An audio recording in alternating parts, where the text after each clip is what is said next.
there's a whole lot going on today. Hey, there's a whole lot going on today. Chelsea signed a player in the last hour. I joked on Twitter a bit, but it's the timing is very interesting. I'll be real. You know, the timing is very strange. Usually we kind of like to break news after the game just in case. Do you know what I mean? Just to kind of keep spirits high. We better win. We better win today because they've run out of news now. But yeah, strange timing. But hey, that video will drop tomorrow on Gittins. I can't be doing it during this game. The game is always the most important thing. The match is always the most important thing. So we got to prioritize the match. But the video on Gittins will drop tomorrow. Very, very strange timing. I was not expecting that whatsoever. It was imminent, you know. Ornstein said it was imminent 4 days ago. So we kind of was expecting that it was probably going to get done maybe Sunday, Monday. But to drop right before the game, crazy. But Chelsea didn't announce it. It was a couple of journalists, Fabrice Hawkins and Fabrizio's, then jumped on afterwards and announced it as well.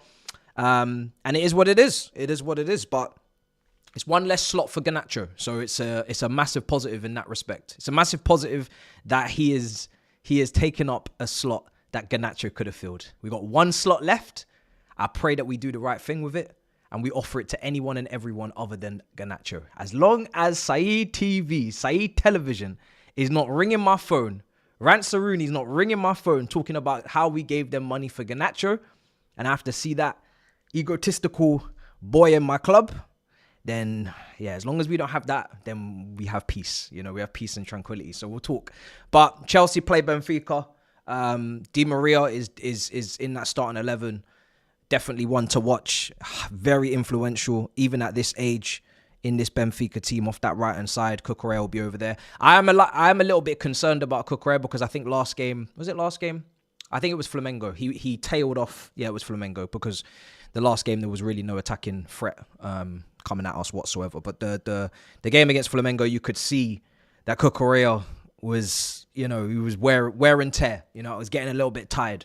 So, I mean, he's coming up against someone that's significantly older, but even still, I'm a little bit concerned about the lack of option for him. But that's the team on screen. We got Sanchez in goal, James, Badiashile, Colwell, Cucurella, Caicedo, Lavia, Palmer, Enzo, Neto, and Delap. Interesting team in the fact that, I mean, first of all, it's a strong team, which is good to see because I think now when you're in the knockouts, you can't really play around too much. You know, you're either going through or you're going home. And I feel like with the side of the draw that we have, if we actually play to our level, there's no reason why we can't go far. I think there's a potential for a semi-final against City. Yeah, that would be tough, but let's get there before we even talk about it. Obviously, Delap's going to be up front. We saw two up front from Chelsea at times, 4-2-2-2. It could be Neto and Delap together, but I would probably say it's not because Enzo is... I mean, to be fair, it was Palmer and Enzo that was playing as like two attacking midfielders in that team. Then it was Caicedo and Lavia, or you could have Caicedo and whoever else next to each other there in midfield. So it could actually be that today.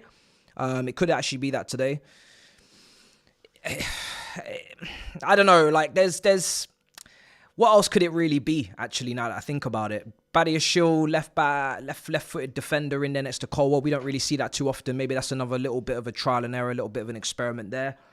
Badiashile was good last game. Used to see him on the left side of defense, but if you want to play them together, I guess you got to find out how it works dynamics-wise. If it's a back three, we know Badiashile's always in the middle, and then you've always got, you know, his studs rolling on the ball in the middle of the three, and then James on the right, Colwell on the left. Maybe Cucurella is just gonna wander off into the wilderness as he always does. But it's going to be interesting. It probably is a 4-2-2-2. Yeah, it probably is. There's no natural width then outside of... I guess the width is coming from the forwards. You know, Delap will make the runs down the channel. Neto will always make runs across and down the channel. Maybe Cucurella will overlap. We saw a little bit of it. Maybe he will overlap on the left. Maybe James will overlap on the right. I'm interested to see maybe how far James goes forward, because obviously we're still looking after him and trying to make sure he stays fit, and that's the big hurdle, and that's the big block that's stopping us from just absolutely going kamikaze, send James all the way to the front, right on the overlap, all the way to the other side of the pitch, and just give us that width. But we want to be careful. Cucurella, like I said, how much energy's in the tank? we'll see today how far he gets forward on that left-hand side. You still got to pay respect to Di Maria. There's a couple of players even on the bench that I noticed. Belotti even there as well. Italian striker, I believe, on that bench. But yeah, interesting. Very, very interesting. What's going on in the chat as well? You don't mind 4-2-3-1? I mean, I don't know who... If it is a 4-2-3-1, I just feel like you're asking maybe a bit more width off the right with James overlapping Palmer, because Palmer's not really an out-and-out touchline winger, which is what it would probably have to be. If it was a 4-2-3-1, you'd probably have to have them as touchline wingers, as we usually do. Neto as an actual proper 10 is not really something we see either that often. But, I mean, it could even be that off the ball, to be fair. You know, what you're suggesting is probably the off the ball formation. You're going to ask Neto to track back, whatever fullback it is on that side there. You're going to ask Palmer to do some defensive due diligence. So I'm sure it will probably look like that off the ball. But on the ball, I'm probably expecting Neto and Delap to be trying to make runs in behind and trying to cause the defenders problems. Right. Let's see what else is being said. There was also, I mean, yeah, Palmeiras have gone through to the next round. So if we do win today, we'll be playing them, which would obviously be Esteval going up against him, which would be fun. So he was playing on the left-hand side today. I'd maintain that he's better on the right than the left. Doesn't mean he can't do a job on the left. I'm sure plenty of these guys can do jobs on the left if they're at their best, but it seems like they're better on the right. Enzo Fernandez is playing against his former club. I think this is his 100th Chelsea appearance as well. I was saying somewhere that we have fun times with Benfica, Europa League final on the Rafa. Also the what was it, the quarters in the Champions League or the round of 16? I forget. I think it was the quarters, because the round of 16 would have been Napoli. And then Raul Morales scored a banger, if you remember, as well in the home game. So I think it was the quarters, because the round of 16 was a sack-in for Villas-Boas. I think Di Matteo then comes in as an interim. We have to overturn the tie because it was looked like we're going to go out. Obviously, Cavani and all these guys in the first leg. We overturn it in the second, in extra time, Ivanovic. And then quarters, Benfica. I don't really remember there being major problems with that Benfica game in the two legs. I think we did all right against them there. And then semi-finals, Barca, and the rest is history. So we got good times with Benfica. You know what I mean? We got good times.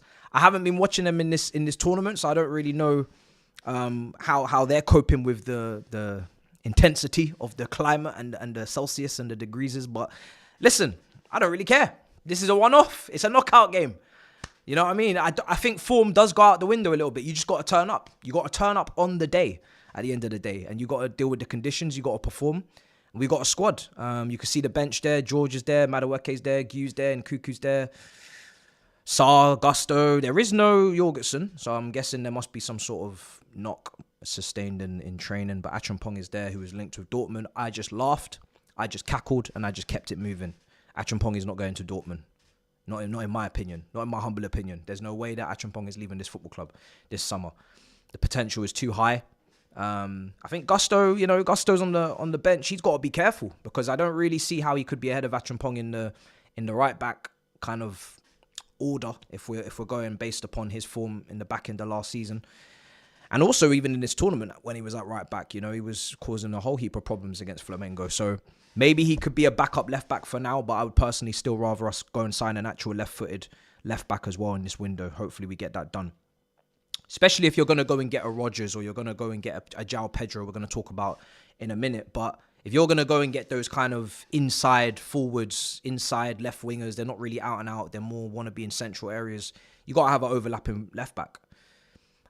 Do I think Cucurella is the ideal overlapping left back? Not really. Not really. I think you can get better. I think I like him kind of being in the defensive five, where he just kind of slots in next to Caicedo, does all the,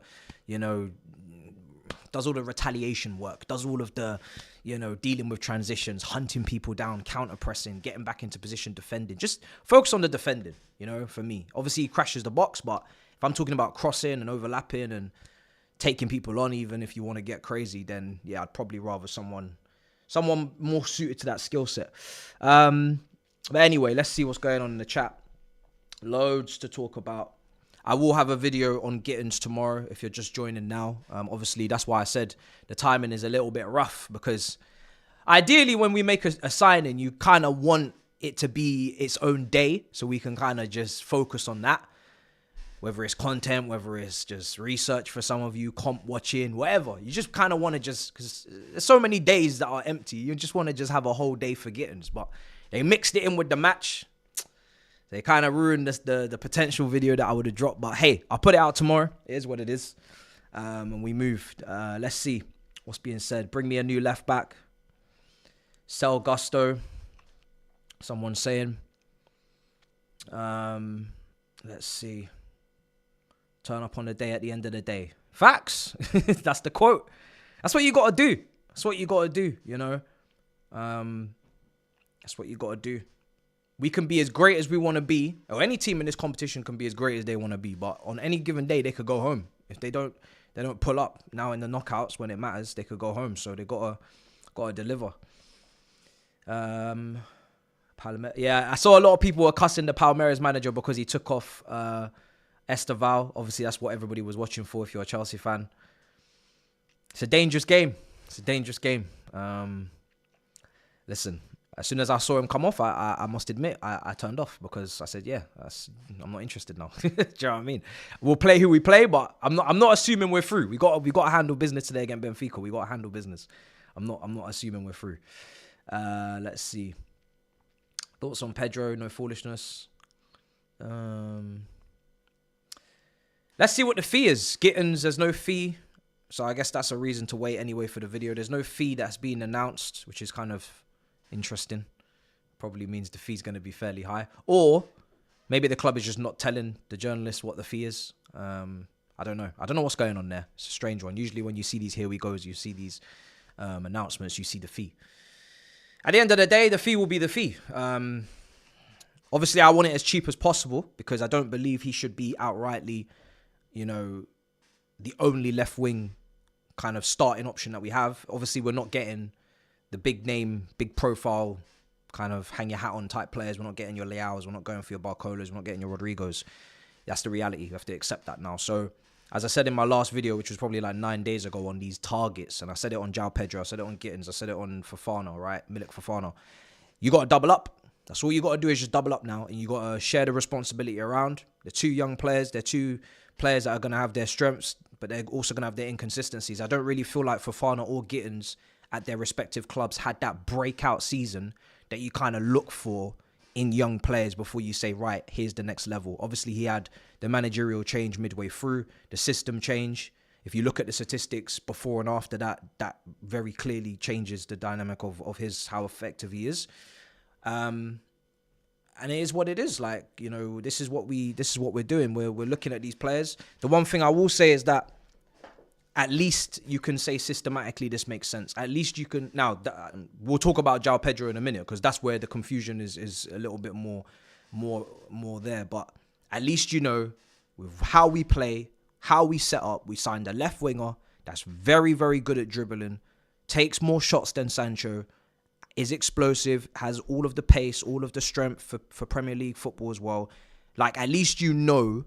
Even if you wanted Leao or you wanted whoever else, right? Of course, Nico Williams. But at least you know from a profile standpoint, you can pretty much match up the player with the position, with the way. And that's not always the case here. Sometimes we be signing players and you be wondering where they're going. So João Pedro, for instance, right? Where's he going? £60 million potentially is what he's going to cost. 55, who knows? If that's what we're paying for a squad player, then hey, it's quite expensive for a squad player. I'd hope that the starting 11 is all sorted before you're spending that kind of money on squad players. Personally, I'd like the goalkeeper, the €4 million that we didn't want to slump up for the goalkeeper to improve that position. I wouldn't really want to hear too much more about negotiations and prolonged tactics of how to get the best deal, because we're paying top of the range again for a Brighton player. You know, we're paying creme. You don't pay more than 60 million for João Pedro. You don't go to 65, 70. So we are paying creme de la creme, if that is what the deal is. And that's another negotiation where, obviously, if the player's a success, same with Gittins, if they're successes, no one cares about the fee. And rightly so. But the negotiations that I was told about when we didn't get the goalkeeper, we have to be clever.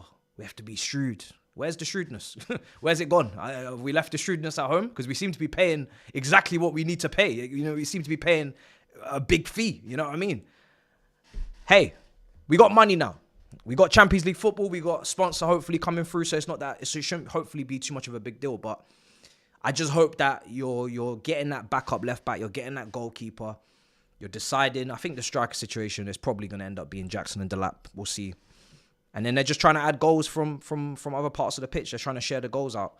Like I said, João Pedro is a very sound, technically sound player. Very, very good footballer. Like, you're not going to get any loose touches. You're not going to get any heavy touches, any foolishness. You're not going to get any crazy levels of incompetence. You're going to get solid base level, technical level. You're going to get good dribbling, good ball carrying, good link up, decent shooting. I think the shooting is, you'd want it to be better. You know, obviously I'd love for this guy to be a 20 goal a season machine. He hasn't shown to be that.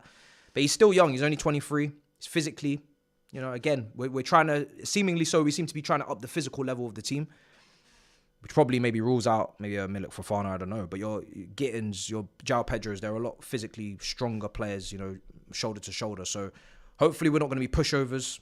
And hopefully, you know, Pedro is at least, if you're replacing him with Nkuku, someone that's not disillusioned and will work hard off the ball and actually wants to be here. But I'm not going to pretend like I'm not underwhelmed. I guess what I will say is that hopefully this is like Liverpool when they signed loads of kind of lesser names from Premier League clubs, you know, Robertson, Wijnaldum, but they built something that made sense. It made sense with the manager, Gittins, has been coached by Maresca, so as many other targets. And then we just end up performing as a team to a higher level, even if the individuals in said system are not world class. Jordan Henderson. That's what I'm hoping. That is my hopium for today. If you want some positivity, there's your hopium for today, your copium. You know, because we're not getting world class players. We're not getting needle movers, right? In terms of, like, you know that they're coming in and they're just most likely 90% likely to mash work. We are getting squad players. We are getting players that haven't really ripped up trees elsewhere, but it's a better window so far than last year. It's, you know, I said that after the lap signing. I'll say that again. It is better than last season. Last season was a fucking travesty. Shrewsbury Hall's, João Felix's, it was, last season was a bit of a joke. Backup goalkeeper. So let's see how this progresses. It's an interesting window. The players are good players, but they're not top players. So gonna need all of them to kind of pull together and chip in. And I said that last year, I'm pretty sure as well. So is what it is. Let's see. The money you've made in this tournament would have paid. Yeah, I know. Shirt sponsors. Let's see. I mean, at the start of the season, I expected to be there. That's all I'm saying. You know what I mean? If we're going into months into the season with nothing there, then I don't know what's going on. Someone needs to be sacked. Head of business, CEO needs to be sacked, because that's ridiculous. Are we still signing Ekitike? It doesn't seem likely. If I'm honest, it doesn't seem like something that we're pursuing because of the price. 100 million euros from Frankfurt, 85 million pounds. They haven't seemed to drop the valuation. So, yeah. No, with the João signing, it was funny because, you know, as everybody knows, I used to be a big João Felix fan, but I'm also objective. I'm not going to put every single issue down to the clubs and the managers. Like, João Felix now has moved to multiple top clubs and he's failed everywhere. Whether he's been given enough opportunities, whether he's not doing it or he's doing it in training, I don't know. But João Felix has had more than enough opportunities now at different clubs to kind of cement himself and to find some sort of stability. And he's not been able to do it. And it goes all the way back to João Mendes sending him to Atletico Madrid under Diego Simeone in the first place. I wanted João Felix to bang, but I knew at the time, and I said it on that stream after I did the whole shirt, and I said, this doesn't make sense. This doesn't make sense because, like, the manager, does the manager want this player? Because I don't think he does. And then he never used him, you know? Where was he going to play? Play left wing, play 10, play here. People talk about false 9. Just didn't make any sense. Didn't make any sense. Especially at the price. And we all know what it was. It was PSR, Gallagher and all that stuff. So when you're signing players based upon PSR, it's probably not because you actually want them, which I said as well. Which is never good. Thankfully, this is the difference. I guess this summer we're not dealing with any PSR problems, so we're not signing players like Drewsbury or Felix based upon PSR swap deals, all this nonsense. We're just seemingly so getting players that we actually want.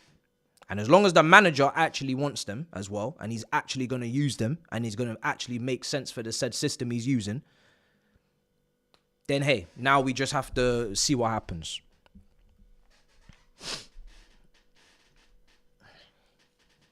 I don't know how much for Gittins. There's no price. There's no price.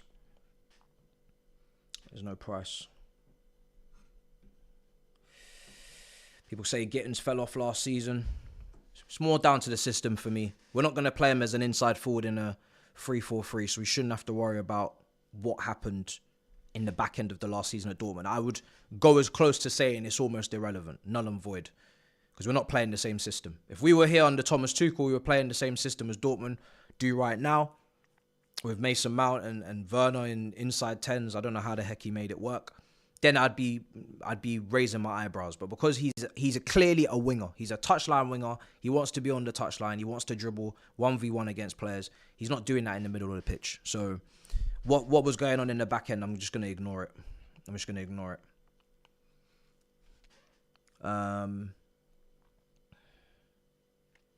Let's see. I'm telling you, like, you have to choose. Like, pick your battles. You have to pick your battles. Why am I calm? First of all, it's hot. It's hot outside again. Right? The temperatures are soaring in London. I'm sweating. I ain't even moved. But it could have been Garnacho. And it's a tactic. Maybe it's a clever one, right? You put shit in their face and then you give them piss. I don't know. But I'm picking my battles. It's not Garnacho. You know how relieved I am to see this breaking news? Because it's not Garnacho. I don't think you actually understand how much I don't want Garnacho at my club. Like it's personal. It means more to me. It means more to me. The fact that he is not the first left winger to come through here, I swear to God, I feel like it's my birthday. I feel like it's Christmas right now. So bring anyone other than him right now. Because I know, like I said, you have to accept reality. Look, you don't have to agree with reality, but you have to live in reality. The reality is, this is the kind of profile player that we're getting. We are getting these young wingers. Like, you don't have to like it. You know what my 5 signings were. You know what I'm trying to do. But at the same time, you have to live in the real world. So let's not get Garnacho. Let's get as far away from him as possible. And as long as that is the case, then I'm just going to be peaceful. You know what I mean? I'm going to be very peaceful. I'm improving my backside, bruv. You know what I mean? God damn. I don't want to see that, brother. Right. So let's get back to the team. It's on screen, as you see, if you're just joining us. Lavia starting. Lavia's probably going to do about 60 minutes max. He hasn't completed a 90 at Chelsea from what I don't know if this is factual, but this is a feeling. Has Lavia ever completed 90 minutes at our football club? Has he completed a 90 minutes? Because I don't think he has. So he's guaranteed to come off. Now, the manager said in the press conference that Santos is seen as Enzo's competition, which I have no problem with, because if you're playing the numbers game, it is Lavia, Caicedo, and brother Ingiso, you know, Insigua, you know, he is the backup for the Caicedo, and Lavia's there as well. So you got plenty of deeper midfielders already. Throw Santos in there and the game time gets muddy. Enzo Fernandez, perfect. I mean, he is vice captain, but is Enzo Fernandez going to play every single game? Probably not.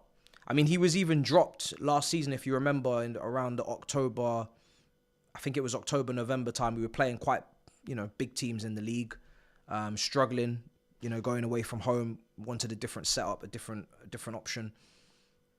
He was relegated to the Conference League team. Obviously, he's playing really well now, so that's not going to happen. But you do need options. I think people have forgotten what Chelsea options look like. You need options. If you're going to play, go and look at Man City. Go and look at Man City and the options that they have. You need options. If you're going to be playing all of these games, all of these extra competitions, 4 competitions next season, we don't want to be getting dumped out to Newcastle away from home. We need to be sending a better team to St. James's Park in a Carabao Cup 4th round. We got to be going way further in the FA Cup. If you want to do these things, plus compete Champions League and actually go through the first phase, you got to have good players on the bench. So I've never had an issue with Santos being on the bench. People have taken concern or questions over why he is not involved and taken to the extreme level of, oh, why is he not starting? Don't be dumb. Don't be dumb. No one is expecting Santos to come into this club and just start games. Why would he be starting games? Enzo's playing well. Caicedo's our player of the season. Lavia's not even a starter. He's starting today because there's 3 of them. And this is the other thing. People forget. You can play 3 of these midfielders together. Look at them playing together right now. We did this last season. Sometimes they played together. We had Caicedo at right back coming into midfield. Lavia, Enzo. It can work. But give the manager the tactical flexibility to be able to do it and have the options.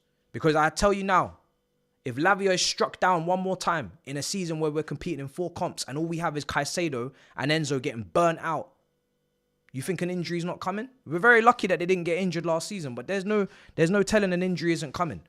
You don't want to have one injury in your midfield and suddenly you got bare bones. Now you got no options. Anybody could get injured at any time. People think that players can't get injured. Like, oh, how is Santos going to get game time? What if Enzo Fernandez gets injured? What now? What now? What if Enzo Fernandez is not playing well? What now? What if we need someone more intense off the ball, tackles, interceptions, but still got a goal threat? What now? But like, you draw up a team on an 11 on a screen, and if they don't fit in the 11, they must be finished. It doesn't make sense. It doesn't make sense. So I'm hoping that, yeah, the manager's integrating him. He's coming off the bench. He doesn't leave. And then we have a good squad next season. We can actually win some more trophies. That's the key. Enzo Fernandez is the key to this system. I mean, listen, I wouldn't say he's overly critical because I can see someone else playing in his position and just offering something else. Like, it's not like you take him out and the whole system fall apart. I don't see his role as that. He's not playing in like Jorginho's Regista position under Sarri, where if you actually took Jorginho out, what are we doing? Because no one's picking up the ball off the defenders that way in the build-up. Enzo Fernandez is box-to-box, crashing the box, and he's still getting to show his passing a little bit, but he's not necessarily dictating the games at all times.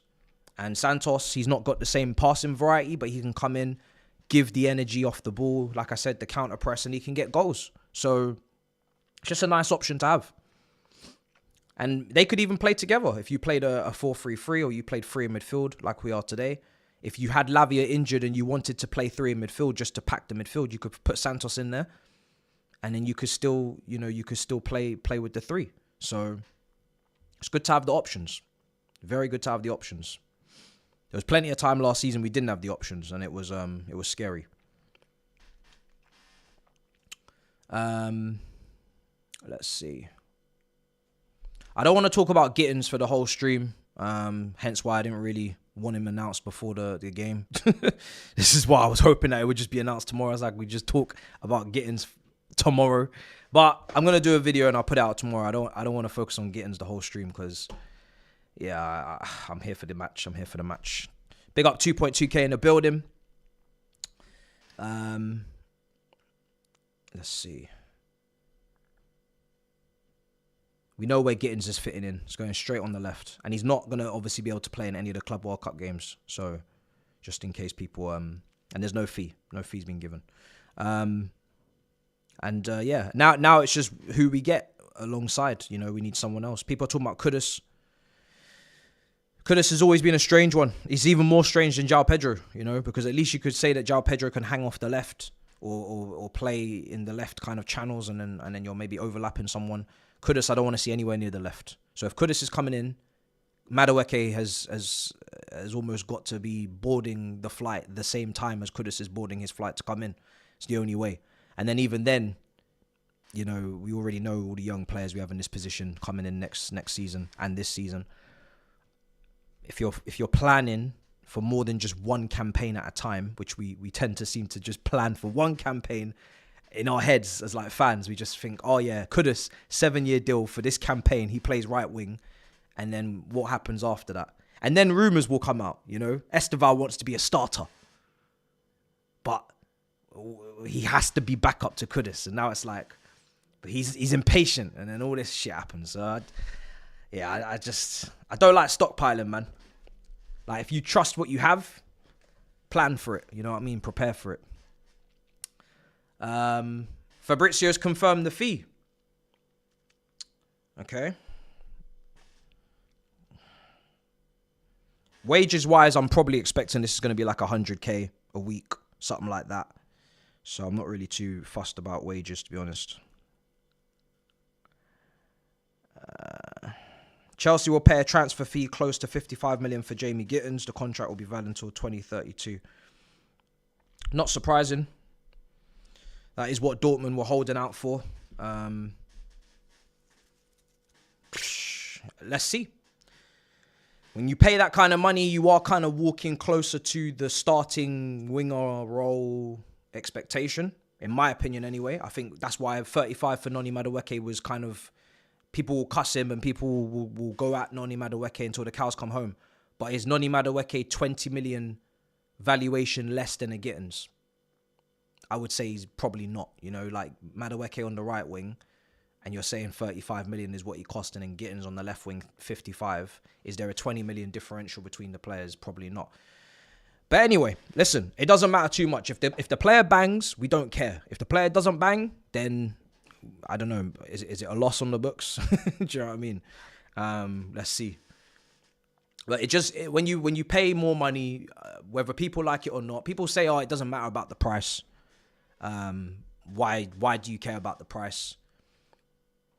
Listen, this player here, 45, 55, same shit. It really is the same shit. At the end of the day, he's coming in and he's very, very much needed to do very well, because if you haven't lost your rag with the directors by now, you're probably you're gonna start having to look in the mirror with that. You're gonna have to evaluate your feelings and assess your feelings. If this don't work out, if this left winger don't work out, the winger they bring in, it don't really work. At some point, you're gonna have to start being honest with yourselves. I'll be real, you know. So I don't know how much more money you want to spend before you start thinking to yourself, rah, what's going on here? Do you know what I mean? We're spending more and more and we're not getting any better. So we need to kick on next season. But yeah, with this player, 45, 55, let's see. He's got to do well, because we ain't got no other options over there right now. That's why we got to sign someone else. Got to sign another left winger.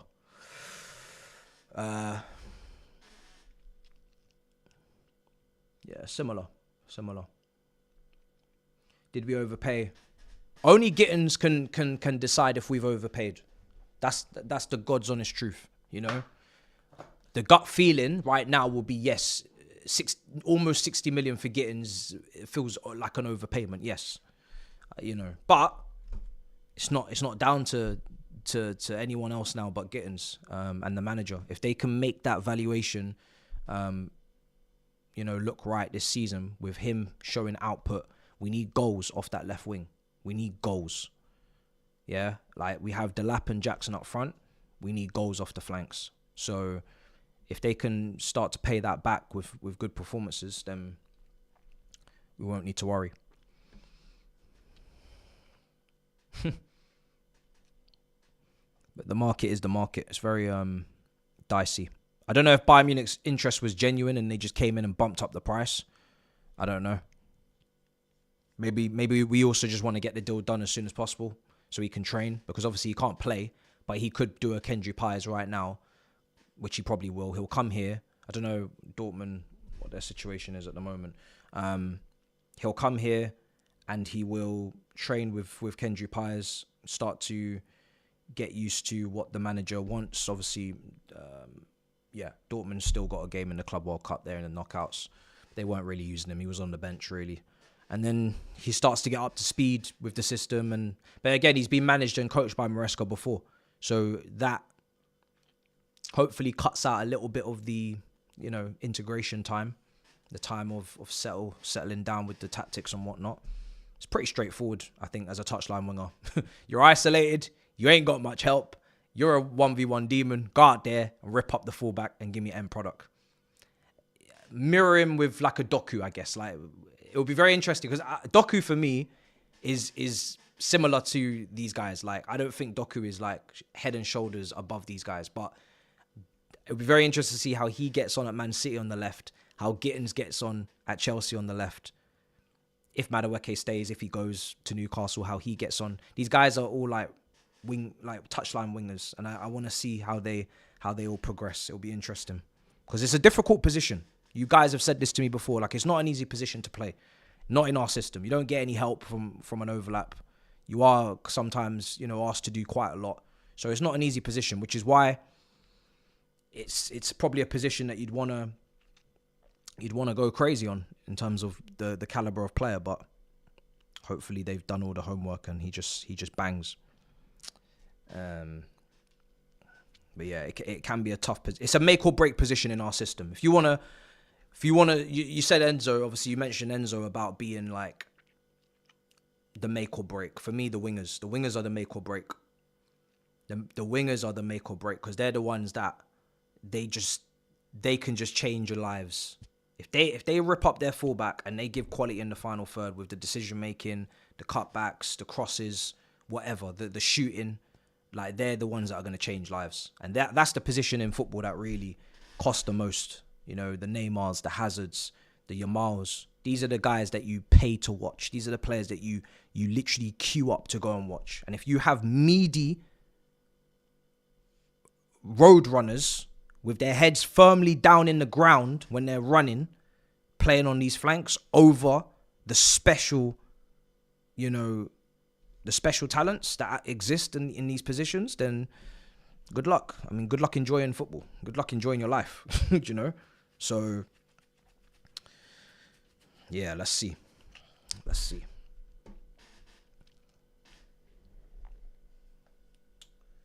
I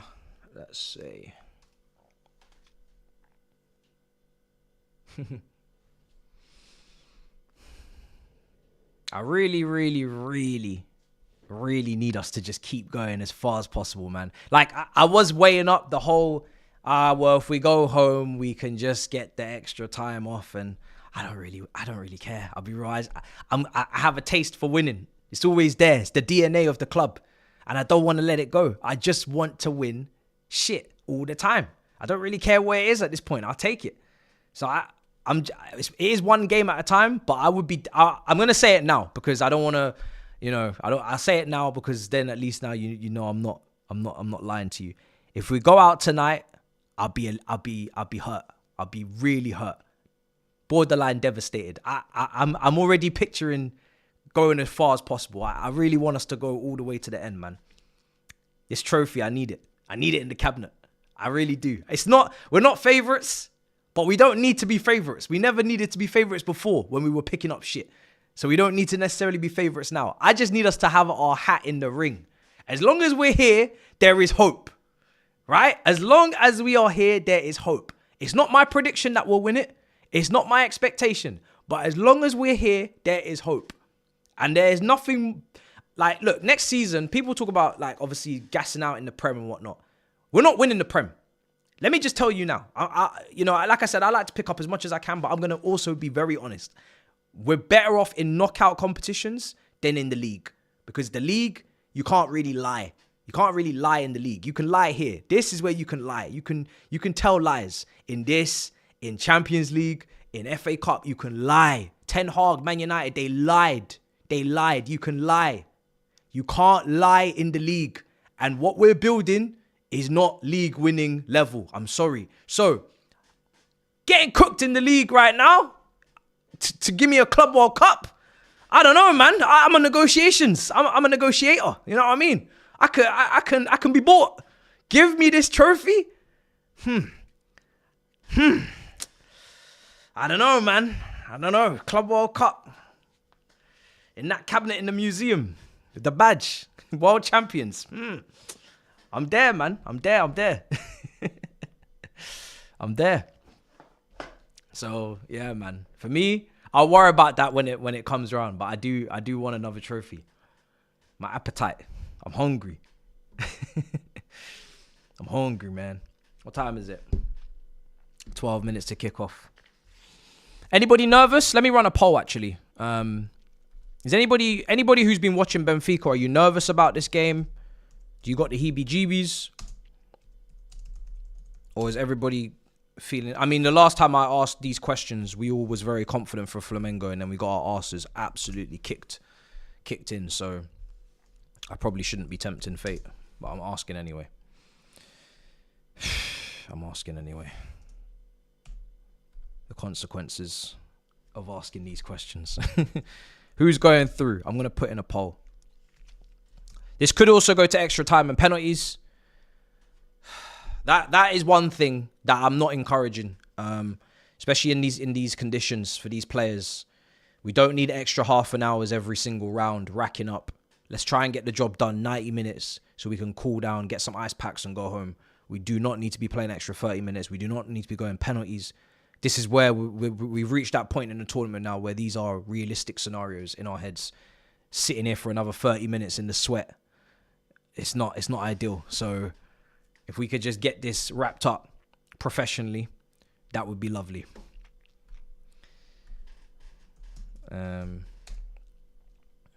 Like Champions League, I will never turn down an extra 30 minutes. If that's what we need to get through, bring it. But in this comp, in this heat, I know these players, some of them are tired, man. Let's just get this done. Let's get this done if we can. All right. Do you know what? Great point. Great point in the chat. We need Cole Palmer to show up today. I'm sorry. Cole Palmer in that last game, brother, like, obviously you didn't start the last game, but against Flamengo, like, I'm not seeing you anymore. Where are you? Like, I need to see you, bro. Look, I have no doubt over this player, and I probably never will have any doubt over his technical level. It's going to take a long time of bad form for me to even start questioning the level of what I watched in the first season, because that was Juan Mata in his prime type shit. However, it's been a long time since we saw a goal.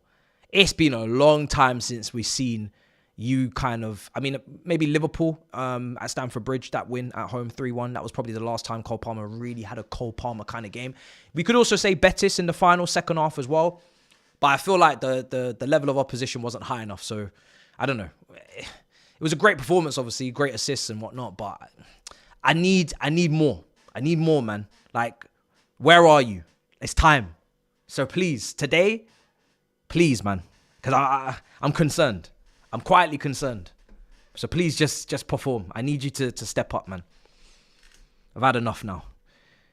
Is that Jeffrey Brumer? Yes, it is. Well, I don't know if it's Jeffrey Brumer. No. I don't think so. I think that's more likely to be the Portuguese Brumer, not the Dutch one. So the Jeffrey Brumer you're thinking of, no, it can't be him. It can't be him. That brother was around on Football Manager 2007 in Chelsea's academy as a Dutch defender. Trying to break into the team with Tal Ben-Aim. That cannot be him. So I know what Brumer you're thinking of. The Brumer I'm thinking of is a Portuguese winger. I believe he plays out wide. I don't know if it's left wing or right wing. He's 30 years of age now. And he is an attacker. Let me see. Yeah, he's a left winger. That's the Brumer that's on the bench. It's not Jeffrey Brumer. Brother? How old is Jeffrey Brumer? Oh my, let me just check. That brother, there's no way he's still kicking ball. Man said Jeffrey Brumer. Do you know how old that guy is? He must be so old now. What? He's 33 years of age. He should have done being retired. 33 years of age. He's currently playing for Hamburg. That is crazy. Wow, what a blast from the past. He's still kicking ball. Comfortably as well. Oh no, he's not playing for... Wait, who's he playing for? Oh no, there's an image of him at Hamburg. I don't think he's still at Hamburg. Oh, he's at Mainz. FC Mainz. What? He's in the German league. Fuck. Bro.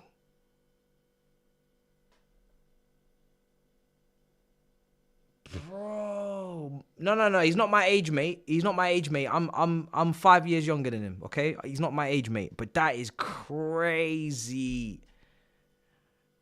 When you said the name, I said, yeah, must be like 40, maybe almost touching 40. Must be 38. Whoa, that's bad. That's bad. To be fair, it was only the last stream that I figured out I was the oldest in the whole squad of Chelsea. So, yeah, it's rough. When you're a kid and you're just like looking up to the players because they're all older than you and they're all icons. They all can do no wrong and they're all incredible, winning trophies. And it's just like, wow. And then now you're the oldest and you're just looking at them like, bruv, perform. Oh my days. This is nasty work.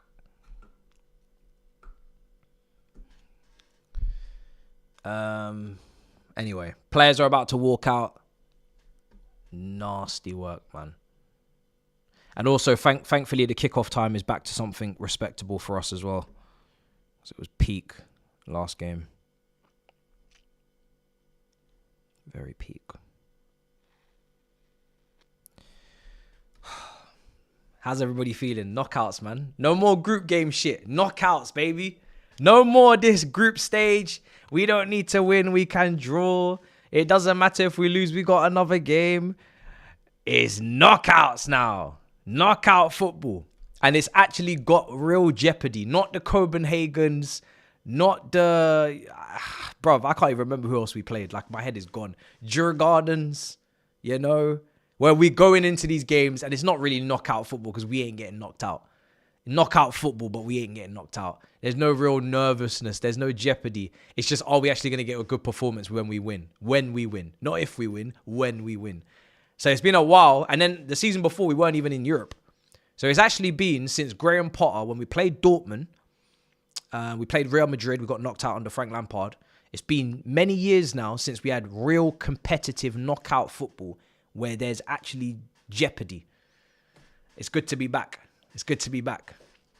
I stand on that, yeah. It's good to be back. This is our first test. No, not really. Flamengo was a test. It was more than a test. We were tested. And we failed the test. So, thankfully, it was a group game because they really smashed us up. This is our second test. It's our second test. There might even be a case to be made that maybe Flamengo are better than Benfica. I don't know. I've not really been watching Benfica. Well, I saw Flamengo and it was a problem.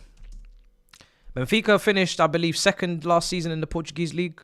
2 points behind Sporting. So, yeah.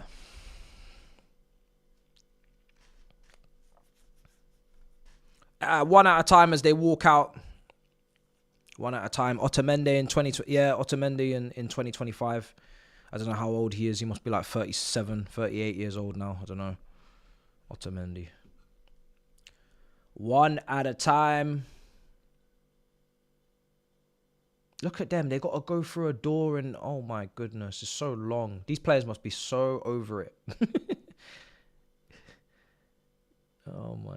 And you know, behind that curtain, that's like a barbershop curtain. That's a barbershop curtain. If you're watching the coverage, this is a barbershop curtain. There's lights, there's the logos, there's the smokes, and then there's a barbershop curtain. If you walk into a barbershop and you see a curtain and there's a you know, it's the back room, you don't go back there. Because what happens back there is really none of your business. What happens back there is not barbershop. It's not barbershop anymore. It's different types of shops. Different types of appliances are being sold. And it feels like that's where they're coming out of. They're coming out of some dodgy back room that they shouldn't be in. That's what it looks like, where other dealings are taking place. No, nobody's coming out with a smile on their face either. They're all now. Obviously, they're focused. But they're coming out that back door like they've done some deals. Talk about get some other deals done this evening. Do you know what I mean? So, I don't know. And the smoke's not helping. I'll be honest, the smoke's not helping. There's a lot going on. It's hot. It's hot. The match isn't even being played on TV in the US. How's that possible? Surely you guys have got access to the zone, though. So you got access to everything over there. What I will say, so far, Maresca has been backed. He wanted Delap and Gittins and has got his request. The signings may be underwhelming to us, but he's being backed. Now get that man a damn goalkeeper. I'm glad you said this, Kingsley, because I have something to say on this. Maresca can't ask for whatever he wants because he won't get it. So when we say the manager's being backed, we have to also understand that the manager was appointed so he would want what he's given. Do you understand? So they didn't hire him by accident. He's here because what he's going to get is what he wants. Everything is in unity. It's all a one big union. It's all one big happy together. If the manager wants Liao, you think he's getting Liao? He's not getting Liao. Manager is getting backed because manager is part of the group that are looking at these individuals, and everyone wants these individuals. The manager is a former Man City coach who's coached them. Tick, tick, tick. The scouts are former Man City scouts that want them. Tick, tick, tick. The model suits the players of this age group with this wage structure. Tick, tick, tick. It's not by coincidence that all of these things are aligned. And to be honest, I called for an alliance when we were kind of almost giving managers players they didn't want, or giving managers players that didn't suit their system, or having a high turnover of managers. And then we'd be left with Marcos Alonso in a back four. So we do need everyone to come together, but for the right reasons.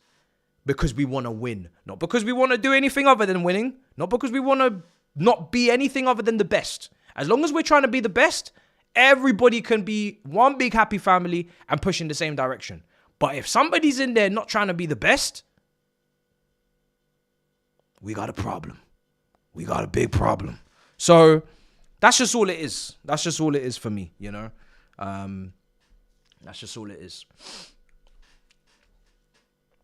Hence why Pochettino ain't here, you know, because he didn't want what we're cooking. He don't want to eat what we're cooking. So he wanted Gallagher and all these things, and we ain't cooking up that. So, right, what else is going on?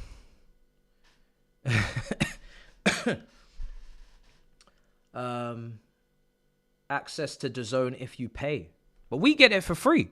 So you got to pay and we get it for free. Well, you know what?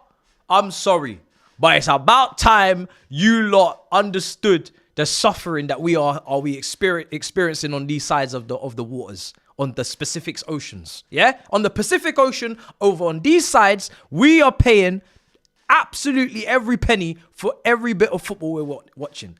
We got to pay for this, we got to pay for that, and then we still don't get this kickoff and that kickoff. Listen, you lot over there, you're getting treated nicely. So you might have to hold that subscription fee today. I'll be honest. Because the way we get treated is disgusting over here. You guys got everything. You got everything. Is it still free over there? So why are you lying then? Why are you lying?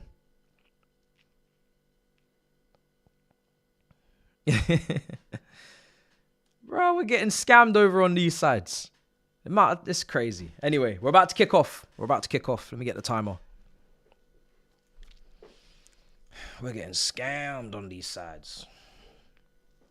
Right, we've kicked off. Timer's going to be on screen in a moment. Probably line this up on 30 seconds. I saw George was having a lot of... I don't know if George made it in the end. I was talking to him earlier about the flights getting cancelled and stuff. So I wonder if he's made it to the game on time. That's why, I'll be honest, America, I don't know how you're going to host the World Cup, because you guys, your transport is not great. Your transport is not good, man. It's not good enough. I don't know how you lot are hosting a whole World Cup. You don't have a single train that takes you from state to state. What's going on with your infrastructure? Everything's got to be by plane, and then all your airlines are delayed, and then you're overbooking flights, and then you're doing all sorts of madness. How are people going to get around? I'm hella confused how it's going to work. And the prices of it all, it's crazy.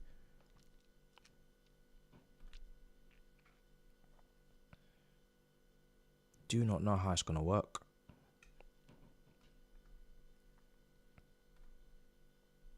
That was a good first opportunity for Neto, but we're here now. So, is it in sync? Yeah, it's in sync.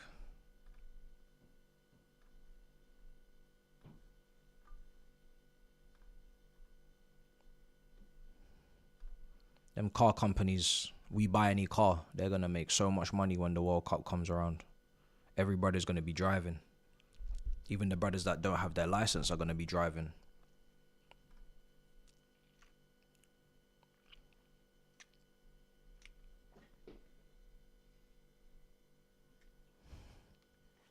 World Cup 94. Bro, that was a long time ago, bro. Everybody's infrastructure was cooked back then. We was on horses and carts. You know what I'm saying? Man were riding horses and carts back then. So the standards were in the pits of hell. We didn't even have planes. Doing up pigeons and that. You know what I mean? Sending pigeons with notes. So it's different. Now there's fucking standards. 3 countries, yeah, Canada, all sorts. So I'm just looking at the team now. Palmer's playing on the left-hand side in a 4-2-2-2. Enzo's more on the right-hand side. Again, this could be an experiment just to see, because the last game, we obviously did it where it was Palmer on the right. Delap's fighting for this. Oh. Do you know what? That's another thing with Delap. Them moments of like the ball's dead or the ball's gone or there's nothing really in that. He will make something out of nothing just purely because the guy is just a fighter. So that's something that is very reminiscent of Costa as well, is that you could send him those kind of half-baked balls into the channel or into the front line and he just makes something out of it because he's just willing to just fight everybody and anyone. But anyway, yeah, we played Palmer and Enzo we swapped him against Flamengo. So he swapped them today. A little bit of an experiment, maybe, but let's see. Who is that? Delap.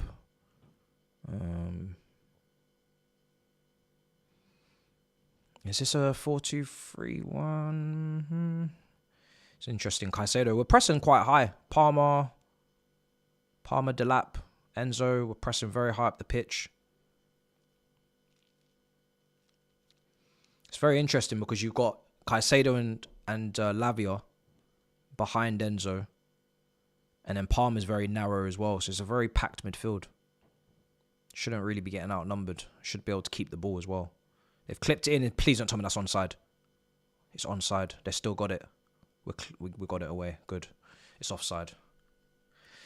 I thought that was onside for a second.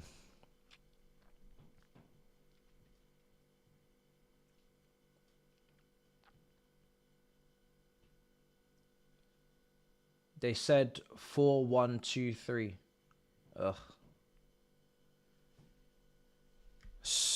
It doesn't look like a single pivot to me. It looks like a double pivot. Caicedo and Lavia next to each other. Palmer's definitely on the left at the moment.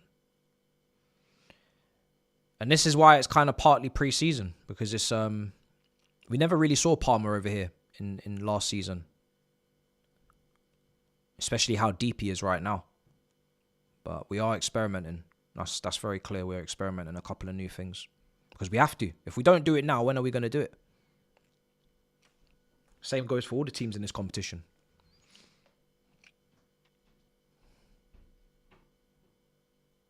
Every time I watch Cucurella run in this heat with that amount of hair on his head, I feel sorry for him. He needs to trim his head. He needs to trim his hair, fam. He needs to do a low fade whilst he's in these conditions, especially with the amount of football he's played. It will save him so much energy if he just gets a fade. The sweat that must be dripping out of that hair is crazy. Wring it like a sponge.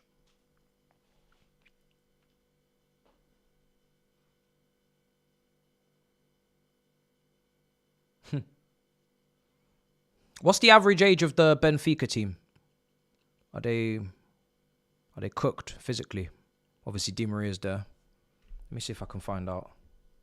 That could be something that works on our advantage, maybe. Average age, are you going to tell me? Someone said 40. Here's Palmer. Almost Palmer. Almost. That was looking good for a minute.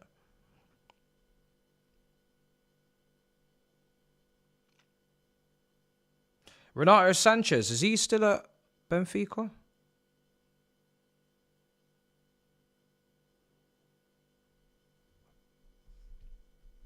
Is he in this? Ball comes. Oh no, hold on 1 sec. Let me take a look. Because I don't think he was in. Yeah, he wasn't in the team. He's on the bench. No. Wait, no. Oh, I would have actually really liked to see him today. I remember when he was first breaking through. And then also he went on loan to Swansea, which was wild. I'd love Enzo Fernandez to score against Benfica. And then he can do the whole I'm staying celebration. Oh, that was almost a great bit of play on the corner. It's not quite. Not quite worked out. 26.4, someone said. 26. 26 is the average. Okay, that's not that bad. Unless they've got like really old players and then really young players, which would not be good. And then they just messed up the average. I mean, it wouldn't be good for them. That means hopefully there's a few 40-year-olds out there we could take advantage of. James heads back.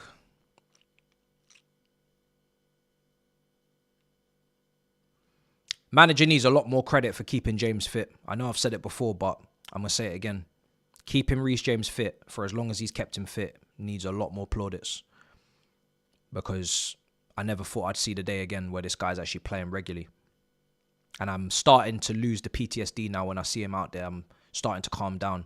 Lavia is going to take some time. He's the next one to save. And then Wesley Fofana, if he manages to save him, then he's a miracle worker. He's a genius. Absolute genius. Here's Cucurella. Oh, fuck's sake, the pass, man.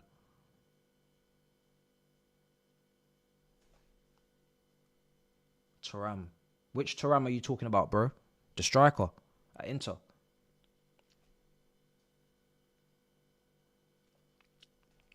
Cucurella can keep this in. Come on.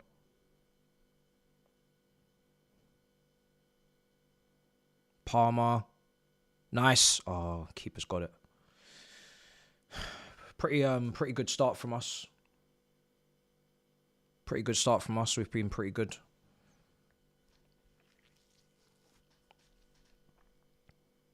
I'd go as far as to say it might be our best start to a game in this tournament.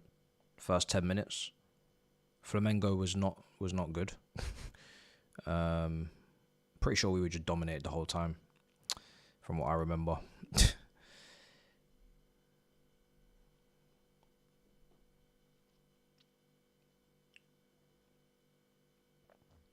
Nah, it's just hot, bro. It's just hot. It's been hot in the UK, man. It's just tough. Tough to have high energy levels in this heat, where the heat is, it's crazy. I should have brought a drink with me on this thing, but I've got some water in the mini fridge. Like, do you know what it is with London? There's no, it's not like we're near the ocean, not near the sea, where you can get that breeze, that wind to kind of help with the heat. We don't have good aircon anywhere in this city. So it's just, everywhere you go is just hot. And then on top of that, it's busy as well. So then there's just bare people everywhere and it's just mad congested. So it's just, the heat here don't feel like the heat It's elsewhere. Like the air don't smell the same. It's not nice. You know what I mean? There's a nasty stench. Hey, make that tackle. Good. Whereas if you go to the LA, when we was in LA last summer, it was hot, but it was a nice hot. Even seeing a palm tree or two helps, you know. I'll be real. Just seeing a palm tree just helps. There's no palm trees in London. It doesn't help. Doesn't help at all. These little things matter. It really does. Makes a big difference.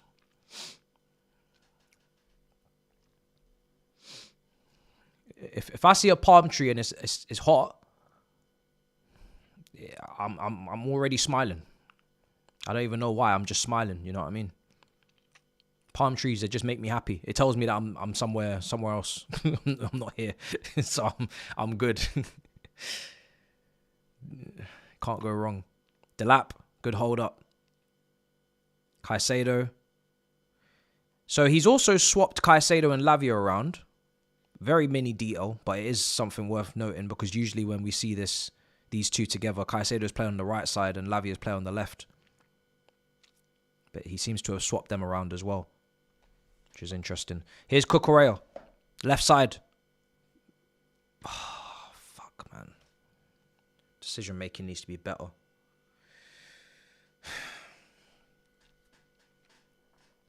You can definitely get a better attacking left back on the ball. Probably not a better box crasher and goal scorer, but definitely in terms of on the ball.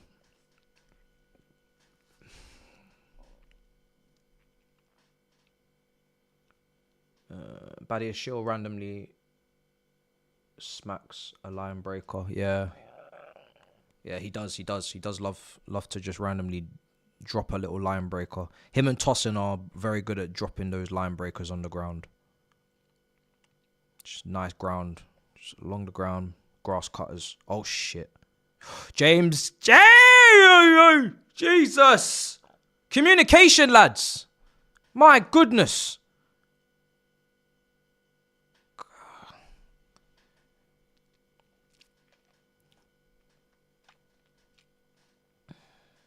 I thought Benfica were about to get the wrong side of us there and just get a goal out of some miscommunication.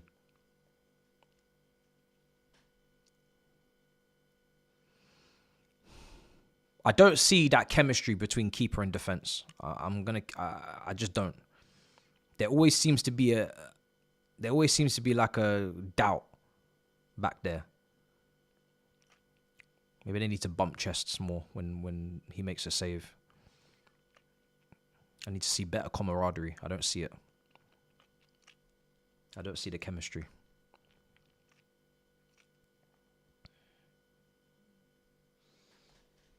Thoughts on Emi Martinez? It's not going to happen. We're not signing Emi Martinez. If we're prepared to haggle over Mike Maignan over 4 million euros on a discount, we're not paying for Emi Martinez. So that's why I just ignored that one.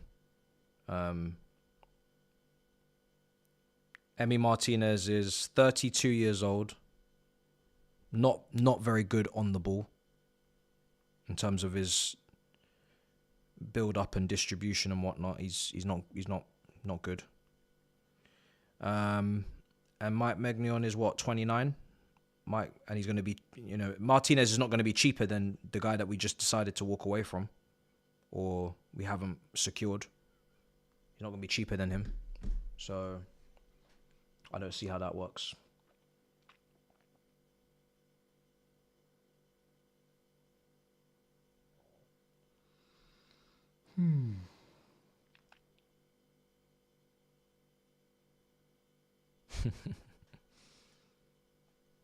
Colwell. What kind of centre-back is Colwell?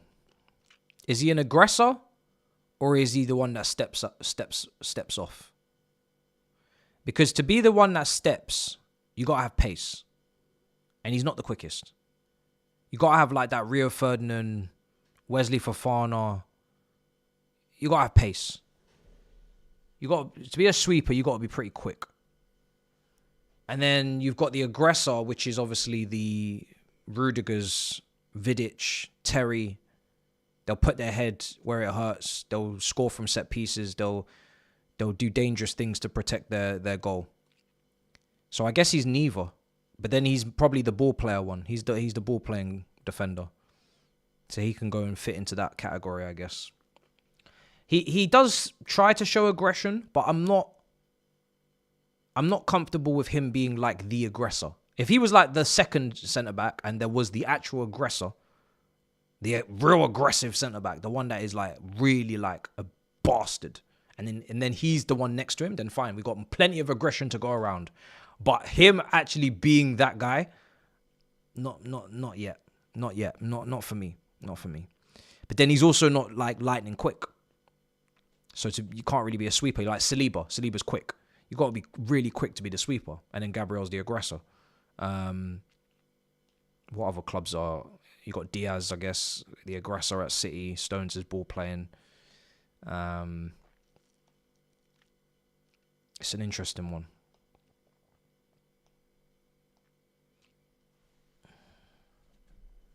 Nah, Fofana's definitely a sweeper. I wouldn't call him a Rudiger. I just wouldn't be scared of those guys. Palmer again with the kind of cross that somebody's got to be on the end of. You see him shaking his head, and rightly so. Rightly so, because how is somebody delivering that type of ball into the box and there's nobody on the end of it to tap it in? I feel like I'm going back in time. You got to be on the end of that. It's ridiculous. It's Cucurella. Enzo. Someone's got to be on the end of these crosses, man. These balls across the... This is a tap in.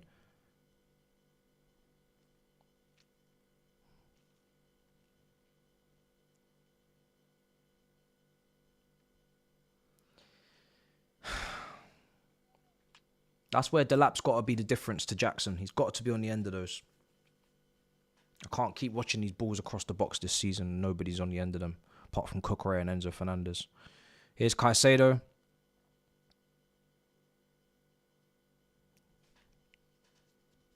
Ball in. Shit cross.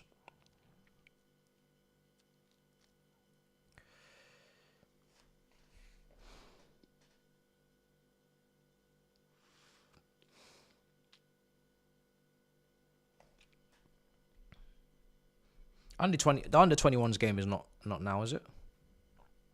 Or is it? Oh no, it is. Oh shit.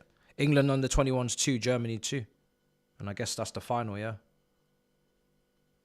Elliot, Amari Hutchinson. Elliot Anderson. Livramento. Bro, if England took their best under 21s, they would have walked that competition. Absolutely walked it. I'm guessing Wanyeri's on the bench. Delap. Cucurella. Finish. Finish. Oh, it's headed off the line. Oh, my days. Oh, my days. I was thinking initially, why did you not just shoot first time? But then, okay, you sold the defender and you opened up your body on the right foot. I wasn't really sure what to expect, but he actually hit it quite well. He hit it quite well.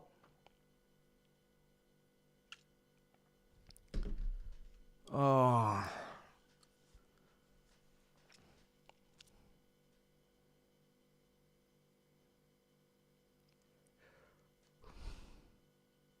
Oh. Oh, free. No free kick, no free kick.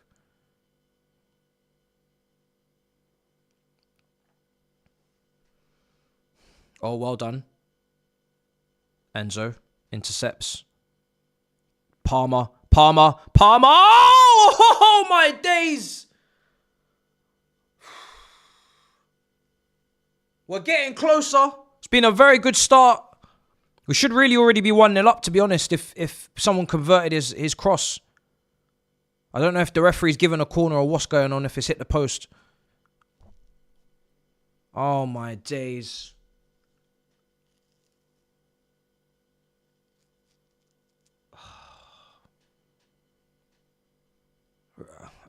Is it a corner? I think it is. Yeah, it's a corner. Thank God. We already got cheated out of the last game when we should have had a penalty, let alone we didn't even get a corner.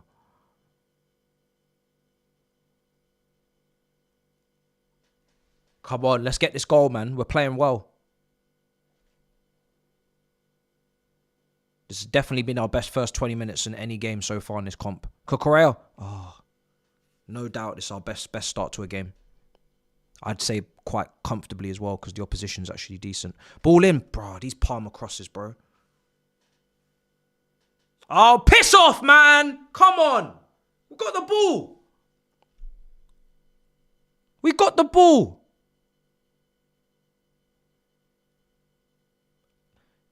This is the great thing about having Enzo, Caicedo and Lavia is that the scrap to get the ball back in the midfield is brilliant. It's brilliant viewing. And every time I see these three together, we always get the ball back way quicker because now you got extra body in the middle and it's just a rat race to who can get the ball first. And even if the technique of getting the ball back, the actual technique of the tackle is not the cleanest. It's not prime Kante, Claude Makelele. Just the sheer numbers and the fact that we force opposition players to make decisions so quickly under pressure when there's three of them there. It's like hyenas. It's like dogs. It's great. Great to watch.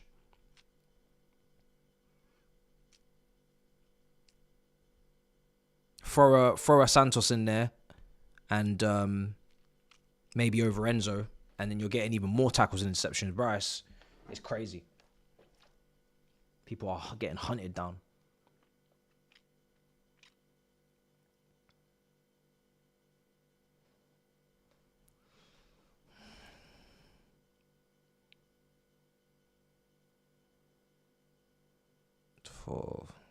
Yeah, he's off.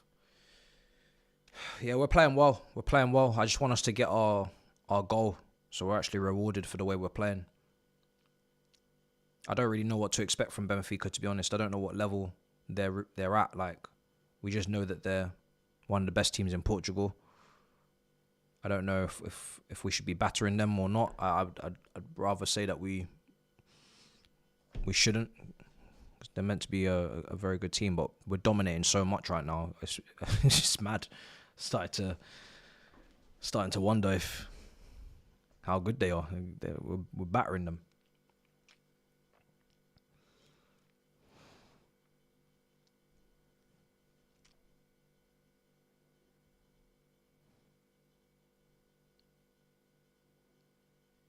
I think they're unbeaten in the tournament. They beat Bayern Munich as well, didn't they? But obviously, I think Bayern had already qualified, so.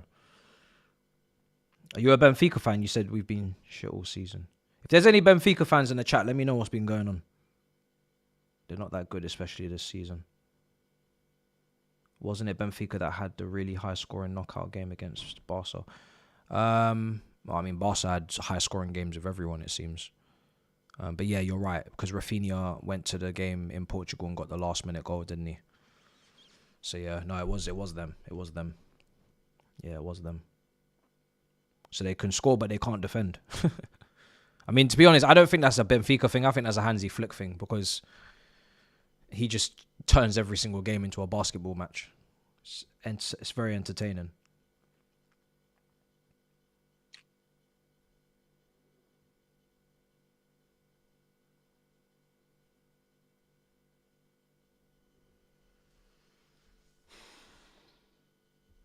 "24 minutes gone. They've got a free kick. It's the first time they're really trying to threaten. What the heck was that? What was the point in that? Good long throw, Cucurella. I don't know what they're trying to do. It's Palmer. Lavia. When you play Enzo and Palmer on the sides that they're on, it just tells me that you want to get dangerous kind of passes into the box or crosses into the box as early as possible. You don't really want them to have to cut back in on their other side on their stronger foot. You just want that ball in between last line of defense and goalkeeper. You just want to keep hitting that area, and that's where Delap should be, to just tap it in. And we've already seen a few of those already in this game from Palmer. Not as much from Enzo.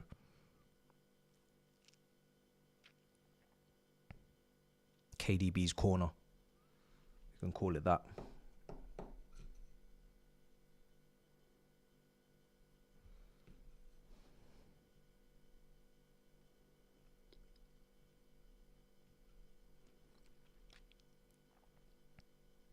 Haven't really seen much of Neto.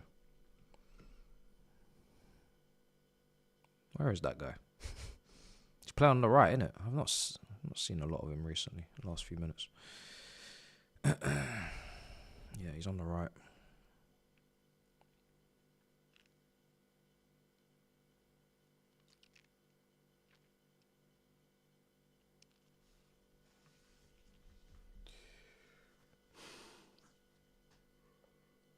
Oh dear. It's Lavia.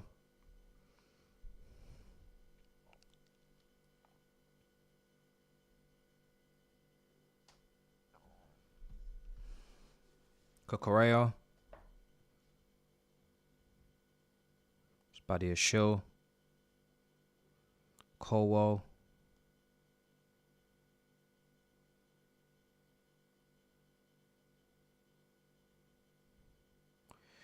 Keeping the ball pretty well. Palmer's definitely playing wide left right now. Just to try and see if he can find some more space.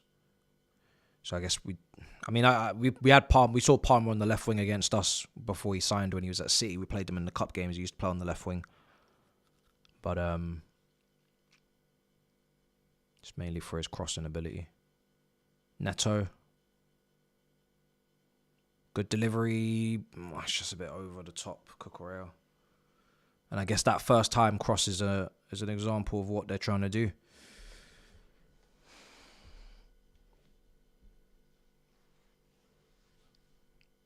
Like I said, Palmer can play all across. He's very positionally versatile. He can play all across. And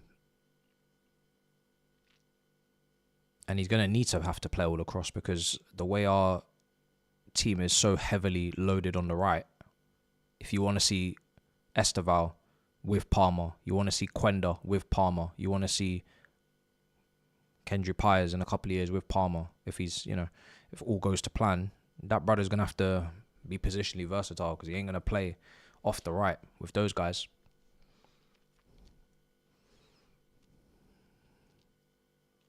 It's Caicedo.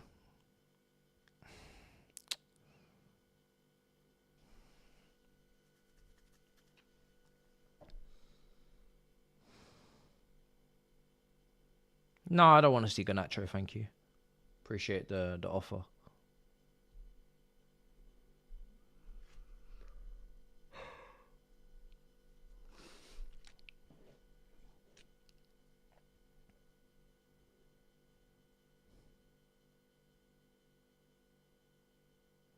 Oh, fucking hell, man. Neto.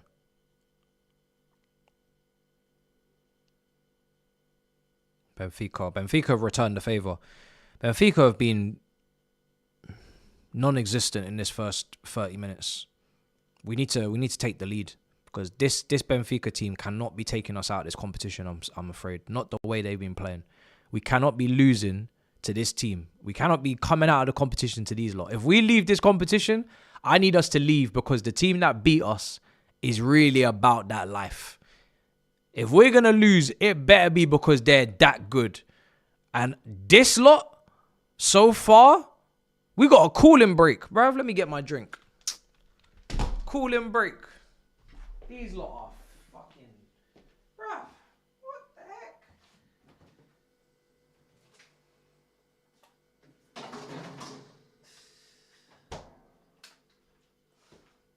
We got cooling break. Cooling break. We're the ones doing all the work. What the heck these men cool down for? Why are these guys getting water? You should leave them on that pitch without water. They're not doing nothing. They're not making this game a spectacle. They're not offering anything. So slow. They don't deserve a water break. What they getting water for? It's us that is getting the water because we're the ones actually trying to do something. I don't know where the Benfica fans are, but listen. I don't know what's going on at your club, but this is not the Benfica I grew up on, you know. This is not the Benfica I grew up on.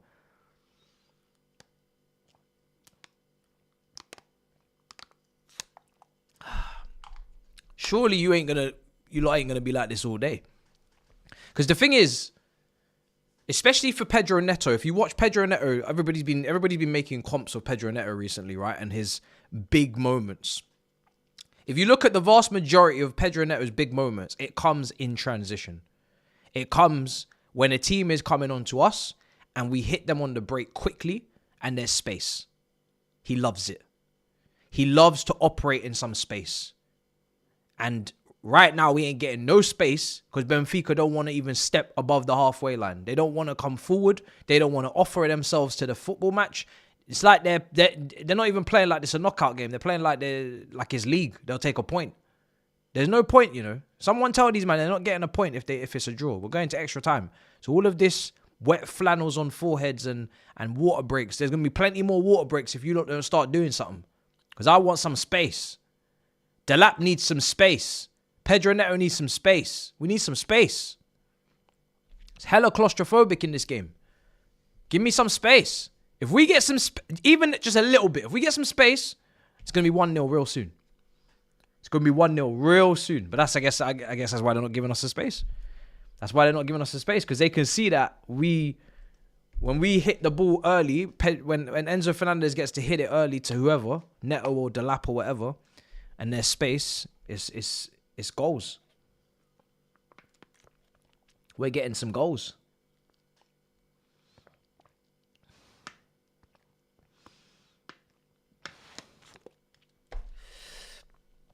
So these guys are just playing deep, dirty, low block on purpose then maybe. Nah, not every forward, you know. Not every forward likes space. Some forwards don't actually deserve the space because they can't make good decisions when they're in the space. And it just makes them look even worse. Because at least if you're going up against a low block, and if you're not quick, if you're slow, you don't want space. If you're one of them slow footballers that can't move your legs, you don't want that space. You trust me, you don't want that space. It's an art form. Counter-attacking is an art form. I'll maintain this. Some of Chelsea's best teams in their history were like great at counter-attacking. And Man United with Tevez, Ronaldo, and Rooney, the way they used to counter-attack. Real Madrid under Mourinho at times, the way they used to counter-attack. Counter-attacking is an art form. If you get it right, it's beautiful to watch. It's not just easy to move with the ball at that speed. Look at Jackson in the Conference League. He was running into space. Look at the touch. Took him all the way out of the game. To play at that speed, running at that speed, make the right decision, wait in the pass in a standing still position with your studs over the ball, with time and space in possession-based system, and giving right weight of pass versus right weight of pass running at speed, and things are happening like that. Bruh, never disrespect counter-attacking because it ain't easy. Look at Delap. What's this? What's this switch? Hey, counter-attacking. That was our chance to counter-attack. What was that pass? And that's why he's got to be on the end of the passes and not the one making the passes. That wasn't very Harry Kane of him. That was not very Harry Kane of him at all. What the fuck was that? Jesus Christ. Man, then he hit an innocent civilian. Knocked the glasses right off my head. The hell was that pass?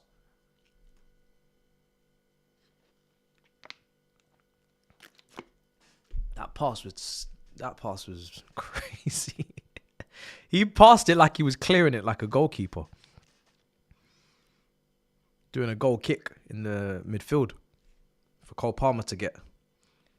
But yeah, counter-attacking, it's not easy. Not easy. That's why Tevez and Rooney and Ronaldo done it best, because them little back kills and them,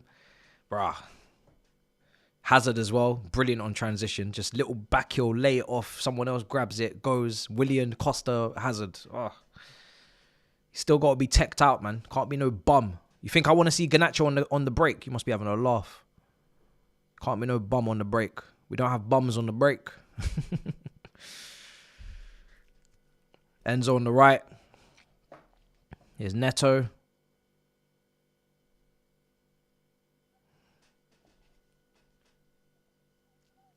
That's why the Harry Kane comparison was crazy, though, because I haven't seen that type of passing range. I think people underestimate like what Harry Kane is. Harry Kane is one of the most complete strikers out there. He just doesn't have pace. If he had pace, it's problems. It's insane amount of problems. The guy can pass. The guy can shoot from any angle. The guy hits the side netting.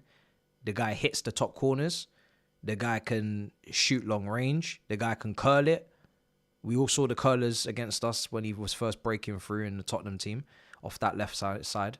So, like, the variety of finishing that he has, slash the passing range and awareness, and let's not do them comparisons. I beg of you. Just because they're both English and they got an English passport, let's not do that. Leave my battering ram alone. That was unlucky. He almost got it there, Delap. Delap right now is my Vardy. He's my Vardy. You know what I mean? Battering ram, WKD drinker, runner, hustler, channel fighter. Yeah? Celebration hopefully will be just as much of a shithouse. And that's no disgrace. Jamie Vardy's going down with the greats in Premier League history. You know what I mean? Set records and that. So let's have that as the comparison for now for me. And then if he develops the rest of his game, he can do the Kane thing.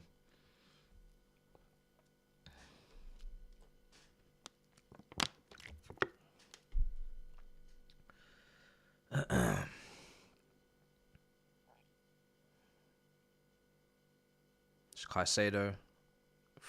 Well done, bro. Well done.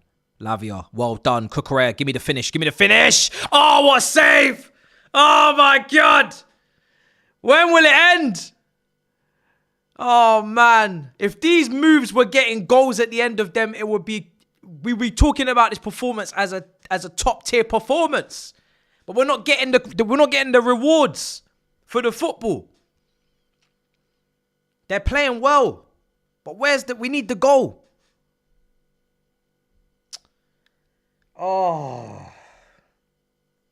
Such a good opportunity.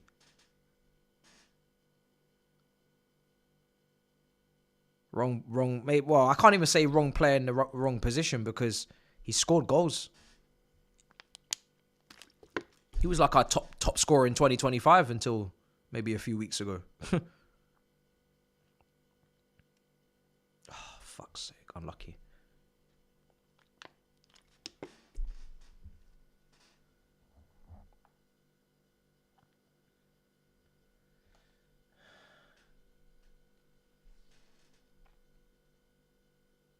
Yeah, the keeper.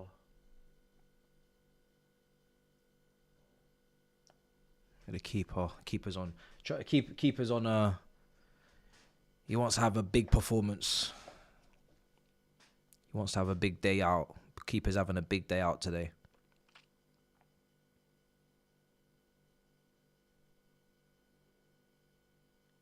They've taken it quick.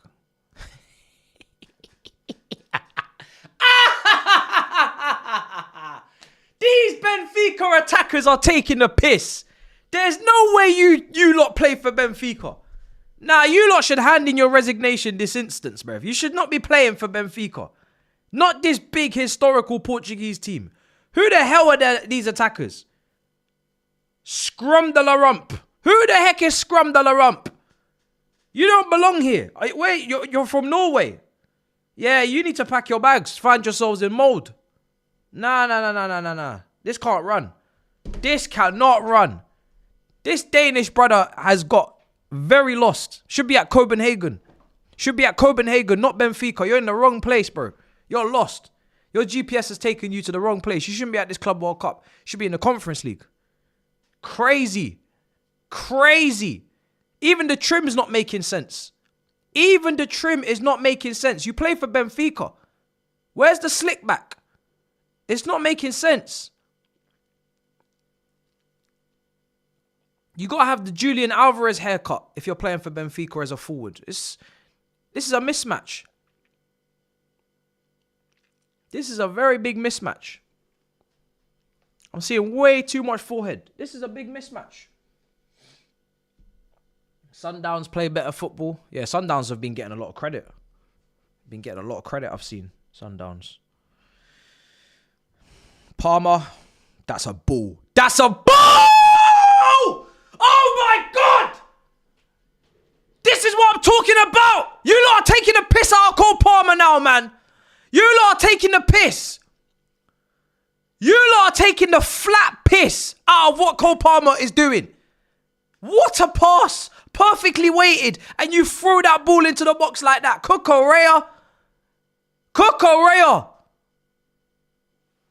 You cannot be overlapping at fullback like this. What kind of delivery was that? Look at the way that... Look at the way they're switching play. These lot are so bad. They have to be dismantled. We have to destroy them now. They're terrible. They can't even play football. LA Galaxy was better than this. LAFC.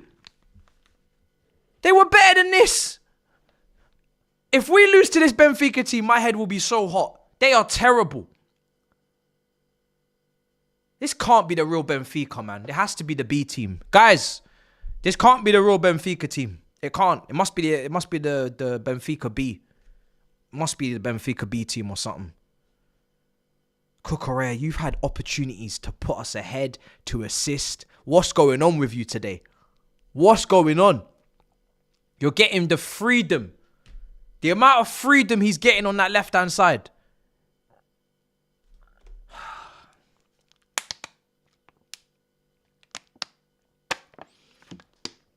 They're so bad. I can't believe how bad they're playing. Now we're doing up nonsense and build up.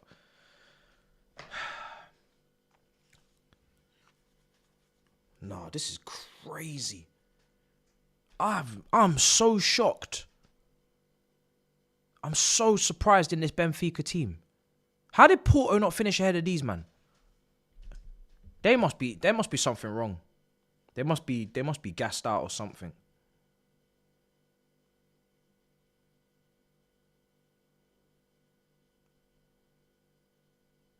These lot finished 9 points ahead of Porto.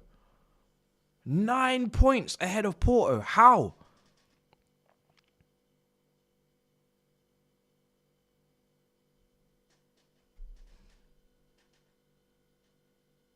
Bro. The fact that we're not winning this game 2-0 is just... It's a disgrace to the game we've watched. We should be winning this game comfortably, man. Look at this. Look at the passes. Look at the connect. Look at the connections. Look at the football.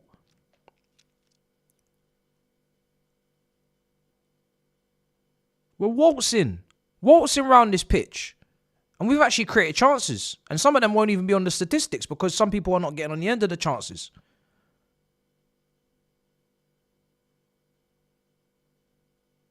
I'm gobsmacked.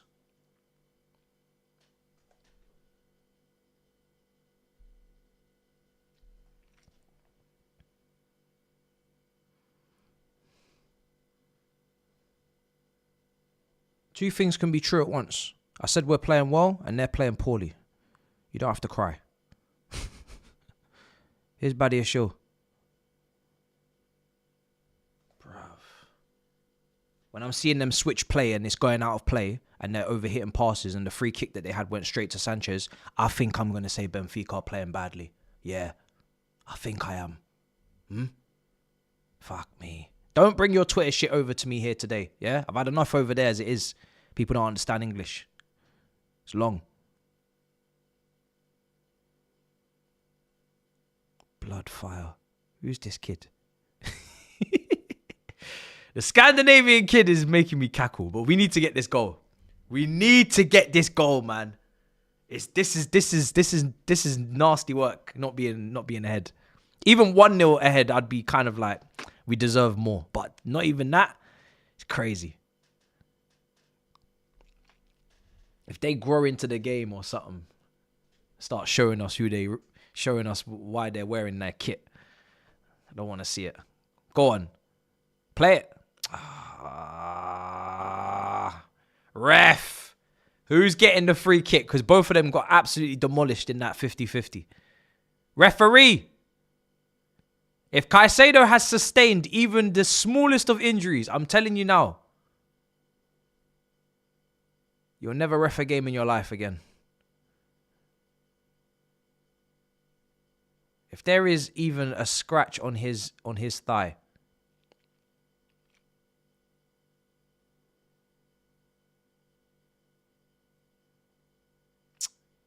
come on. Whoa! Jesus. What kind of challenge is that?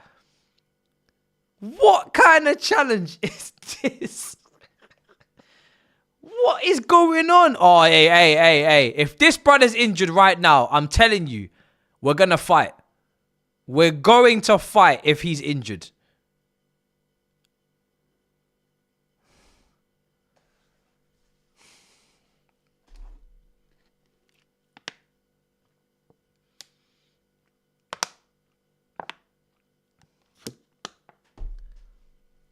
He's fine. I can see it in his eyes. He's fine. He just needed to lie down for a little bit. He's good. I've had a word. Everything's okay, lads. Don't stress yourself in the chat. Everything's okay. Yo, send him off, man. For even attempting to try and injure this brother. Or whatever he was trying to do. Couldn't have been getting the ball.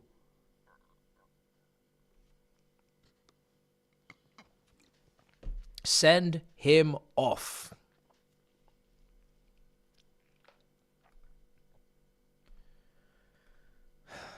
But you see that feeling that you just felt when you saw Caicedo on the ground, struggling for fitness? Remember that feeling. Remember that feeling when we talk about selling our quality depth. Remember the feeling that you just felt. Bank it. Don't let it go. Because you're that feeling away. You're that close. That's how close you are to implosion. That's how close you are to the season's finished. Because there's nobody like him. There's nobody like him. If we lose Caicedo, we don't have anyone like him. The only way you replace him is by having quite a few people that get in and around and win the ball. But no one's going to win the ball at the volume that he does. So you just got to get two people to do one man's job off the ball. And yeah, love and guidance, but one of those people will not be Enzo Fernandez. It won't be one of them. It will be a Lavio, Isigua, and Santos. One of them, one combination of those three will have to run around and do the donkey work.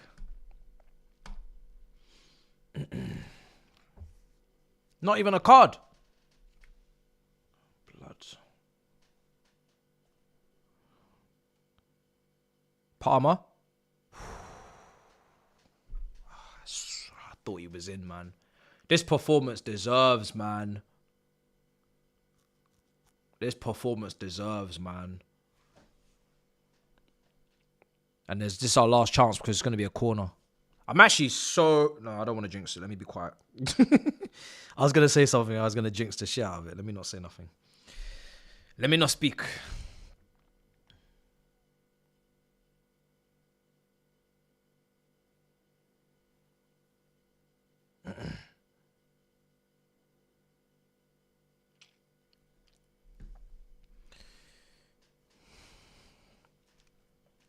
Neto.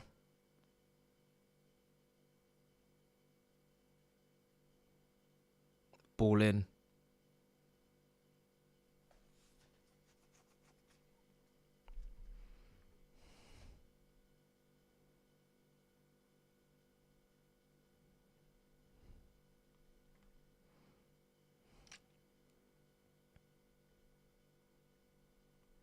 Half time.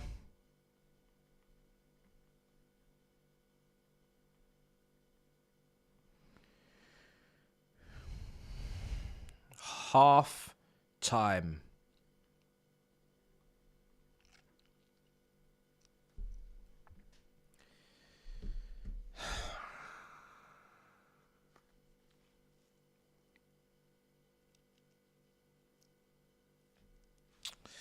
This is a really strange one for me because this scoreline is fake. This scoreline right now is fake. It's not a fair reflection of what is going on. And I'm going to praise us in a minute. But I also don't want to put myself in danger of overdoing too much with the praise. Or I don't want to be disrespectful. Because that could come back to bite us all in the arse. Because right now, if I'm being completely honest, we should already be through to the quarterfinals. If I'm keeping it 100 buckaroonies, 100 bucks, we should already be through to the quarterfinals. That's how much of a mismatch this has been in terms of how good we've been and how bad they are.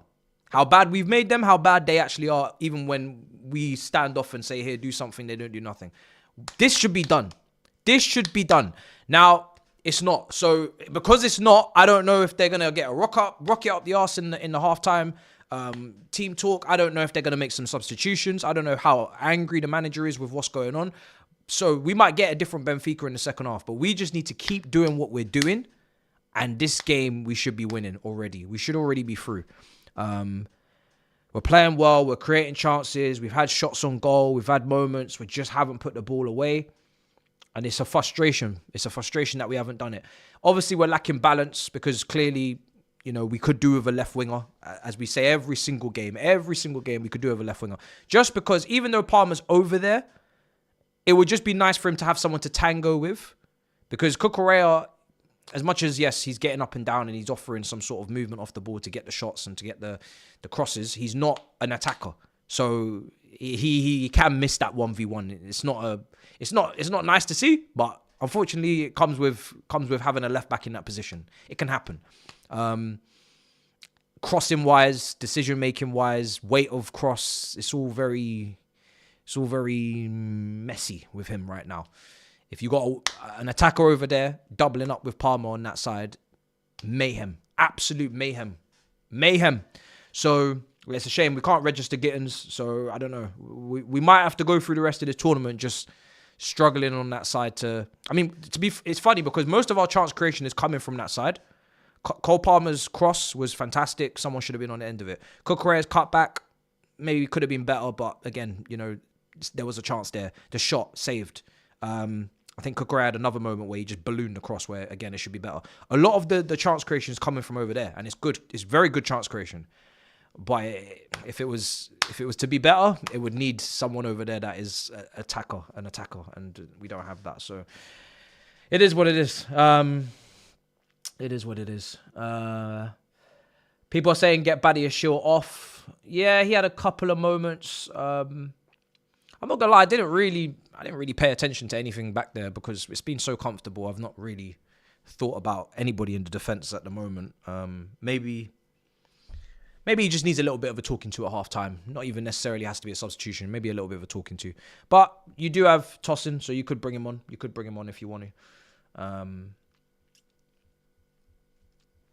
But let me see. I might do a little ring. Oh, also, some extra news. I can reveal that Bayern Munich tried to hijack the deal and convince Gittins with important money, but Gittins wanted Chelsea and spoke to Maresca. So that's maybe partly why the fee got to the point that it did.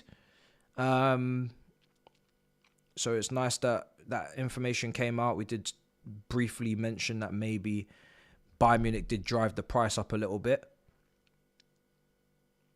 Because obviously they're looking for a left winger. They're getting rejected by Nico Williams. Barcola doesn't seem like he's leaving PSG because he's part of it. Leao, I've not really seen any clear link to Bayern, but he's on the list.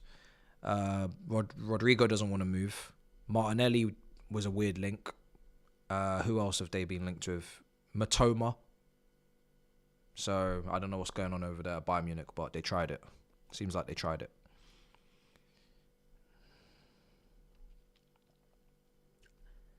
And obviously they could do with someone that's actually going to move off the ball. Because I feel like Elise, Musiala, that's enough ball-to-feet players behind Kane. Kane is very much ball-to-feet as well. What they really need Bayern Munich now is someone that's going to make runs in behind. Someone that's got pace. Let's see what the boys are saying. Brothers! This is a good performance. How are we not 3-0 up? I don't know. I really don't know. What's going on, lads? How you doing, brothers? We are playing well. I'm not mad for once. Bro, this has been I think this has been our best performance of the tournament so far. Look, we played well, man. We should be 2-0 up. There should be 2 Cucurella goals, but their goalkeeper's mad, man. Their goalkeepers are mad. Yeah. That's a good goalie. Dan, on the first one, we're cool. Yeah. Have you guys noticed Took a something? touch, the create space. Oh, Javon, your connection's finished. Yeah, Matisse, have you noticed something that? Have you noticed that when we come up against teams that really don't want to, like, see Flamengo, like they were pressing. they were trying to kill us. Yeah, they wanted us dead. They were trying to kill us. Yeah. Like we find those teams a little bit more difficult to handle. Mm-hmm. But when it's Benfica, who, look, let's be honest, they don't really have much going on for them up front. They're looking for counters, but I'm shocked. Really good with counters. They're more mid block to low block, and we find pleasure playing against teams like this. We play at our pace, and we can find an opening. You know what I mean? But they also might have seen in the other games that when give us some space with Delap and Neto running the channels, then we'll get goals that way as well because we've got a bit of pace up there. But Exactly. I'm a bit surprised with Benfica. I thought they would offer a lot more, but they haven't really. They don't seem to have anything to offer. So my question is, are we good or is Benfica bad? No, so this is the thing. I've actually watched Benfica versus Boca Juniors, and I watched a bit against Bayern Munich. Benfica against Boca Juniors, they actually got opened up a few times, but if they want to turn it on, if they want to really start playing football, they can, because they came back against Boca Juniors, and they did really well. Even with a man down, they were actually a man down, and they came back. Against Bayern Munich and against teams like us, they just want to be resolute. They just want to stay very compact, defend, and just hope for a goal. But if they want to turn it on, like if they want to turn the switch, I think they can. That's the only thing I'm concerned about is we should be winning 2-0. The game should really be done. We should be going to the quarters. It's not done. And if there's a switch that can be turned, is it turning and when is it turning? You know what I'm saying? Because I don't think we can play much better than we're playing. Like, we don't have a left winger. So that side is always going to have a big cap on it. And that's where all the chance creations coming from. Like, Palmer's set up some stuff. Cucurella's had a couple cutbacks. And then, like you said, he should have scored. I don't think the chance creation on the left-hand side can get any better than that without the winger coming in. We're keeping the ball well. Like, it's tough to see how we get better. I think it's a very good point that you said, bro, that are we actually going to get better or this is the best that we've seen already? I still think Benfica has a switch though, like, because I know what they've done, like all throughout this tournament. I know that they're capable of turning it on, and they've got a couple of really good players. They've got this other Turkish player in the bench. Hold on, let me have a look. I think his name is. They've got this Turkish player on the bench. I think I saw him actually when I was doing the teams. Let me put it on screen. There's this player that I rate a lot from them. Who's this guy, bro? Begins with A, doesn't it? It's a long name. Yeah, begins with A. Yeah. Arkatukulugu. Yeah, that's it. That's the one. Arkatuklu. He's a good player, bro. Yeah. He's a good player. So we'll see, bro. We'll see. We haven't taken our chances. That's the biggest problem so far. That's the biggest. But do you know what? I can't even blame that we haven't taken our chances. Cucurella's actually those shots were good. They were just saved mad. Do you know what I mean? His cross that he had that ballooned over everyone was a bit annoying because that should have been a better cross from Palmer's pass. That should have been a better cross. But his first shot was saved, in the goal line by the defender, and his second shot was mad hand stuck out by the goalkeeper. So I feel like the chances we did create down the left-hand side were more clear-cut. Yeah. The ones down the right. And the transition of play from the midfield to the left-hand side has been a lot cleaner than I've seen in the past couple of games. How did you guys feel when Caicedo went down? I almost had a heart attack. Everybody was starting to stress themselves. Me too. I was like, and you could see his leg sort of bend a little bit, and I'm like, oh shit, that doesn't look that great. But he's a warrior, man. He's an absolute warrior. He is. But we need to. What do you guys think about this new sort of like a somewhat of a new, like with 3 at the back. We're playing with Cucurella sort of wing back. On the ball, I'm talking about Palmer in half space, Enzo Fernandez is in half space, 2 midfielders. It's sort of like Antonio Conte-esque type a long time ago, but obviously Conte played more counter attack. But yeah, I mean, if you was looking at Neto as a wing back, Cucurella as a wing back, 4 midfielders, yeah. Yeah, you could interpret it like that, to be honest. I didn't even think about it like that as a 3-4-3, but you can. Most of the times when I was looking at this game, like, it's so obvious to see the centre backs, the 3 lined up, and then you could see Cucurella and Pedro Neto wide. Yeah. And then you see Palmer and Enzo Fernandez in the half spaces. So He's trying things, isn't he? Because Neto plays like a wing back anyway for me. Like, just the way that he plays, he's Portuguese Victor Moses, and then James doesn't get the license to overlap because of probably the injuries that he's had over his career, and Cucurella's got energy for days, so it does make sense. But I do feel like if you're gonna play Cucurella as a wing back, you could get a better left back that can do that better. Like going forward, that they can cross better. Like we need another left back anyway, so we need an overlapper. We need an overlapping left back. I think going forward, this formation suits Palmer because he's not an out-and-out winger, and how Maresca wants to play is with out-and-out wingers. Given that we don't have an out-and-out winger on the left-hand side, we have to is it fair to say he's kind of forced to go down this road? Because Oh, yeah, I get you, 100%. Yeah, there's no one that's naturally gifted to play on the left. Yeah. That's going to give us chance creation, that's going to whip shots from deep, that's going to be comfortable out there.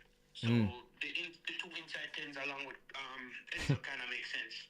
The only thing I would swap, just to test it out, and we haven't done this in the first half, we didn't even try, we just kept it how it was. The only thing I would do, and I don't know whether this can work out or not, but it might help Palmer a bit more, is swap Enzo to the left and Palmer to the right. Like the 2 inside forwards, I'd rather have Palmer open his body up and receive the ball on his left and then cut inside so he can shoot or thread those passes, as opposed to being on the left and always collecting it away from his body. Like, but always collecting ball. How many times has Palmer really cut in off that right and scored though? Obviously, recently he's not been scoring at all. But Palmer, like, it's a strange one because he does score from the left as well. Like when I'm saying, like, if you gave the ball to Palmer in Cucurella's position, shooting a cross goal on his left foot, he bags those. Like, he does score those. I don't really see Cole Palmer like cutting in like Iron Robin and kind of like bending it in the far corner that often. Like, he'll try it, but it'll usually go over the bar, or you know what I mean? Yeah. He normally does a connection play with the midfield and then make the run to go to the back and then finish. Which is why I don't have a problem with him doing it off the left, because I've seen him receive the ball on that left foot and just put it near post. Yeah. The position from where he shoots from is not an issue for me. It's more so the support behind him and the link-up play, because if we dissect that first half, he's doing what he's told to do. We have a box presence now. We have someone that can hit the ball, look for crosses, and he's been doing it excellent in my opinion.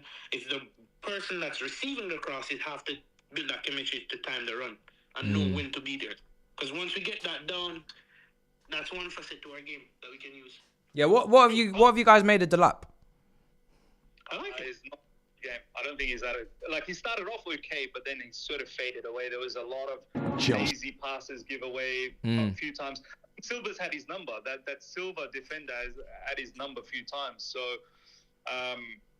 look, I've always said with Liam Delap that he's a good striker. He's one for the future. There's a lot that needs to still develop. He's not the finished product, but he's not someone that's going to help us win the Premier League next season. Of course not. You need someone on top of that. And a lot of people are already like, oh, but this is the guy you dropped, Jackson, or Jackson suspended. But everyone's like missing Jackson all of a sudden. Like, we've forgotten what he's been up to recently as well. Yeah. There can't be any Jackson revisionism. Like, we have seen quite a lot of him already. We always needed to upgrade on him. It's just whether or not we actually end up doing that by the margin that needs to be done. But I said it when Delap signed, like, you got to give Delap so much grace. Like, he's he's still young himself. He's gonna have good games, gonna have bad games. We kind of know his strengths. We kind of know what to expect from him, what we can get, what we can't get. I don't see any reason in anyone stressing out over Delap. He's one of the few players where it's pretty obvious what you're gonna get. Like, we need to get him into more shooting positions. When you're out wide, he's never been the guy that's gonna be like scoring loads of headers. He'll compete. I just want him on one of those cutbacks. If those low crosses are coming in, I need him to be on the end of them, because that Palmer one, he should have been on that. Yeah, but that goes back to timing the run and understanding the chemistry. What I will say with the lap though, he's the backup guy to the main guy, isn't he? He's still not. That's right. Yeah. He's the backup. He's the backup that you can trust. Unlike Jackson, because we've seen what his finishing is like. Yeah. So we need to go out in the market, or else it's going to be. I fear we run the risk of him going to his bad patch, because he's young himself. I think he's even younger than Jackson. So we run the risk of him going to a bad patch himself, and then the fans turning on him. And not giving him the praise he deserves. Yeah. I just want to see Delap, like this team that we have right now. They're very good in going into the wing areas and then whipping in crosses. He needs to make those clever runs through the middle where he can get at the end of these crosses. There's a lot of crosses that's flying in. He's got to start judging, and he's got to be anticipating and reading the game. But and get to those areas for tap-ins. I would love to see him getting those headers, those tap-ins, because there's goals to be got. Do you know what I mean? Yeah. This is he's a young striker, so you got these things have to be taught. You know what I mean? These things have to be taught. You just feel like Osimhen would have just buried some of those, huh? Yeah, but I'm viewing this for Delap as his preseason, because again, we still have to factor in that he's in a new team and he's still building somewhat of chemistry with this new team. It's not only Palmer. My thing is with Osimhen, it's not even to say every time. You know, he's not. Osimhen will miss chances, but when you have someone like Osimhen, the demand is clear, and I'm expecting world class season. I'm expecting you to deliver, and I just know what I need to expect from you, and I think you know what you need to expect from yourself, and the manager knows what he needs to get out of you. There's just a lot more clarity. When you have like a Delap, you have to be patient with them. Like, there's no other option. You have to be understanding of the fact that he's young, he cost 30 million, like he was dead cheap, and he's not gonna just bash out man in the matches every game, bang out goals every game. He's gonna have a dry spell, etc. Whereas when it's someone like Osimhen, I can just say, yo, like, handle your business. Should we be in this position again and again and again? Yes, we will continue to be there. This is where it is. This is the reality, brother. We know we ain't getting those players that we've mentioned previously, so it is where it is. By the way, that Turkish player is on. Yeah, I've restarted my timer. All right, brother, I'll chat to you soon anyway. See you guys soon. Bless up. Big up. Game's back on, people. Game's back on. Yeah, let's see what he does when he comes on. Let's see what he does when he comes on.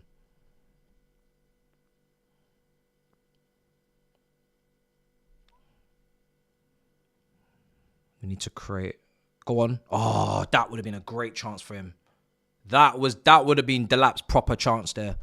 What a bit of defending from Otamendi. Bruh, that is a big clearance.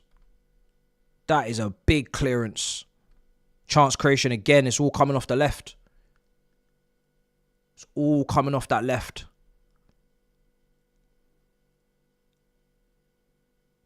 That was actually a good delivery as well. This time. James Palmer.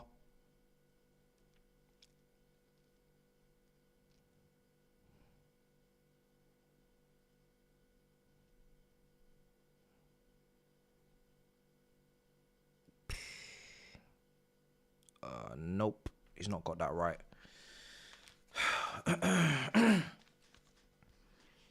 He's not got that one right, but Yeah, that's what you get from Palmer on the left. Those deliveries on the left foot. It's a lot easier to keep it away from the keeper as well when you're just delivering on your stronger foot on that side. Instead of when you do check back in or you cut in, you're kind of delivering into the goalkeeper. So you're creating a very clear opportunity for him to come out and claim it if you don't get it absolutely spot on. It's a lot easier to hit in between the defense and goalkeeper when you're just delivering from that side, which is what he's been doing. He's done it a couple of times. Woo! That was a nice shot from Caicedo. That was a nice shot.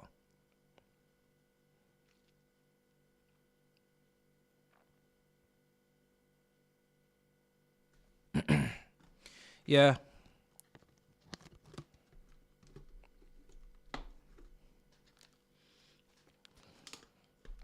It's going to take time for the understanding between the striker and the attacking midfielders to click. It's not going to just click overnight as well. That's another thing. It's not just about the passing behind, which he's already going to be, ready for because he loves to run the channels and stuff. It's the cutbacks. It's the how does Palmer cross it when he's on the left? How does he cross it when he's on the right? Is it going to be near post? Is it going to be back post? Where's the lap better to attack the ball? Is he better at the back post or the near post? All these things take time, so...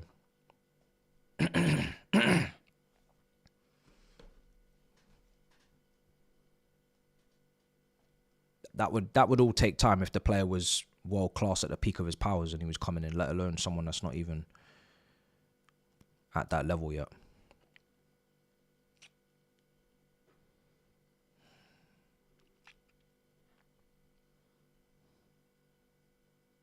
Can we stop knocking now? I need a goal, says Ty. Yeah, Ty, we are knocking on the door a lot. We need to open it now. But if the performance in the first half carries on into the second half and I don't see any improvement from Benfica, then I would just say it's a matter of time before we score and we win this game. It's going to take a big swing from Benfica to actually get themselves in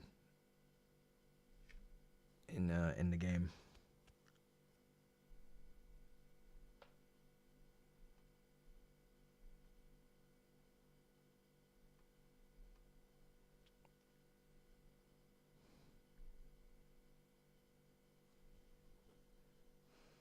So another shot lined up from...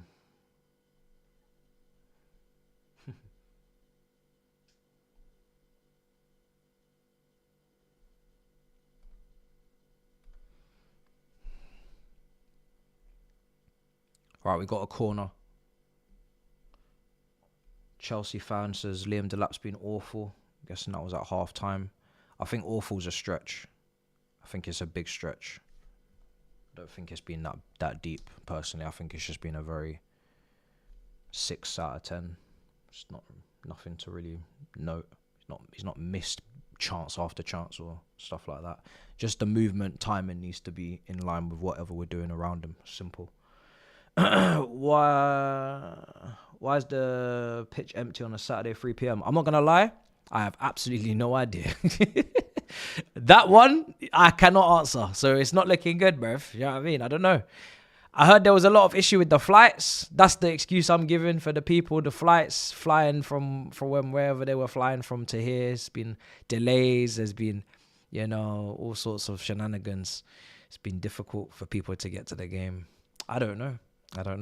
Luckily for me, I'm not the one selling the tickets. I don't need to give a damn. But yeah.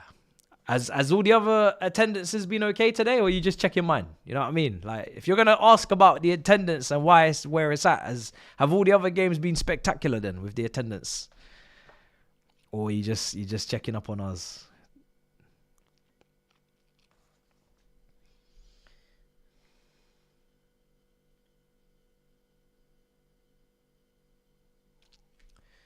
Right, here's Benfica. They're just launching it and then they give it back to us and then we're here. And that wasn't even like a really intense press from us. We just had people in positions high up the pitch. Here's the lap. We weren't hunting them down. They still just launched it and giving it back. So yeah, I don't know what's going on. They're not as good as I thought they were. Here's Badia Shill. Nice. This is beautiful football from us. Oh, unlucky. We're playing some lovely stuff, man. We are playing some very nice stuff. Need a goal.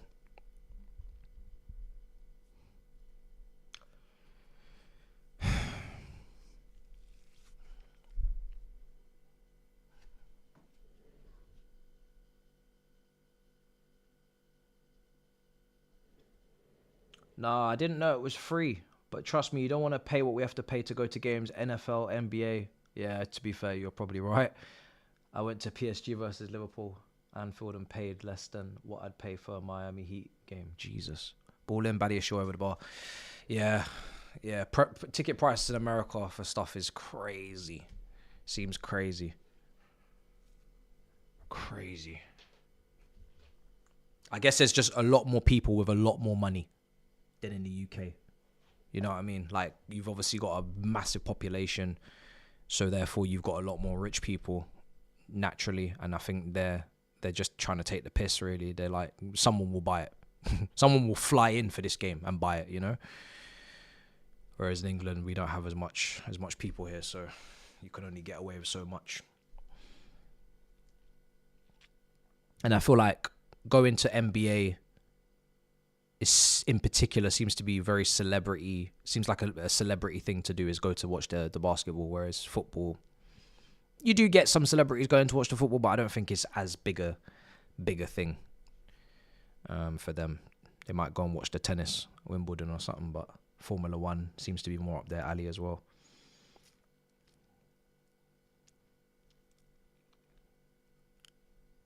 $300 for one ticket with good seats. Fuck. Bloodfire. This is not the world I want to live in. This is crazy work. This is very, very crazy work. It's nasty.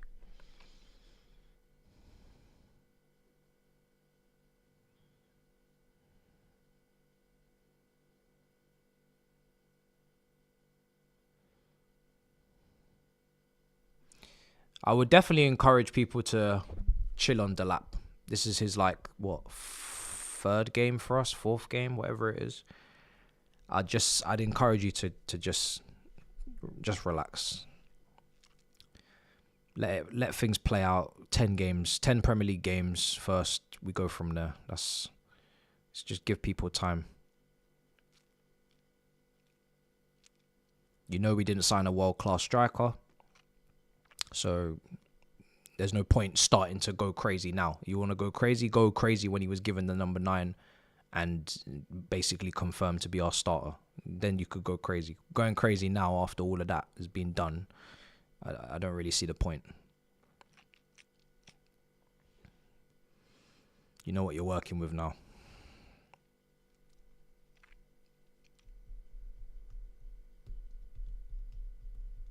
Watching someone at Chelsea for 90 minutes every week is very different to watching someone's clipped up highlights for an entire campaign that probably lasts about 8 minutes.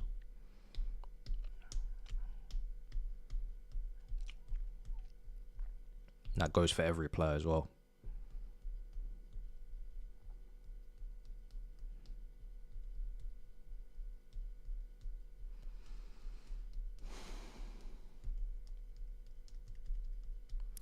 Yeah, the referee's having a bit of a mare.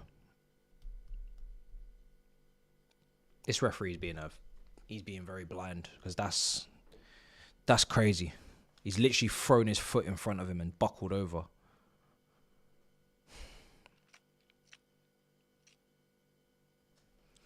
The only thing that I'll probably be concerned about a few things, but because we're not winning and it's like nearly the 60th minute, I hope our energy levels aren't about to take a big nosedive in about 5 minutes, because that's another thing that we've got to be wary about. Whoa, that was almost a bit embarrassing for Sanchez.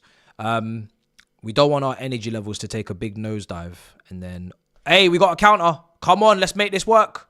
Let's make this work. Palmer. Where are we going? That is underwhelming as hell.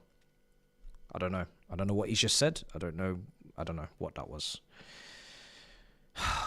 But yeah. The energy levels would even out this game a lot more if we have an issue. But that's where the substitutions come in. We've got to time them. Got a corner.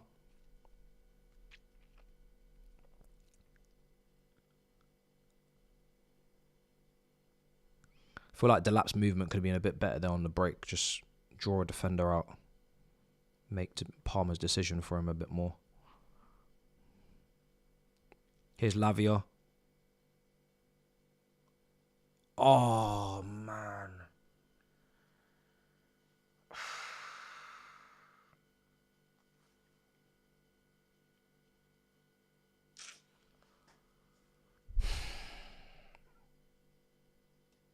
Do you know what?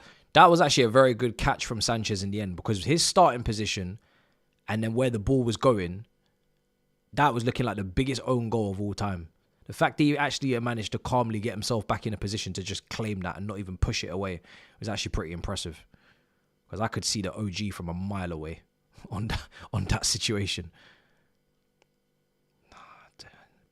Benfica's incompleted passes are pissing me off, because we need to be beating this lot, like now, because they're just technically killing me right now.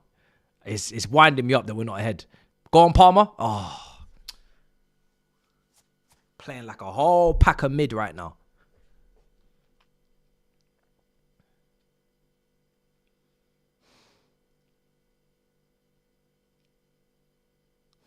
Man, it's nearly 60 minutes.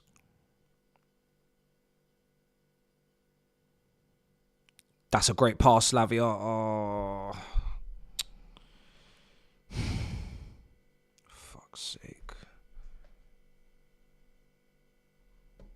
What are these gold coins that FIFA are giving me on the DAZN app? What's on this DAZN site? What's these gold coins all about? I don't understand what's going on. Why have I got 9,000 gold coins? What in the world is going on right now in this sport that I'm watching? Am I getting gold coins for watching on this fan zone little section that they got here? What's going on right now, man? 9,000 is rookie numbers.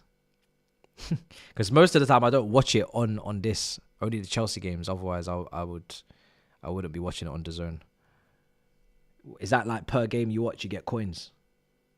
Bro, we're earning coins right now, bruv. Can I cash this out? Can I cash? If I can cash this, I should have been watching on this thing the whole time. I don't know what's going on. It's weird. It means nothing. Well, that's fantastic, isn't it? Fantastic. Just pointless currency being collected for no reason. Great. Yellow card for kids. Oh, fuck! Caicedo misses the next match. He's being booked. I didn't even know. Caicedo would miss the next match against the Brazilians.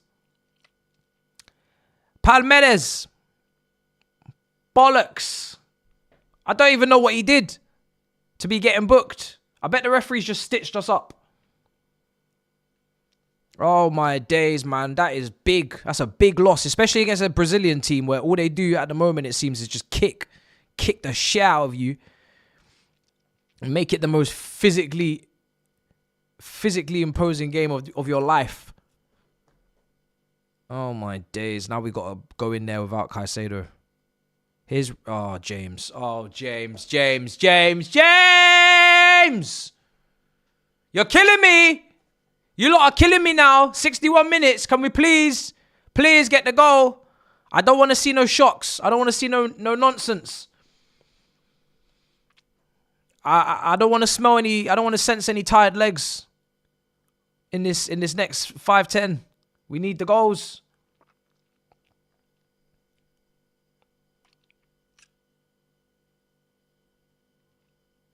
What do you mean stop shouting? Brother, this is a watch-along. This is not an analysis video. This is not a breakdown. This is not a news video. This is a watch-along. What do you mean stop shouting? If I was at the game, do you think I wouldn't be shouting?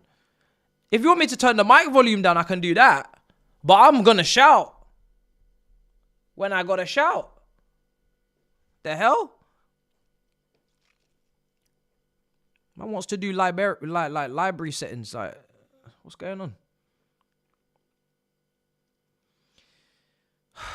Now, someone said don't turn it down. I don't know what you guys want. What do you want from me? Someone saying turn the thing down. Someone said turn it up. Someone said shout. Don't shout. What do you want from me?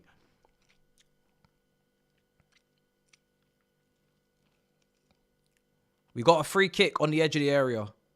I'm praying that this goes in because it's beyond fraudulent that we're not ahead. Benfica being level with us right now is just just not on. Yes! Reece James! Come on! What a free kick! Come on! That's what we needed! Right at the near post! Absolutely smashed the back of the ball to smithereens! Come on, Reece James! Captain fantastic! 63 minutes! I was just starting to get a bit restless. I was just starting to wonder. Starting to ponder. And that is what he does. Listen, the goalkeeper, Benfica fans can comment amongst themselves what your goalkeeper's on at the near post. I personally don't care. Hey, listen, do you know what? The credit on the free kick needs to be there. I don't know. Listen, you should obviously never be getting beat at your near post. But that was inch perfect from Reece James. The amount of power he's hit it at, he's hit that ball with a lot of power, and it's right on the money. It's not a nice one to have to deal with. It's not a nice one to have to deal with. You got to give credit to Reece James for that finish. You know that's a quality strike. I know you shouldn't be getting beat at your near post, and if it was the other way around, and Sanchez let that in, I would cuss him to kingdom come. I would be taking him to the cleaners. But it didn't happen to us. It didn't happen to us. So, you know what I mean? It didn't happen to us. So credit to the goal scorer. What a strike. 1-0. We needed that. That reminded me... it's actually not even... it's not like Fabio Aurelio at Stamford Bridge in the 4-4 draw. But... because that should never have happened, to be fair. So far out. But yeah, that was a really good strike. Very, very well hit. Reece James, this is your season. Full fitness, please. Goals, set pieces, crosses, everything. It's your season. Trent's gone now. We got him out. Ala Madrid, we got Trent out of here. Yeah? So you could take over fully. Because your fitness was letting you down all these years. But we know who the baller is. We know who the positionally versatile baller is. Go get your chain. It's not going to be Pedro Porro. You know what I mean? It's not going to be Timber. Get your chain. Go get your chain. Timber can't shoot like that.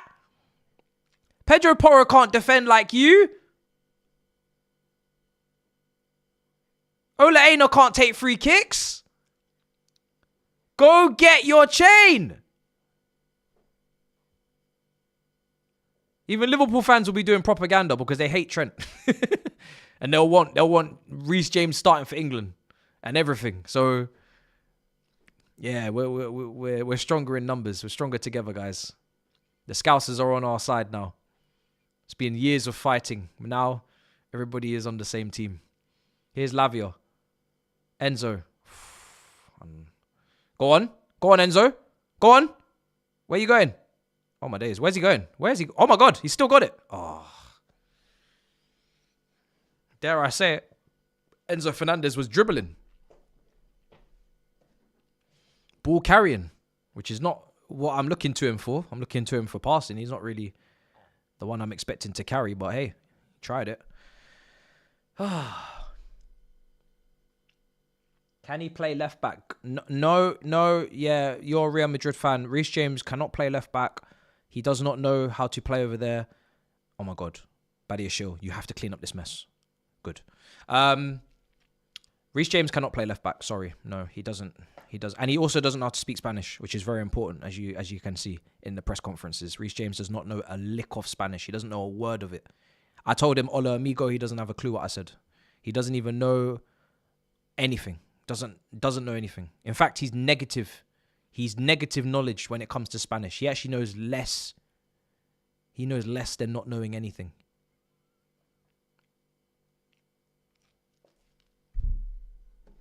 Sorry about that. You're going to have to get someone else. Lewis Skelly. Could I recommend Lewis Skelly to you, Alan Madrid? If you need a left back, he had a really good season last year. Probably one of the best young players in the league last year. Young player of the year. So, Lewis Skelly would be a great asset at Real Madrid. No doubt about it. You know. He also definitely knows how to speak Spanish. I think he just signed a new contract, to be fair. I think I might be a bit late. So Badiashil's down. He's going to get taken off, I'm sure. Why is he down? Because I don't know. Badiashil's got this weird frame where anything can happen. And not in a good way. So he's coming off. He's got this weird frame. He's like that, and he's like that. He's built like this. I don't know why, but he's built like this. And he's got a frame where like injuries will just happen because of his frame. Like they're just the injuries are there. I don't feel comfortable. It's like Kurt Zuma almost, but after the injury. Every time he lunged into something, I just thought, this could be the day. This could be the day where we take you to hospital. You know what I mean? This is what I feel. Unks is on. I can't even call him Unks because he's younger than me. Can't even call him Unks. Everybody's saying Unks is on in the chat. I can't say Unks is on. He's not Unks. He's 27 years of age. He's not Unks. He's not Unks. He's a young man. He's a young man with his whole future ahead of him. He's not no Unks. He ain't got no nieces and nephews. He's not even paying a mortgage. He's still renting. Not even an Unks. Now I'm being called Unks. Here's the lap. No one's in the box. No. Neto. Use your brain, please. Use your brain. Commit to the fucking... Commit! Or was that Enzo? One of you, commit! You can't be out here saying, why didn't you cut it back more? How much more do you want him to cut it back? How much do you want him to cut it back? You gotta commit. These guys, I don't know if this is a club problem, but you lot do not commit to crashing it on top of the goalkeeper enough. I don't know if you're scared of the goalkeeper or what it is. You need to start crashing the keeper. When we're out wide, somebody has to commit to the point where when they're done committing, they should be in the net themselves. Themselves should be wrapped up in the netting. That's how much you've committed. You lot are all trying to hover around the penalty spot. Like, yeah, someone do that, but someone commit, for God's sake. Someone go all the way.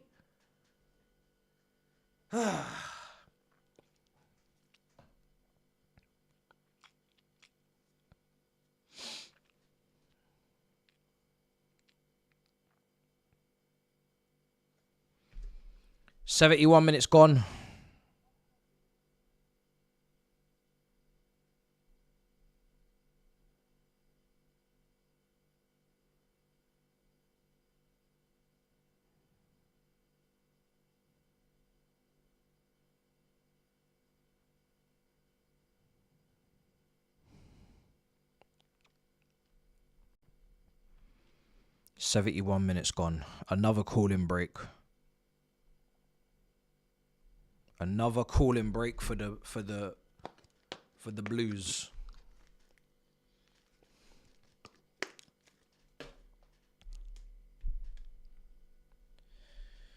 This is good. Just keep him here. If we can get another goal, great. If not, see out the win. Off we go. Happy days. More than deserved.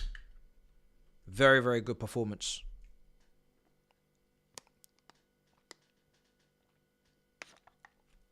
Very, very good performance, man. It's just a shame that Gittins can't be registered, because you have a performance like this and then you add Gittins into it. You're just adding a left winger into this, so you actually have an option for the manager. Can be more tactically versatile, even if he's coming off the bench. Just makes the squad stronger. Would have been nice.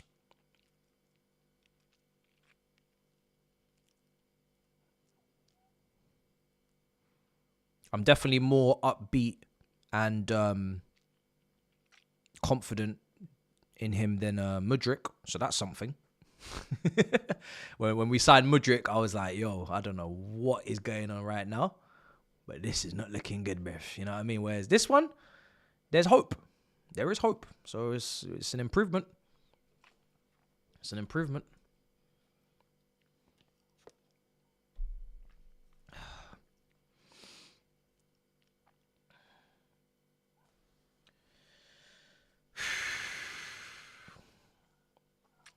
Oh, we're on the counter. Please finish this game. Enzo. Oh, you just fucked it, Enzo. You got to release that, man. Come on. This is why I say counter-attacking is an art form. It's an art form. How are we butchering that counter? See how difficult counter-attacking is? Because look at the nonsense that we're witnessing. My goodness. When you're counter-attacking, a man that is 5 yards away from you, suddenly you can't pass to him.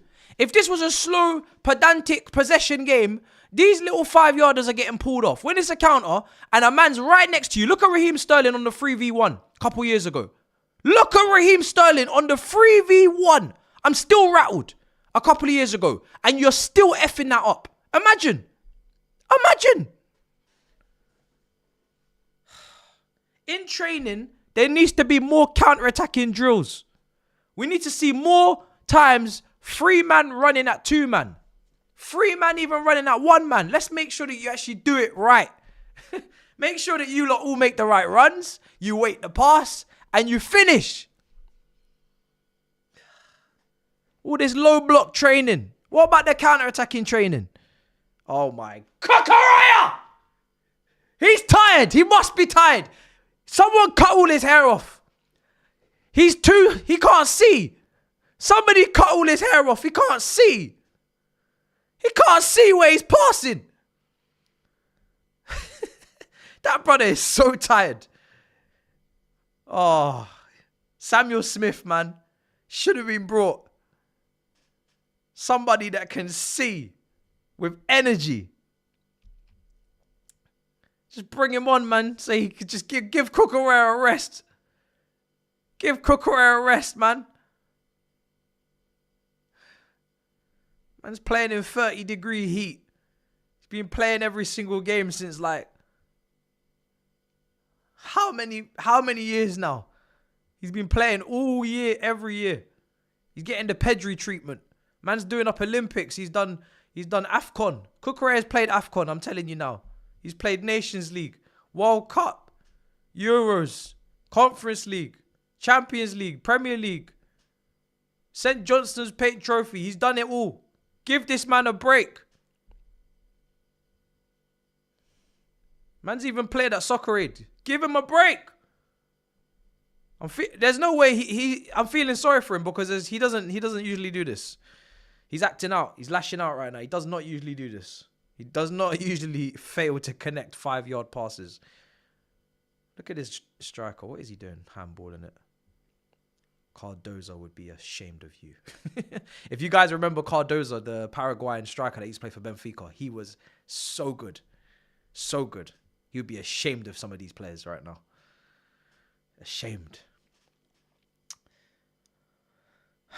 Make some subs. Some people say make some subs. 40k. 45k. See, look, that's the thing. When you've got such a big stadium and you've got so much empty seats, it makes it look like it's only 20k people there. But that's Stamford Bridge sold out. That's Stamford Bridge sold out. If these stadiums were just more modest and less intimidating, we wouldn't have a problem. Just chuck in a little Stadium of Light, chuck in a little Stamford Bridge, chuck in a couple little stadiums and sold out. They did too much. They're trying to sell out Old Trafford's every single game. It's not going to happen. Like, we love football, but we don't love it that much. These men are trying to sell out Old Traffords every game. Like, what do they think this is? It's too much.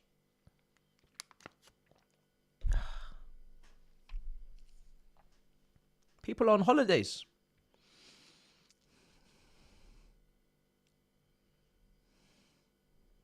That finish. Benfica's attacking play has been disturbing, to say the least. Is there any more Benfica fans in here that would like to answer for their crimes before the end of this game?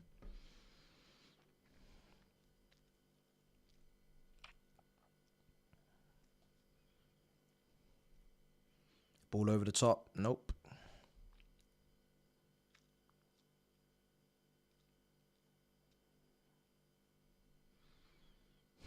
Can we do some changes? I don't like our build-up right now. We're messing around. We're messing around. Oh my God.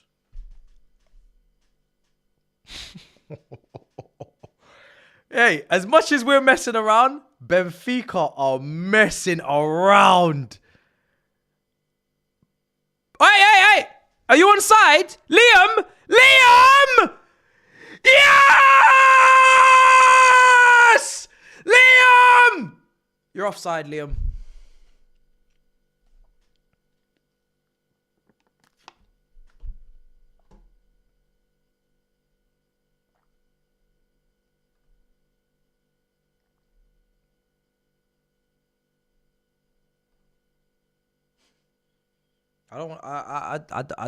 I'm embarrassed. The way I celebrated just there. Wow.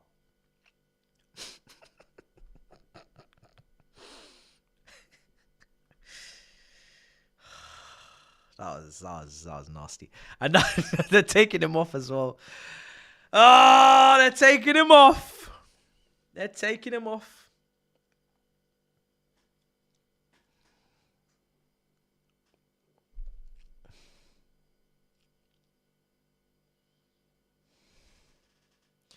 Christopher and Cuckoo, Gusto and Drewsbury Hall coming on. Experience. Seeing out the game. Manager's not trying to show the youngsters any love. Man said, yo, experience. He's taking this game seriously. If he hasn't been working with you for a minimum of a year, he is not even talking to you right now. You could be on the bench right now whispering in his ear. You could be speaking Italian. He's not even looking at you. He's telling you, you know what? If you haven't been working with me for a year, you can go and take an early shower because you're not coming on. I don't even know who you are. Andre, Santos, I don't know who you are. Get out of my face. I got a result to secure. Crazy. He said, I'm not bringing on anybody. The fact that we brought on Gusto and we're trying to see out a lead is quite ironic. I will say that. We're trying to see out the lead. And we brought on someone that has been defensively getting cooked for the last 3 months consistently. To the point where he is like, well done now, Gusto. He's not even like medium. He's well done. So that's a strange one. That's a strange one. Hopefully he doesn't do anything crazy. Here's Drewsbury Hall. Right side. Coming in middle. Oh, you fucking. I'm gonna start calling people names in a minute. Because some of this passing is just ridiculous. It's just ridiculous, guys.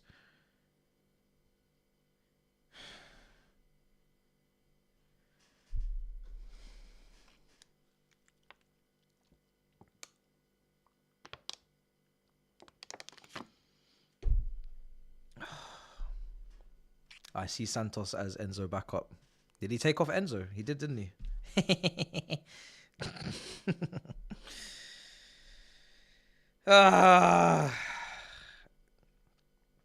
You'd also make the case that Santos defensively should be better than Dewsbury Hall as well, because I didn't see Dewsbury Hall putting up tackles and interception numbers in the League on last season. You know what I'm saying? I didn't see you stacking up them tackles and interceptions in the second most physical league on the planet. Did you? You was doing up Astana on the ball. Rolling studs. So, I don't know. He was captain. Listen, as long as we win the game, it is what it is.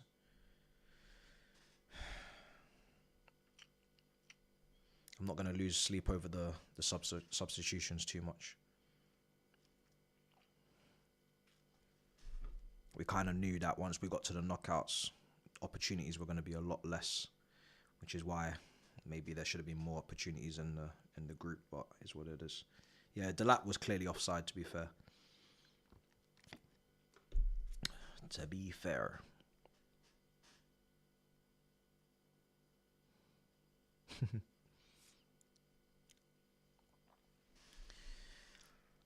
Come on, let's keep this going. We're nearly at the end. We're nearly done.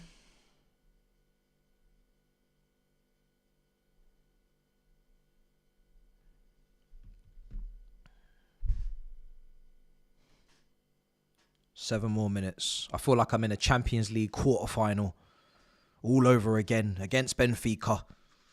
7 minutes left of this breathtaking, scintillating, tantalizing knockout game.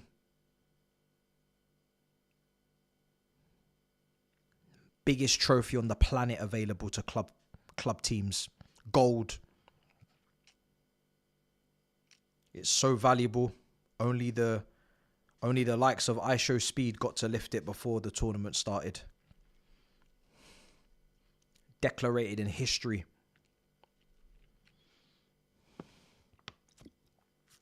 Massive institutions like Arsenal have never won it.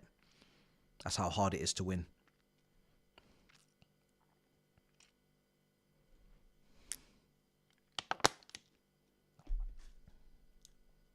Lavia 90 minutes. That's an interesting one. Can Lavia do the 90 minutes?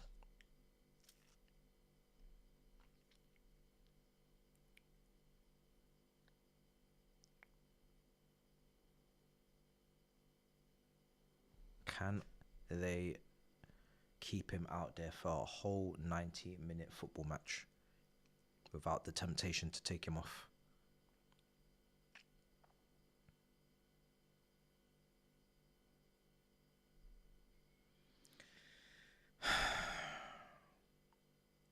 Stadium's too big, man.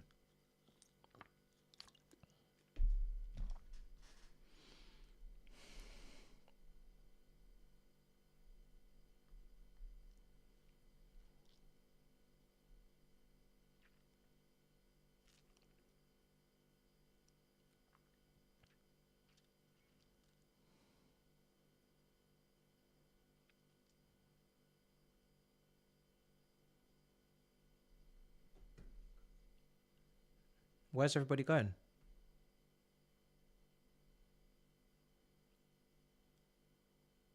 Guys?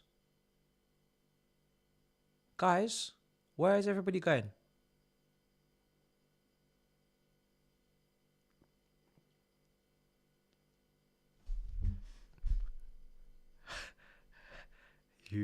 You are taking the fucking piss.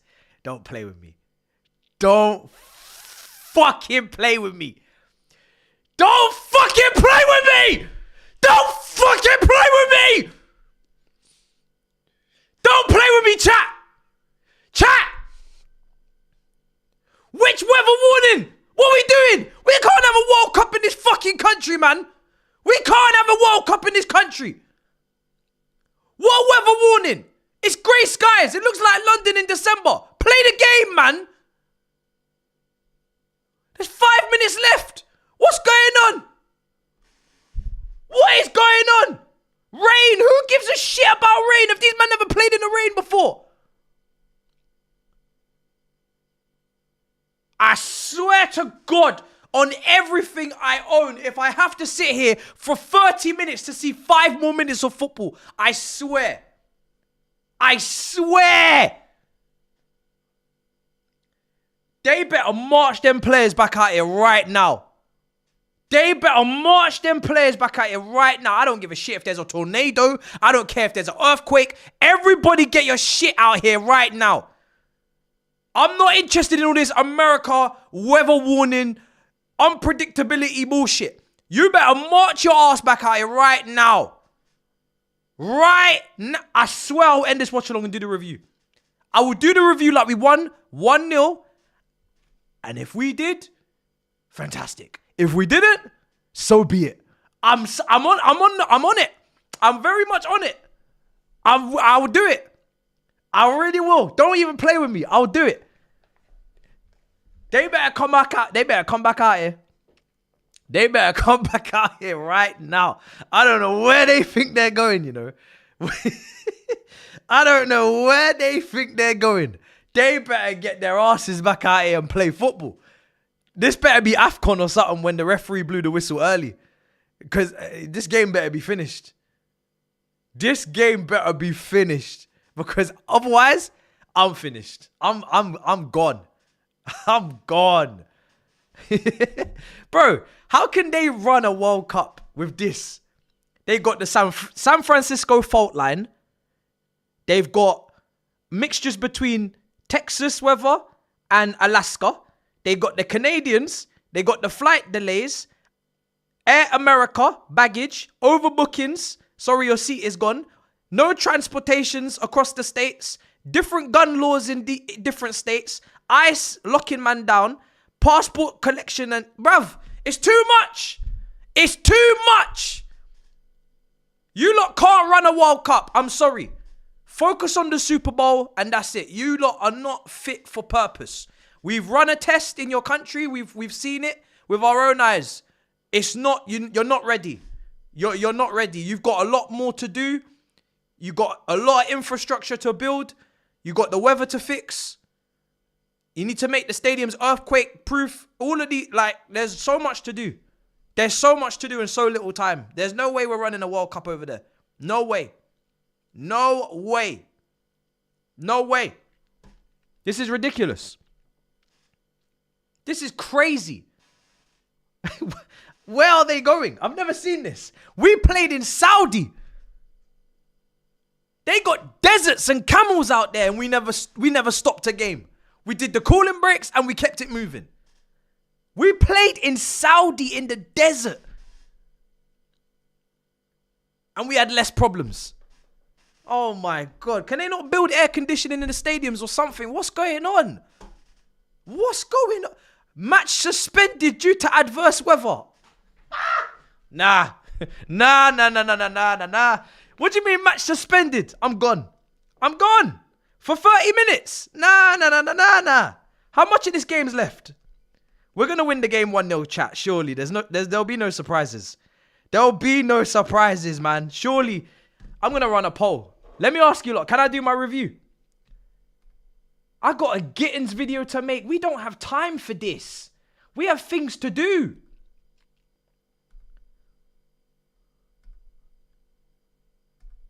I gotta go see a man about a dog. What's going on? I'm running a poll. Review, yes or no? At your own risk. At your own risk as a viewer. Review or no review? Get your votes in. There's over 3,400 of you here. Vote. Review or no review? Because this is crazy. They're taking us to extra time. We're winning the game. I've never seen extra time when we're winning a game in 90 minutes. I've never seen it before in my life. Can you imagine? Can you imagine if we come back after 30 minutes, we concede and then there's extra time? Oh my God. Yo, my head will be on Pluto if that happens. I will be gone if that happens. Can you imagine? Can you imagine if we came back, conceded, and went to extra time? I would be so rattled. We're having a whole extra time right now. 15 minutes. And look at John Obi Mikel smiling. Smiling.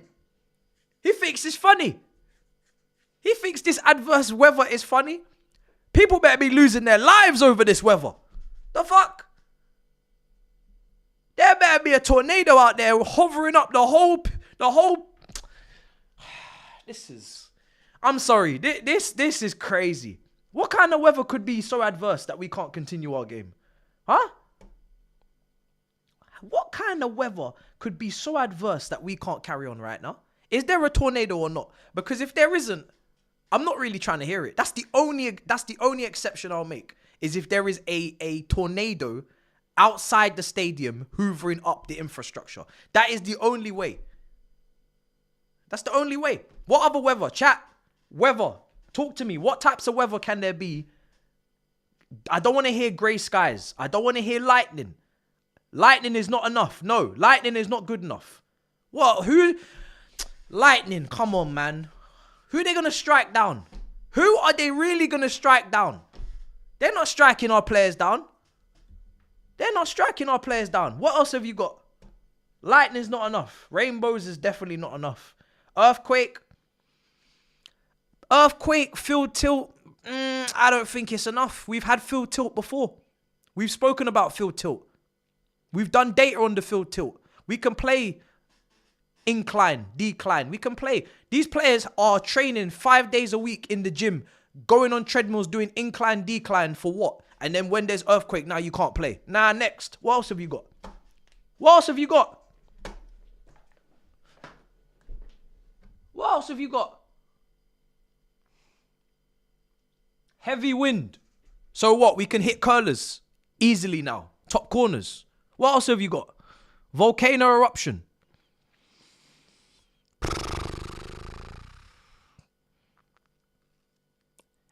To be honest, unless the volcano, unless you can see the lava coming into the stadium, it's not really an issue. That sounds like more of a them problem outside the stadium. If it's not in the stadium, if the lava is not coming into the stadium, where the pitch is, and it's not too hot to handle on the pitch, I don't really see how that's an issue. I'm not going to lie. The tornado is fair game because I'm not trying to see Caicedo get swept up into the sky. I'm not trying. He's definitely going to be out for the season. If there's a hurricane, Caicedo is going to be out for the season, 100%. We don't need that. We don't need Caicedo to be injured. We don't need that. So I'm more than happy to but no one's not. Look, if the lava's there, you see the lava. Look how slow lava moves. These are trained athletes. Look how slow lava moves. You think these men can't run from lava? Nah, man, I'm not buying it. I'm not buying it. What else have you got? It's high standards we need for the weather for the game to get called off. Most of the suggestions I've already given you the logistics as to why it doesn't matter. Now these pundits have got to waffle for 30 minutes. Look at John Obi Mikel licking his lips. He's licking his lips like he fancies the woman next to him. John Obi Mikel is licking his lips because he knows for 30 minutes now he's not going to be able to do anything but slander Jackson because he's not got enough material for this time. He did not prepare to speak for 30 minutes for no reason. So 100% now Jackson's getting slandered. He didn't even play and he's getting slandered. I'm not even listening with audio on. I know right now he's talking about Jackson and how his performance has not been good enough today. He's not made the right runs. He's been offside. I already know. He is 100% slandering Jackson. 100%. I can see it in his eyes. Look at him. Look at him. And in about 5 minutes, he's going to talk about Osimhen and say Osimhen would have had Chelsea 3-0 up by now. Jackson should have scored. This is crazy. This is crazy. What else have we got?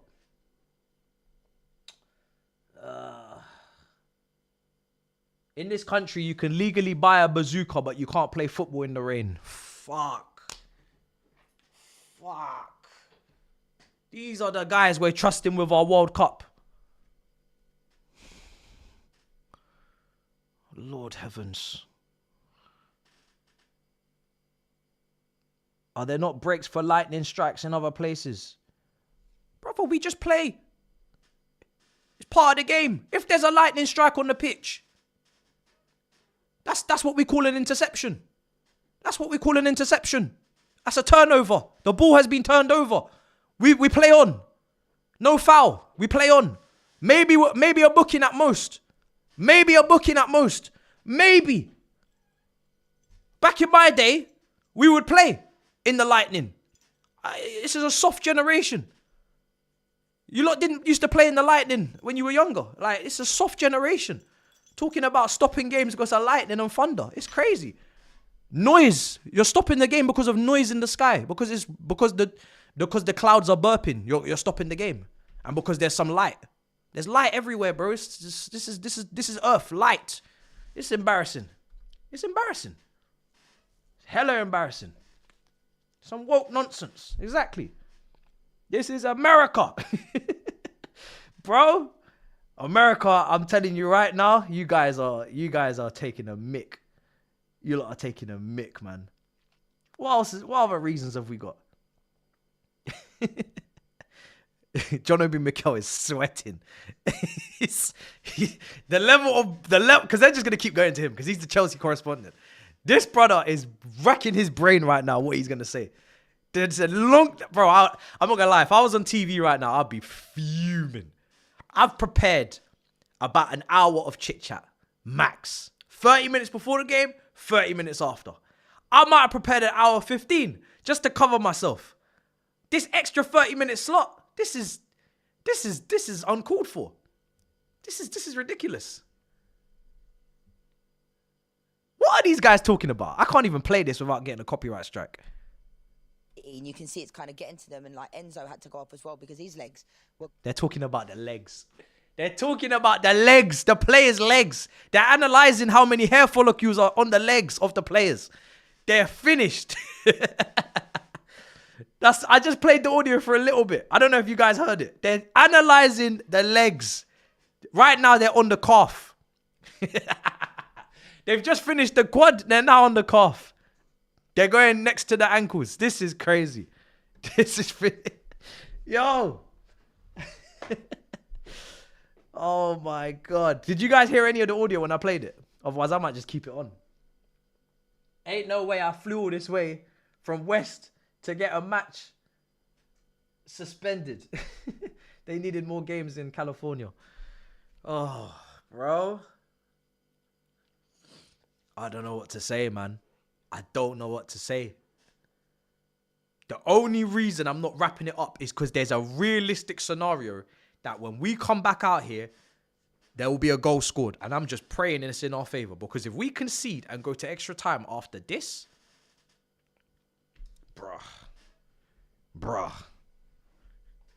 And how do... So question. Americans, because you guys are obviously the weathermen and weather women. Do you know what I mean? So talk to me about the weather. How are you going to get this game back on if the weather doesn't change?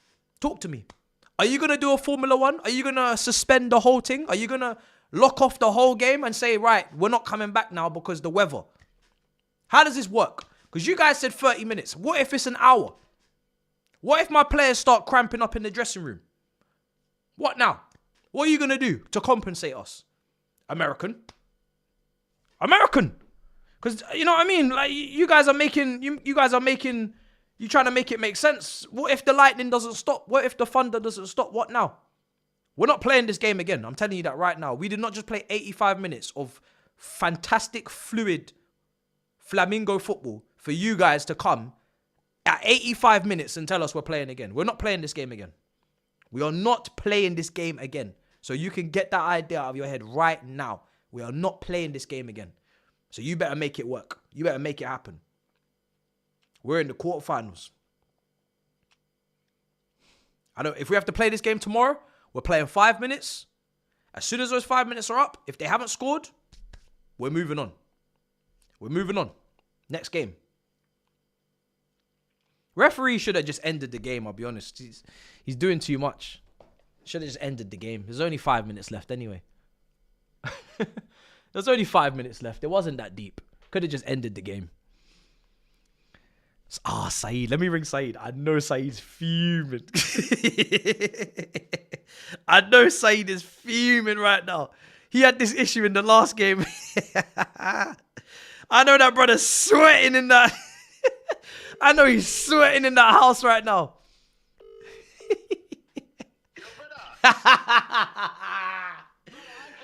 I know you're sweating right now, innit? I got off, bro. Listen, I was like, let me get out of here, bro. Wait, did you end the watch along? But I ended up watching that, brother. You mad?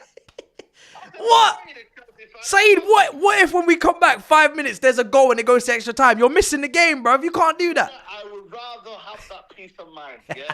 Because ain't no Benfica goal happening. They ain't had a shot on target, bro. They are rubbish. Rubbish. I was genuinely thinking, should I end the watch along and do my review before the game starts again? How funny would that be? Brother. Bro, literally, yeah. You know what the bad thing is? It's taken them that long to get off the football pitch and tell them, yo, everyone go leave now. We got to leave.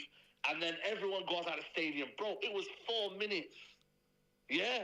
Allow all of this cooling, this, that, and the other breaks and all that advertisement. Brother, And how are we going to go to the World Cup in this country, brother? Brother, I don't know, bro. I swear down, bro. Like, you know what it is, bro? It's one of them where you've got to be there rather than at home. You're at home. You got to be there, but I don't trust them with our World Cup. Brother. I was chatting to some friends today, brother. They're telling me flight delayed 2 hours. They're going to miss kickoff. Can you imagine? Oh my days. Nah, you're joking me. Flight delayed. Air America is not taking any more passengers. They've overbooked the flight. Sorry, you're going to have to drive West Coast to East Coast. Good luck. Here's a truck. Oh, nah, that's crazy. And you know what is so crazy about it? When we were getting into that stadium in LA, it was a bit madness as well, you know. It was like, yo. But my thing is yeah, instead of doing all of this flipping walkouts here, FIFA walkouts here, that takes 2 or 3 minutes. Then they take 20 minutes. I actually timed it, bro. The game would have been over by now. 19 minutes. Facts. 19 minutes.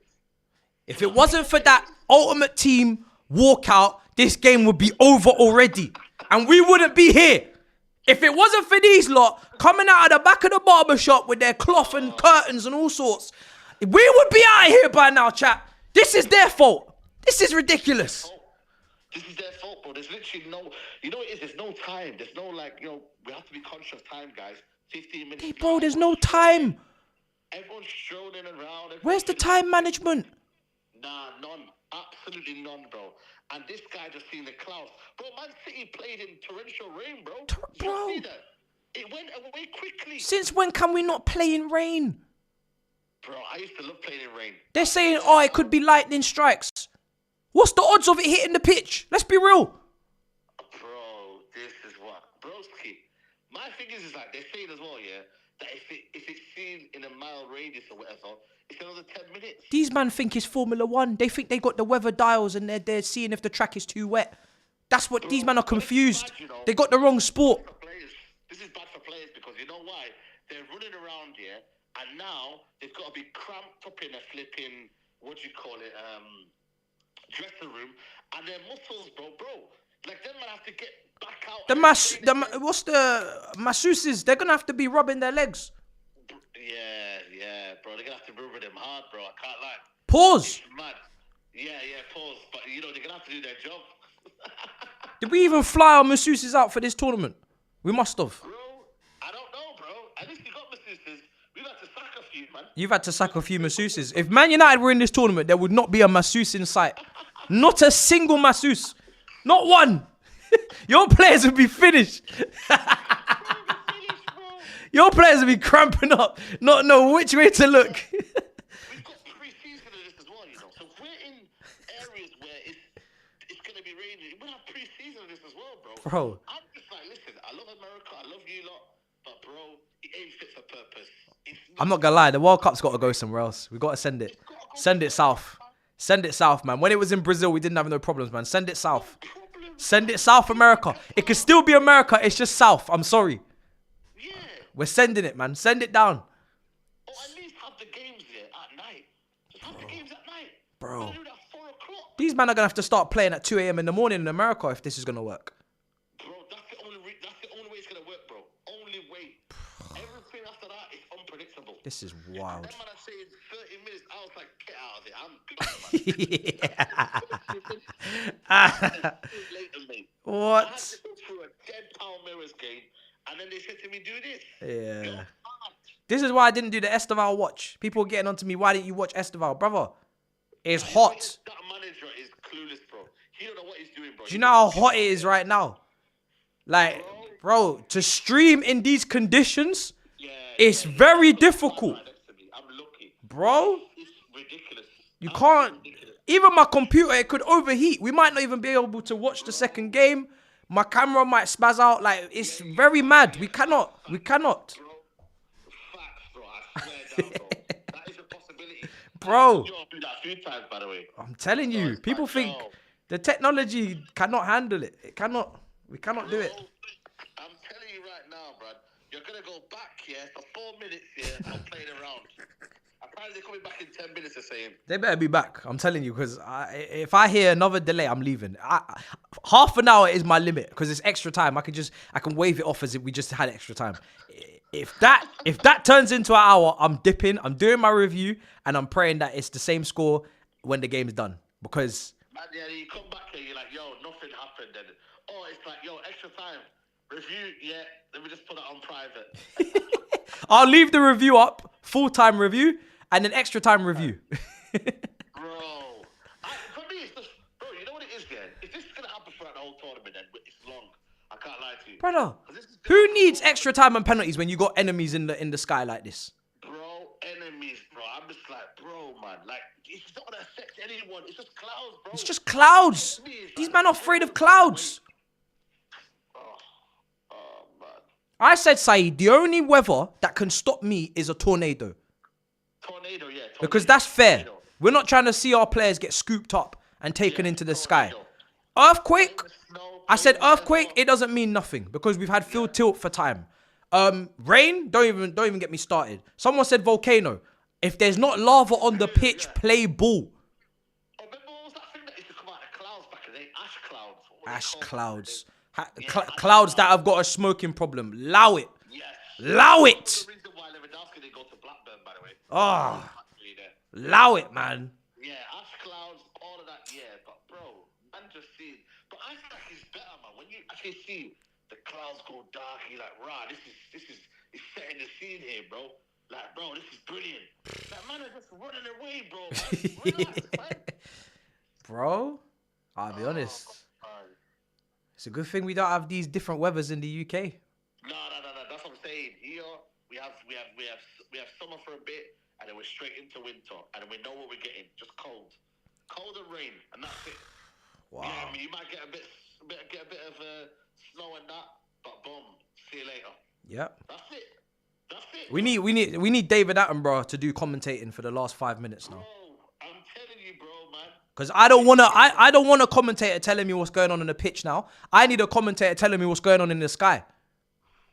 But imagine they actually just said, you know what, we're just gonna cancel it. You have to go, because that's what they do on tennis, you know. They'll just cancel the game and say. That's what they do in F1. They'll just cancel the race. Yeah. Oh shit. So what happens then? You just null and void.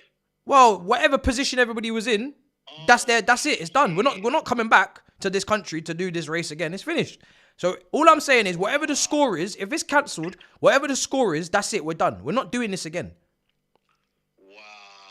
That's how it needs to be. We are winning. We have won. Game finished. Yeah. Set match. Yeah. Bye bye. Game, set, match. Yeah. Simple, man. That's what you gotta do. This is mad. Now the zone are showing the game that you played earlier, the Brazilians. Bro, that was. The zone are so cooked right now. They're showing the whole game. They're gonna show the full 90 minutes of the game earlier again. Wait, they're doing that. Oh my God. Can you imagine? Talk about it in the studio. Well, yeah, the rain, all the. I turned, bro. But they have to do it because you can't just keep talking. What are you gonna talk about? That's what I'm saying. Mikel, I said it. Mikel will start cussing Jackson even though he's not playing. That's what I said. He's gonna run out of words to say. He's just gonna start cussing Jackson. He's like, yo, I got free time now. Let's do a podcast. The John Obi Mikel podcast right now. Let's do it. Man said Obi podcast. Nah, that's crazy, man. Who's the other woman? Is she connected to Chelsea, by the way? Olivia. No. Yeah, Olivia. Yeah, she. Not Olivia. No. The other one is the woman in the next to Obi. Oh, I don't know. I don't know who she is. I've never seen her before in my life. Yeah. Never seen her before. Oh That's my god. crazy, bro. Let me see how many people are still alive. Or how many people have said I nah. think I was the only one that left, man. I swear down, bro. I think I was the only one that left. I was start fuming. I was like, yeah, get me out of here. Bruv, why is Eunice on Google Maps? He's doing. Oh my god, he's on a weather. Oh my god. What is he on? Bro, he's doing some weather thing. Wait, let me ring him real quick because I don't know what. He's losing his head in a bit.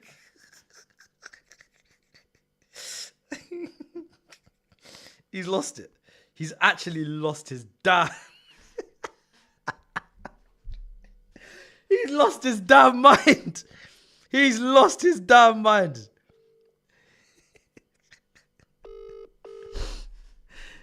Yo.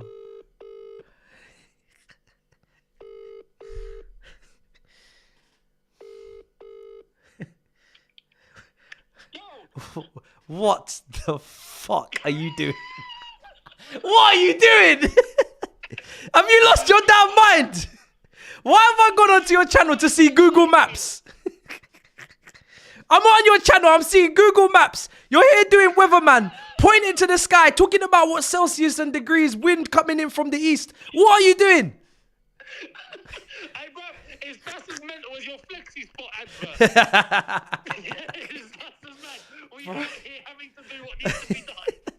Oh my God, I can see wind coming from the northwestern direction in about 20 minutes time, guys. You know what I mean? Like, hang on, where's the bank? There we are, Bank of America. Oh my God. There's Bank of America Stadium. There we are.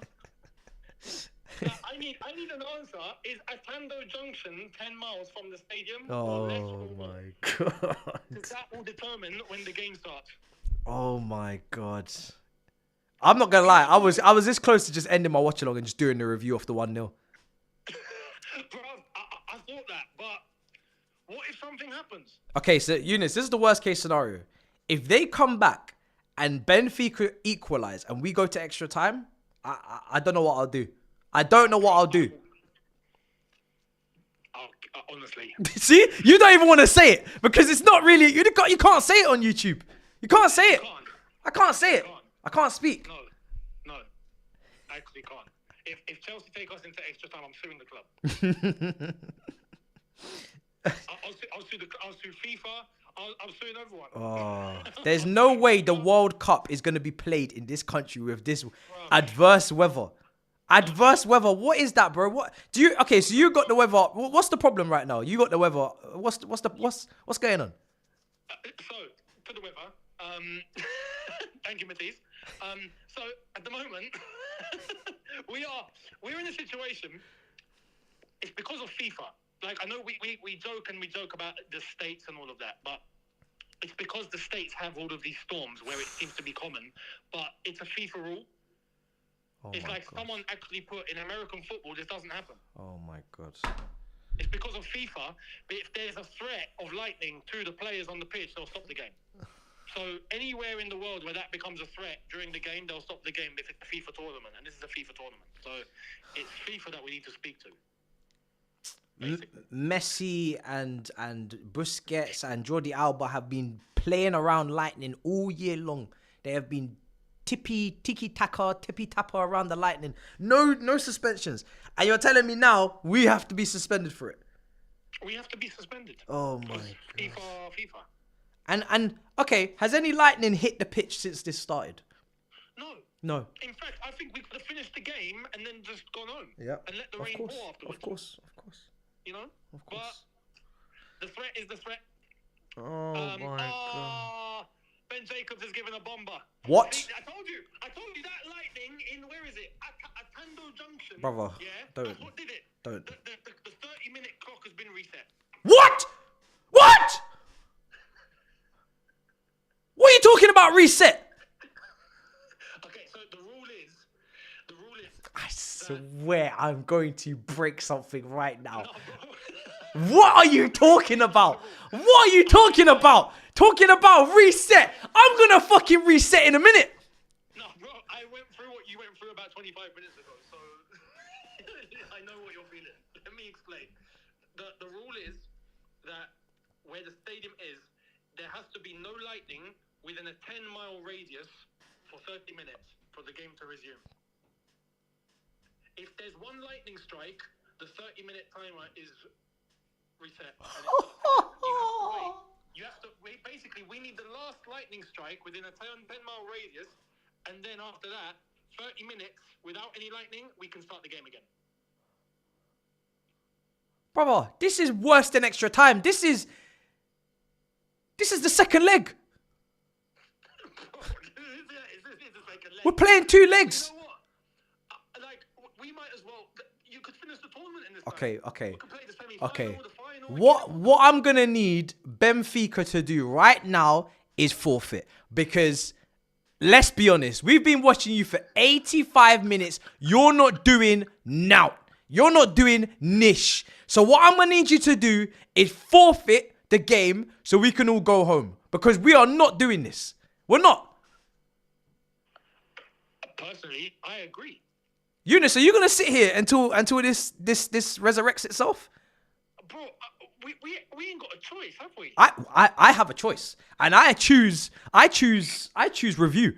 I choose match reaction. I'm a lock this, brother. You're gonna as you said though, it's 1-0. If you do a match review for 1-0 and then you wake up tomorrow morning and it's finished 2-1 Benfica, things are going mad. Can you imagine? Imagine I've done the review, 1-0 win. I've gone to bed. I've left it with God. I wake up, we lost 2-1 in extra time. Oh my God. Well then, you know what? I'll just do another match reaction. That's fine. I'll just do another one in the morning. You would do another one? Yes. 2 reviews. That is a solution. This is 2 matches we're playing. This is 2 matches. That is a solution. Can you imagine? That would be the most funniest thing. You'd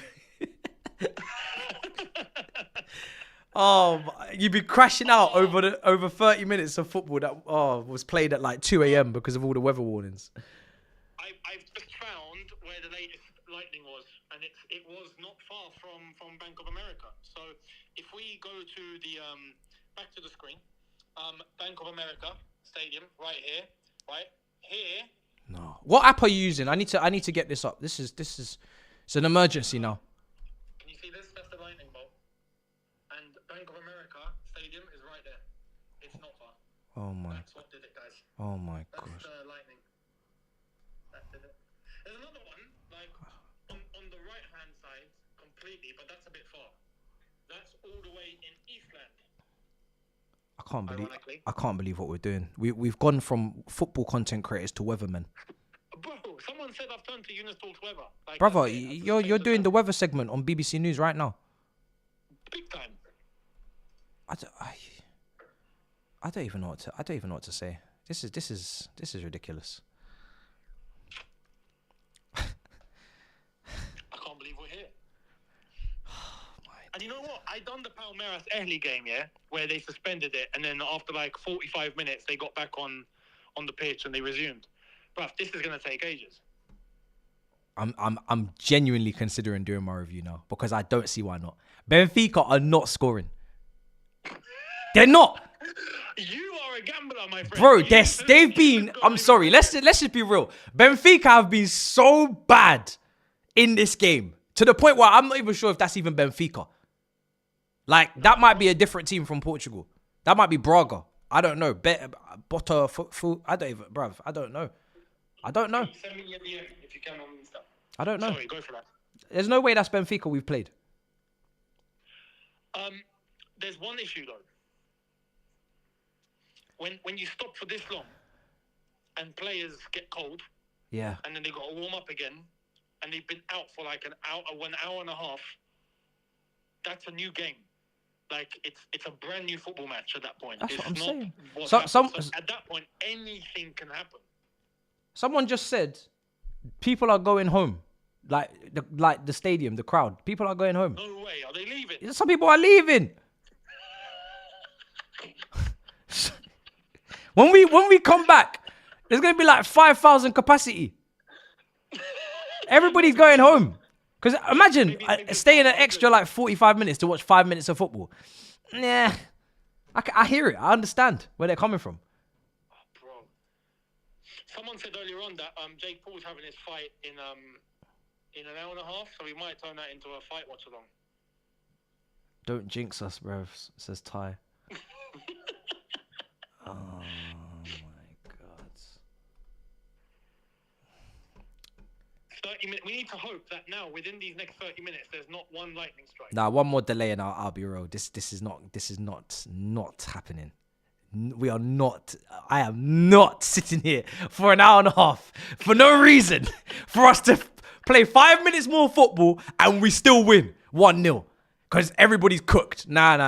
I'm not gonna be taken for no fool. I'm not gonna be taken for no fool today. Not a chance, Eunice. Not a chance. Eunice talks weather. Not a chance. I'll be damned if I'm gonna sit here for an hour waiting for 5 minutes of nothing. Nah. Bro, then I will be very, very intrigued to see how this is going to end up going. If something goes wrong and we concede, your content is going to be hilarious. You're gonna have to come on and do like a public statement or something. You know, you're gonna have to come out and do one of them videos of I'm sorry that I delivered a review for you guys yesterday. So funny. That wasn't my intention. And then you've got we had the Gittins news break before this game as well. Terrible timing. So here we go. I know, it's horrible. People are like, why is it bad? Because we got a game to focus on. Yeah, we can't do a video on it. Nah, Gittins is that's tomorrow now. That's Gittins Day's tomorrow. They ruined all the dopamine for some of you by announcing it before the game. Yep. God damn. I don't know what to say, but this is crazy. Someone said you have to give out a comunicado oficial. I agree. You know, at this rate, we're going to turn into flipping Liganas. Like, it's Ligana. 14 hours. 14 hours and all of that. Oh, it's so hot as well. It must be hot where you are, innit? I'm in aircon, so it's cool. Okay, I ain't got no aircon. No, in London it's a myth. My fans are upstairs as well, man. I might have to go upstairs and get the fans. You might have to. I might have to really start camping out for this one. You might have to. I have a weather update.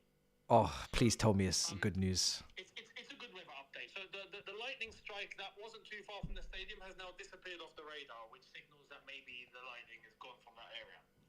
The one that is close to Charlotte Country Club, you can see it. That is still there. That's not going away. I need that to disappear. That's your weather update. This is insane. I can't believe we're doing this. I can't believe it's come to this. And you know what's mad? It was like, when was it? It was the first cooling break, 29 minutes. Yeah. And we were talking about the possibility of lightning. I was like, nah, I beg the game doesn't get stopped. And then they stopped the game, and I was like, no way. I didn't even think it was a possibility. Oh no, bro. See, we've gone through this on the channel already, brother. We've got experience. My God. No, this is wrong. Even the players, even if I was a player, I'm playing in the lightning, man. I'm taking the chance. I'm taking the risk.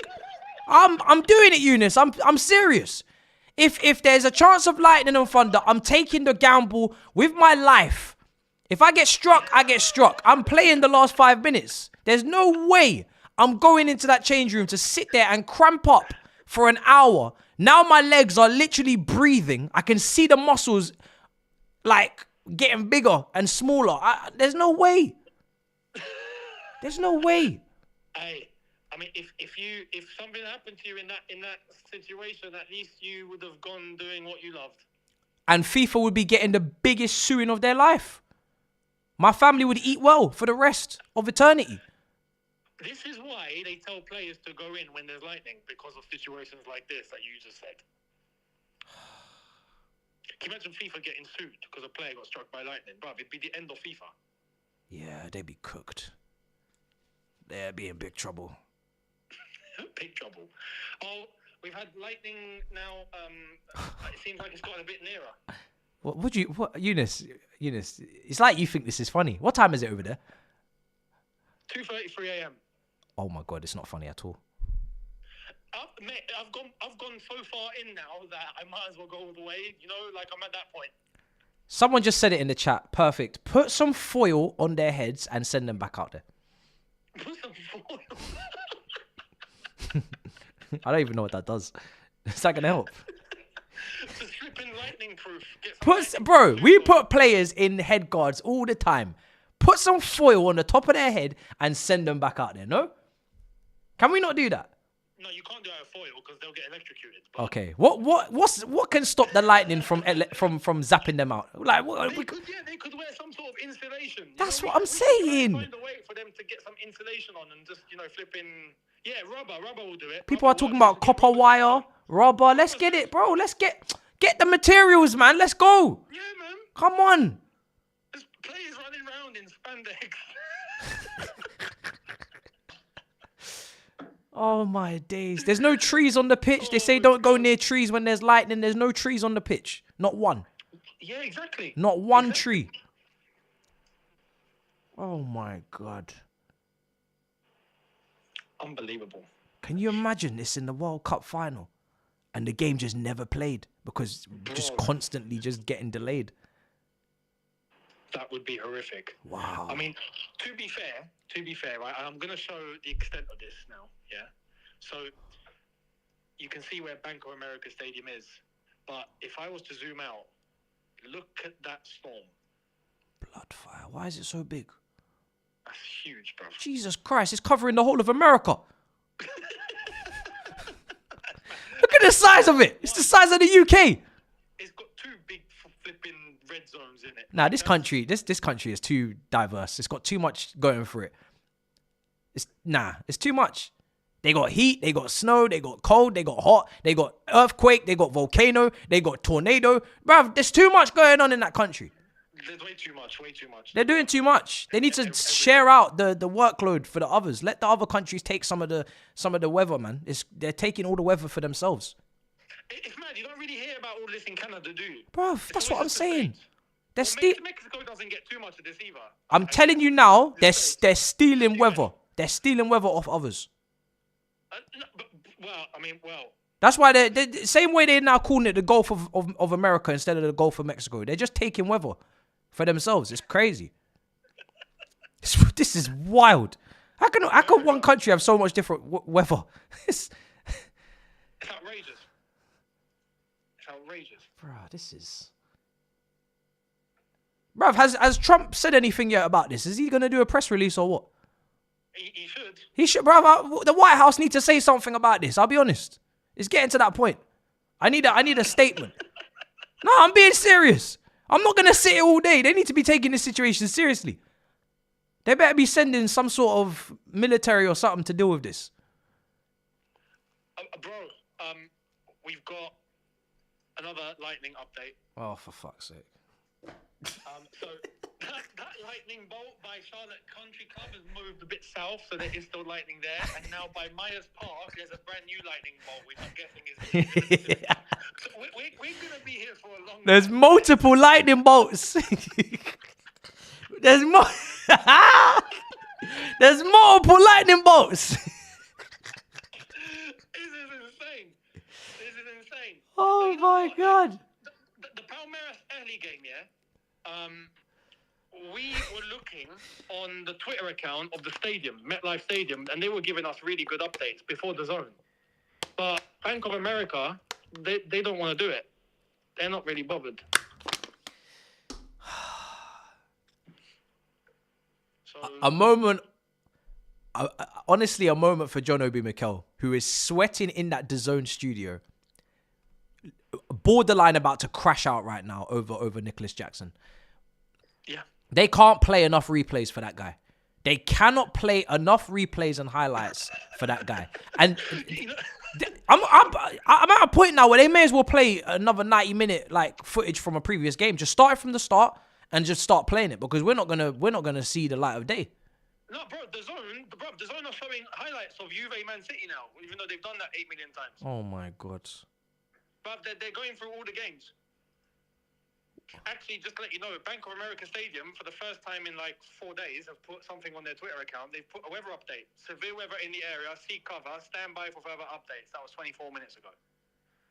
So their Twitter account's active. Yeah. We're not gonna see our family today, are we, guys? Bro, you know when you run out of analysis? I have nothing to say. There's nothing to say. I have nothing to say. Actually, there's nothing to say. I have nothing to say. We are literally just... Why have I got hotels.com up? But why is that pop up? I asked for the weather, I get hotels. What's going on? I don't... Yeah. Miz has got work in a minute. He's got work. Is he live? Is he still... I'm sure he must still be live. He's got work soon, no? Nah, surely he's not still live. If he was live... Wait, let me see. Hold on. Oh, no, I don't see him. Has he ended the thing? He must have. Oh, my goodness. Look, that's a fallen soldier. A soldier has fallen. Oh, my goodness. We've lost Miz. We've lost Miz, guys. We've lost him. Hold on. Let me type his channel. We've lost the Chelsea brother. To the Heat. What I will say, actually, let me get this back on screen so people can understand what's going on here, yeah? So, if you look at, you can see the whole of Charlotte, yeah? But just north of Charlotte, there's one vicinity. Let me zoom in here. You can see that. How many thunderbolts there are in one... Bro, what's going on? Is this... 1, 2, 3, 4, 5, 6, 7. 7 lightning bolts. Where have all these lightning bolts come from? That's outrageous. And then nearby the stadium, as you can see, we've got those two. Those two are still there. That's the problem here. That's your latest update, guys. Oh my... Back to the studio. Oh my... It's funny because I can say that and actually go back to the studio. This is insane. I can't believe... I never thought we would be in a situation talking about clouds, lightning and rain on a watch-along.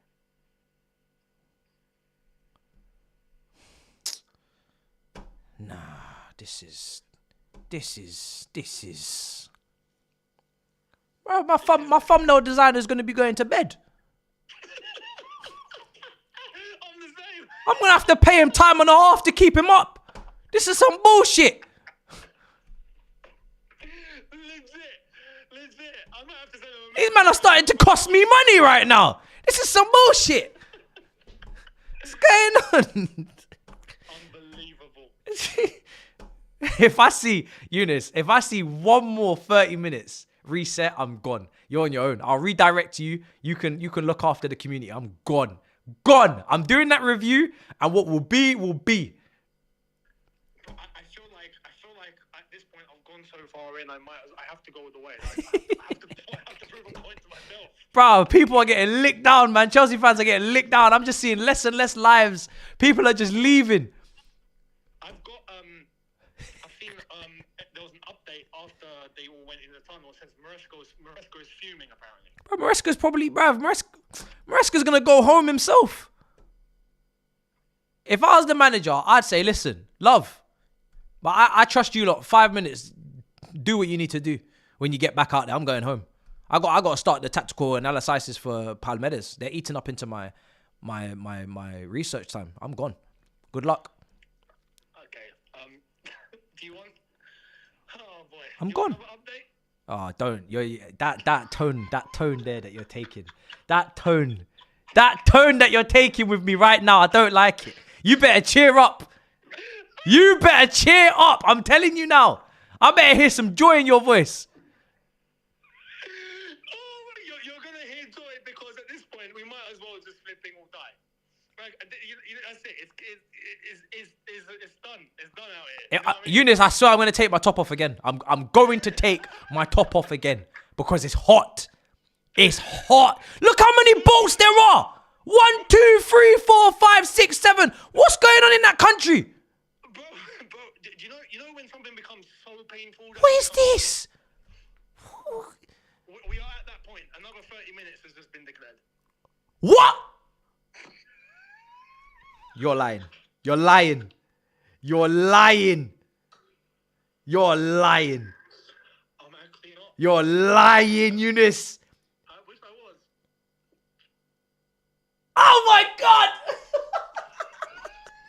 What is going on?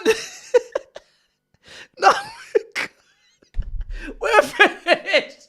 We're finished. We're in a never-ending cycle now. This is like a horror movie. Time is just gonna keep repeating. We're stuck in the fucking, what's it called? We're stuck in the I don't even know what chat, help me. What we stuck in? The Matrix. The Matrix. We're stuck in the Matrix. We not literally. I feel like I'm in an episode right now of what's that show? Oh, what was that series? It's a loop. Where futuristic weird shit. They're saying there's a time loop. Is this how the rest of our life is just now? That like this is what we're doing now for the rest of our life. We're just going round in circles talking about this game. Thank you. No, but we are in an episode of Black Mirror. Oh, this is not how I wanted to go, chat. This is not how I wanted to go. This is it. Oh, chat. It's a never-ending loop. I did not want to go like this. Imagine, Eunice, this is the way we're going out. We're going out sad, man. Round of 16. Seriously? You couldn't even do this for the final. Imagine. Bro, we all thought that maybe, nukes would be the reason that we end it, and we're getting taken out by some lightning bolts instead. We're going out so sad. It's mad, isn't it? They need to take the risk and play. You know what? At this point, if I was in a stadium, I would, as a player or as captain or as the club, I would get like the other representative of the other club. I would go to the FIFA. They need to, rep, bro. Listen, we agree to play at risk. Or Benfica just need to forfeit. They know damn well they're the most spiteful out of all this. Benfica know damn well that they're not coming back from this. They know damn well when they come back out onto that pitch, they're gonna just roll over and die and take the arse whooping politely. They're not coming back into this game. They're not getting a result. The fact that they're even allowing this to be dragged out like this is just ridiculous. It's so stupid. Like, grow up, Benfica. At this point, grow up. But no, I'm gonna show you. I'm gonna show you something on screen. Oh no. Oh brother. The storm now is directly above the stadium. Oh fucking hell. So yeah, it's just. Oh, bro. Look at that. It's right that you can see. Okay, let me. I'm watching. I can see it. Let me do. So. Oh my God, Eunice. Look at it. America Stadium. And Eunice, are you sure that's not just a rainbow? I wish it was. Are you sure? Because there's an awful lot of colours there, Eunice. Are you sure that's not just a flat rainbow that you're looking at? I wish. Eunice, if you've got this game suspended over a fucking rainbow, I swear to God. There's a brand new lightning bolt that's just appeared right here. So as you can tell, Bank of America stadium right there, and there's the lightning bolt, brand new one. Where? Just under Eastover, Myers Park. Why are they manufacturing lightning bolts? Where are they coming from? Where are they coming? I don't know. But ask America's weather system. I mean, at this point, some of the comments and whatnot have said we might have to talk to Harp. So at this point, I think we might have to. Bruv, Trump thought he was going to be making iPhones. Man's making lightning bolts. Lightning bolts, it is, bro. This is gonna take a long time. I don't hear enough pain in your voice. That's the problem. I went through all of my pain, brother. Like, I am now in a state of bliss. And the pain has now turned to laughter. in my head. Oh my god. Oh my god. I think the clock just got updated again. Did the clock get updated? My chat's telling me clock got updated again, I swear.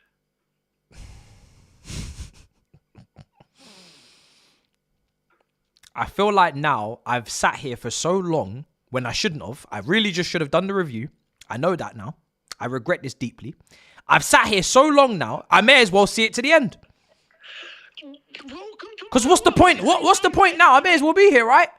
Eunice, if we concede when we come back, I swear I'll never forgive this team. I will never forgive this team. Never. I will never forgive these group of men. If they concede when we get back and we go to... I'm telling you now. And then, God forbid, there's another lightning bolt that shows up in extra time.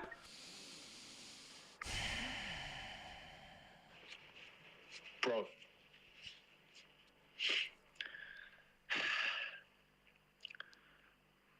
Are we going to see our family this year?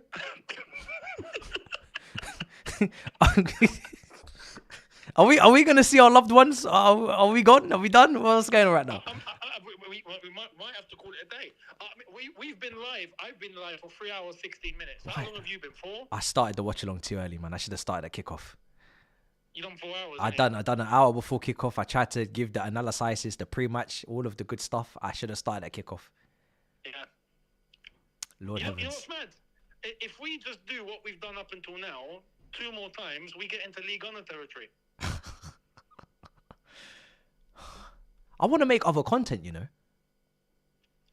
I don't want to just be on this watch along for the rest of eternity. I've got plans, bro. I swear I've got plans. I've got things that I want to do. I've got content that I tried to make. I want to do... I got dreams, fam. I'm not trying to just be on this Benfica Chelsea watch along for the rest of my life. Are you crazy? Do you know how much shit I got? I got filming to do. I've bought so much shit. I got things to do. I agree. This was never the plan. This was never how... What about Gittins? I didn't even get to make a video about Gittins. No, I don't think Gittins will play for Chelsea at this rate. Imagine, as soon as Gittins signed on the dotted line, the Matrix started. Literally. We might... I mean, who knows? I mean, is this game ever going to end? Like, we're in this infinite loop. Maybe we stay here forever. We're not going anywhere. They'll be playing the quarters and the semi-finals, and we'll still be playing this game. I'm telling you. Someone's going to lift this trophy, and we're still going to be sitting here. Bro. This whole side of the draw is finished, you know. Everybody on this side of the draw is done. Because you lot are not playing football. We're cooked. Completely cooked. Everybody on this side of the draw is done. Bro, regular commenter on my channel, Cursor, he's gone, this storm has potential. I reckon we sign it. Yeah, I'm taking my top off.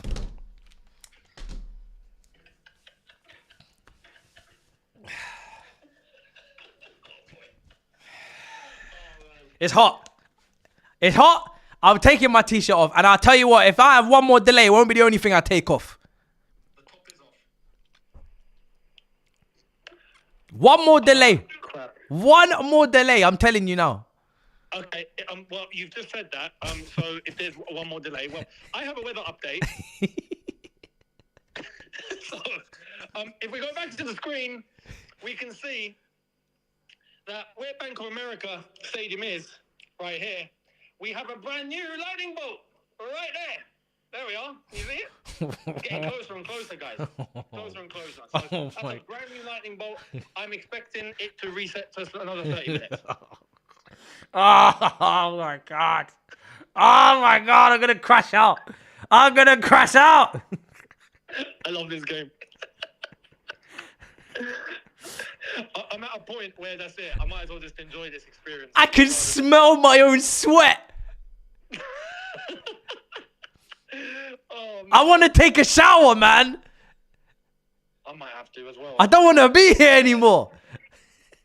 I can't believe this is what we're doing. This is not a serious sport.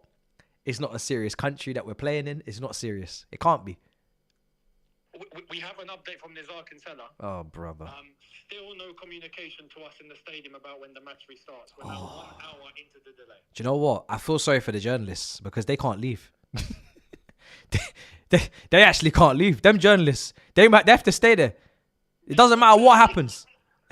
Bruv, I mean, they got a concourse and they've got they've got each other. Oh. I mean, we've got, I mean, thank goodness there's you and me here. If not, we would just be staring at our screens, waiting for something to happen. But do you know what? They actually can't stop because they have to report on the game. Like, they have to. They have to go to the end. They got to do post-match interviews. They got to do post-match. Oh, my God. I feel sorry for those people. Someone said World Cup games are going to have to be played at night. Imagine World Cup game delayed for 2 hours during the afternoon. Hell will break loose. That's from Naval Nation. Pick up. Apologies for the super chats that have come and gone. If there has been, I mean, we're in an extreme. Talk about extreme circumstances. Yeah, this is an extreme circumstance. This is something that we've not experienced before. So we cling on to wait. This is bedlam. GTA 6 is going to come out before this. This is bedlam, Eunice. We can't go on like this, man.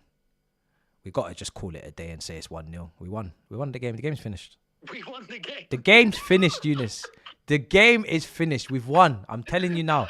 We've won. We won the game. I promise you we've won the game. I promise. We won the game. I promise you we've won the game. We don't need to do this. You want to know what's funny as well? When I checked the weather forecast on Apple Weather, right, for the exact location, it told me rain will stop in 48 minutes. But that's a lie. It's still going. Man said, okay, so I'm reading one of your comments. Eunice, please tell man to put on a top on, so uncomfortable. Have you never been to the gym? Have you never been to the beach? Have you never seen a pair of nipples in your life? And I'm not even showing mine. Get a grip. Get a grip. This soft generation, I swear, I grew up on KSI wearing a gold saxophone uniform with his dick piercing through the damn costume, showing the whole of London. And I'm just taking my top off and you lot are having a fucking mental breakdown. Get real. Hell is wrong with you? It's hot out here. I'm trying to stop myself from passing out and I got people complaining because they could see some chest hairs. God damn. You do what you got to do, bro. God, what's wrong with these people? You do what you got to do.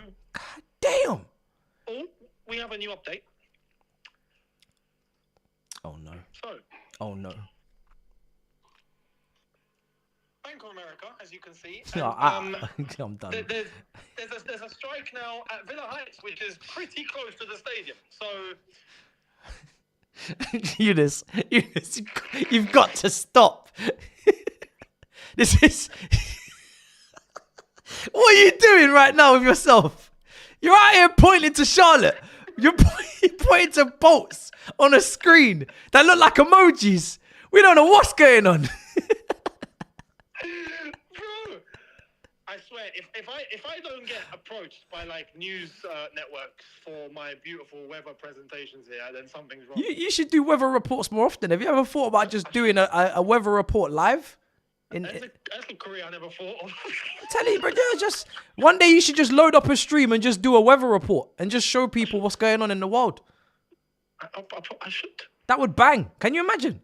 The thumbnail would be insane as well. Just wear, that would be insane. Yeah, just the suit. Green. I've got the green screen. We're good to go. I'm telling you right now, that has to be a rainbow. I'm sorry. You have to ask one of the officials, check if that's a rainbow. Because it has to be. There's blues, there's greens, yellows, there was orange there last time. Let's just call it a rainbow and get the players back out there, man. I mean, there's no red, which is good, but there's still a lot of yellow, and there is a Thunderbolt, and it's next to Bank of America now, so yeah, we're cooked for it. It's a lazy rainbow. That's what I'm gonna call it. But let's just tell them it's a rainbow and get them out there, man. We should. Can you die from a lightning strike? Can you die from a lightning strike on your head? Can you die from a light? No. As someone said in my chat, you can just run it off. That's what I'm saying. Just run it off. It's not even life-threatening. No one will die. It's fine. You get hit with lightning. Listen, I'm convinced that lightning will probably bounce off someone's head anyway. It won't even land. Unbelievable. Right, let's just go out there, man. Come on, man. Let's just. Naval Nation says, one time I was in Orlando at a water park called Wet and Wild. I wish it rained 3 seconds later. It rained with a tornado alert. I took the American dream and caused a tornado warning. I was shocked. Tornadoes are a big thing out there too, you know. We're lucky we've not got any of those. This is, bro, if it was a tornado, the whole stadium would have been ripped up and spat back out. What would we be doing? If there was a tornado, what on earth are we actually doing? Seriously. The whole stadium is done. No, I got a plan. So, if there was a tornado, let's go back to the screen. We can go from Bank of America Stadium to there's a bit of green over here, Clanton Park, or we can go to Charlotte Country Club. There's another option there. We've got some green over there. Just get them out and get them to play. Do you know what? I'm gonna send Skullfuggery a voice note because he doesn't realize why I'm still streaming. Let me just 2 seconds. I'm gonna ring you back. I just want to send him a voice note because he thinks that I'm playing around. No, go for it. 1 second. Well, I'll be back in a second, brother.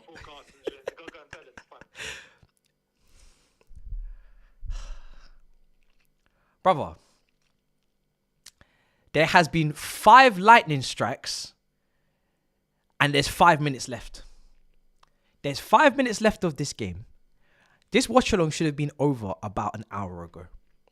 But for some reason, they are mass producing lightning bolts in Charlotte right now, which means the kickoff has been delayed 3 times.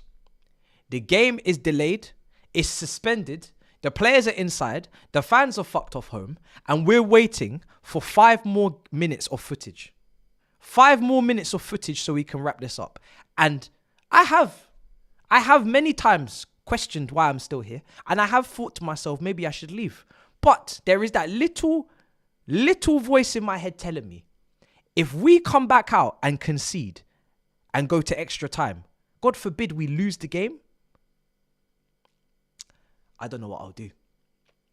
So that's why I'm still here. And that's why it's midnight for a kickoff that was at 9 o'clock. There we go.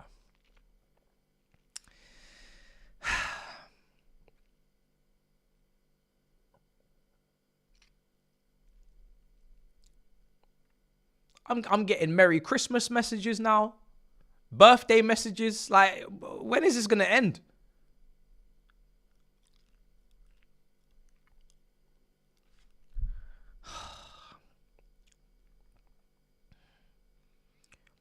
People are asking me, did you see the first game of the Premier League kicked off? Did you see the results? It's bruv. We can't do this, guys. We can't go on like this. And Frantic Atom said, Bowley got this Storm on a 7-year contract. Probably will. Happy New Year, Eunice. Happy New Year, mate. Yeah. It's now 2028. What have you done with your last 3 years? Oh man. Have you messaged him? I did. I sent him a voice note. And I just told him. I told him the nitty gritty. I told him what the nitty gritty was because it's mad right now. I need to do the same. You know, there's a lot of YouTubers right now that are waiting to do their review, and I find that wild. It's insane, isn't it? Like they like, at least we have the watch along.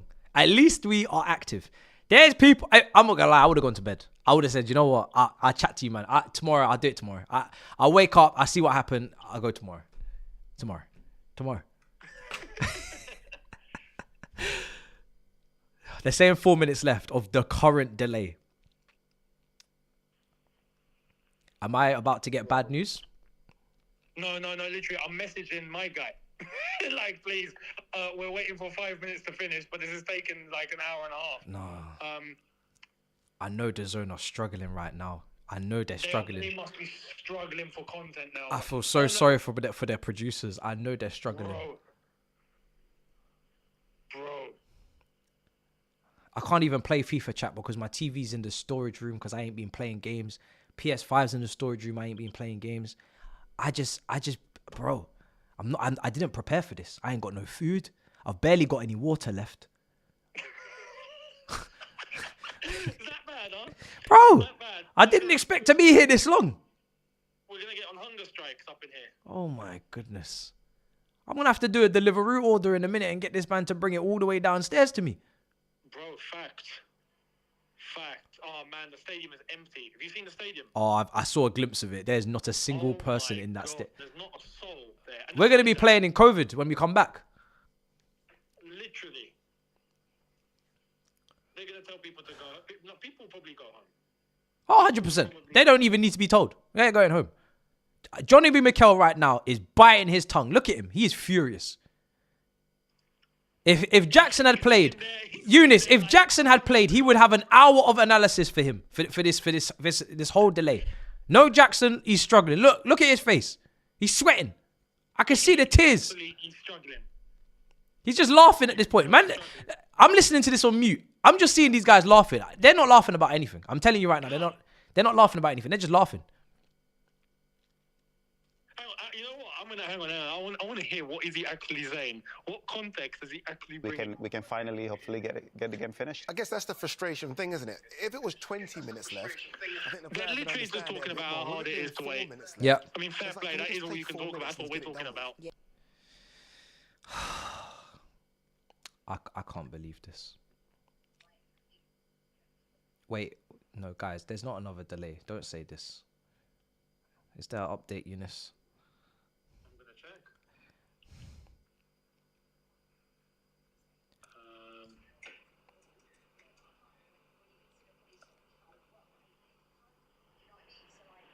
Okay. Kickoff will be in 24 minutes from now if there is no more lightning. Is that meant to be good news? Well, we're waiting for there to be no more lightning. Bruv. This is. Yeah, Cole Palmer came out the dressing room and asked what's going on. That's very Cole Palmer. CFC Daily said the game started on June 28th and will end on June 29th. Oh my God. Oh And to be my fair, God. I have an update that I don't think is going to go down too well. So, let's go back to the map. We've got a new lightning bolt that has appeared by Atando Junction again. And that's not too far. So, I gotta be honest and think, 10-mile vicinity, 10-mile radius, it's not looking good.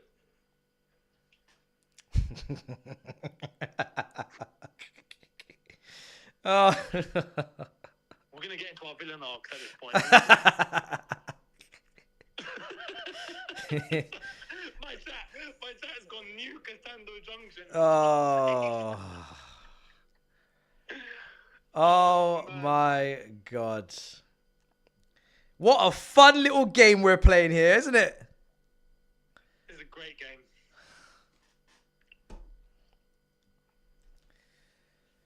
Try and refresh. I can't believe this. I cannot believe this.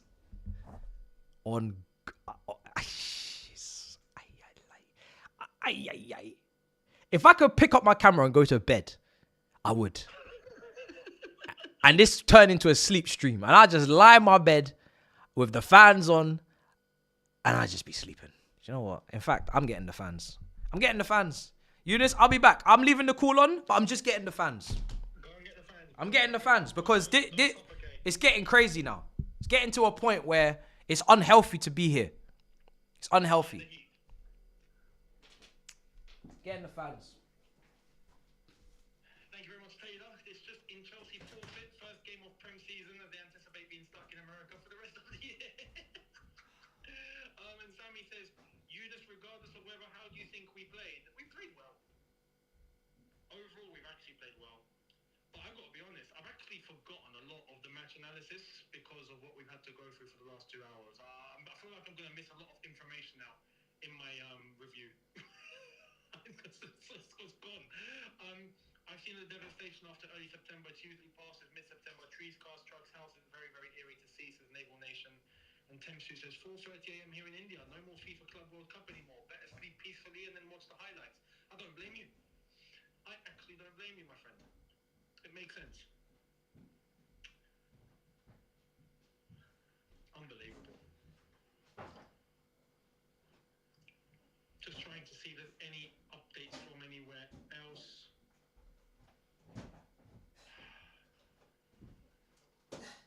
Fucking hell, bruv.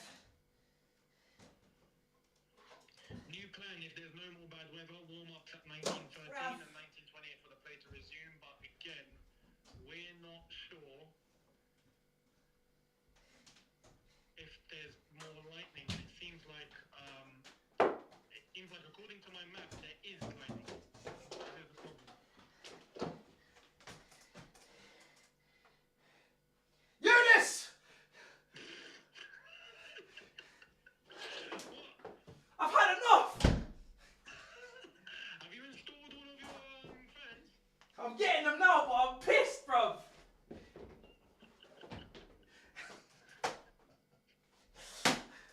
I'm gonna crash out, bro. I swear to God. Get them plugged in. Get I'm gonna crash out, man. This is insane. Bro, what's going on? There's the further update. So Bank of America Stadium is in the middle of this now green zone, which is a lot of rain, I think, but lightning? Let's check.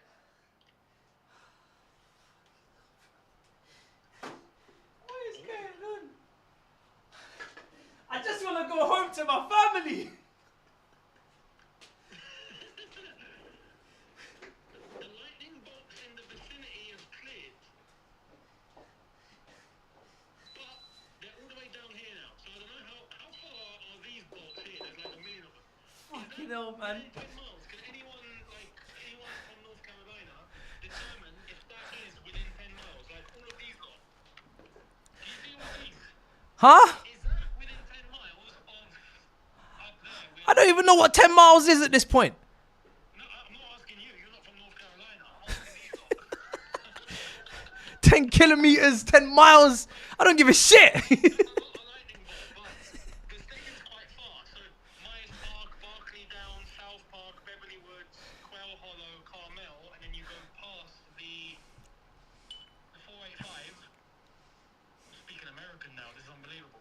And then you go to lightning bolts. Is that within 10-mile radius or not? The chat are saying yes, approx 9 miles. Man's chatting to the Charlotte locals about what street they're living on and how many miles from the petrol station is the lightning bolt. man's talking to Travis. Yo, take me down 49th Street.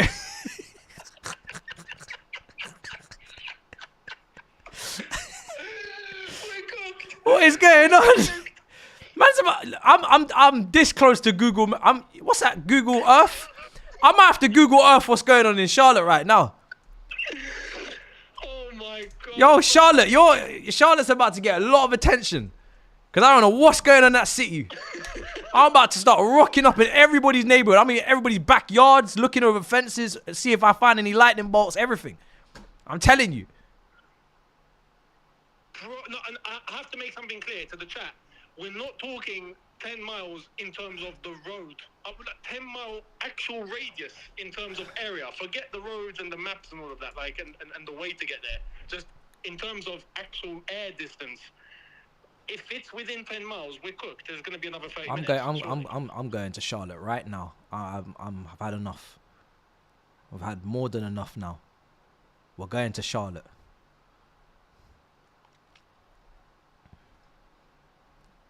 What a ridiculous city.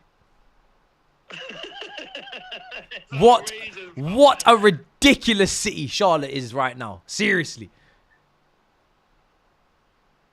Have they not got ways of getting rid of lightning bolts over there? They've not got something they can shoot back out? Like, what's going on right now? My goodness. Let me just...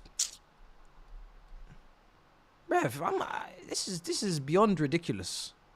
People in the chat are saying, yeah, it's pretty close. It's 9.8 miles. That is flipping tight. This is ridiculous.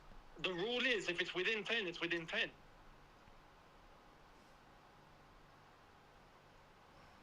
I don't even think there's any point even having a score and on the screen. The Chelsea dressing room right now is just loads of cycling machines and everyone on it. Cycling machines. Chelsea, they're trying to stay warm. I respect it, but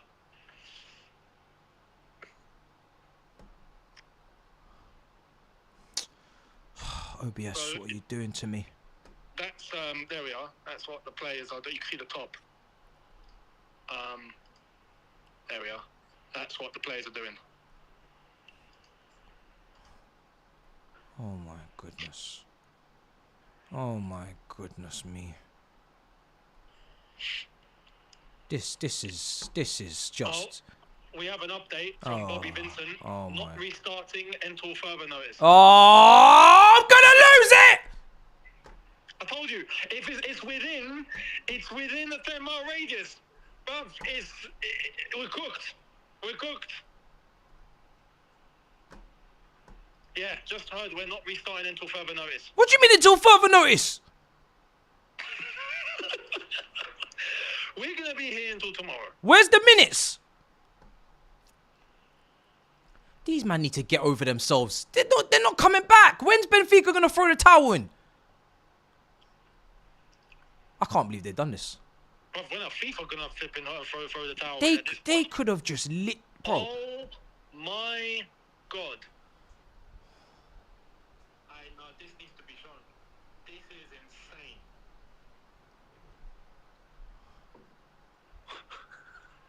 What's this? What's going on? Look how many flipping lightning bolts there are there. What is this?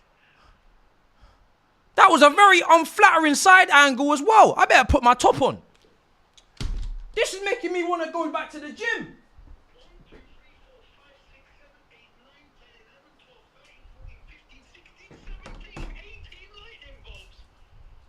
What do you mean 18 lightning bolts? If that isn't weather manipulation, I don't know what is. I'm convinced, bruv. You lot in the US, you got to start looking at what's going on. No, this is some bullshit. This is some serious bullshit, Eunice. Eunice, this is bullshit. You're literally just multiplying lightning bolts at this point. You're just adding them on. Where are you finding 18 lightning bolts? Around one city. How big is Charlotte? Seriously. How big is Charlotte? It's just a nice town. Unbelievable, bro. Where is this storm saying now? What's the... Oh my goodness. Yeah, look at that. Look at that. That red zone. That's where all the lightning is. Look at that. That's insane.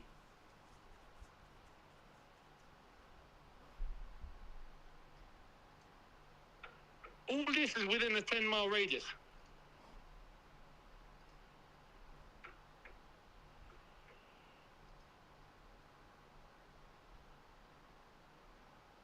Unbelievable. Naval Nation saying, by the time this passes, Todd would have left the ground, signed Gittins, get back to the stadium and still waiting for 4 minutes. What a load of bollocks, mate. This is normal in America, this weather. Oh. This weather is normal in America, but what I'm saying is, as a representative of the rest of the world, that weather is not normal, guys. You guys need to look into what's going on over there, because that's not normal. You guys are the only ones going through this sort of thing. Oh my God. I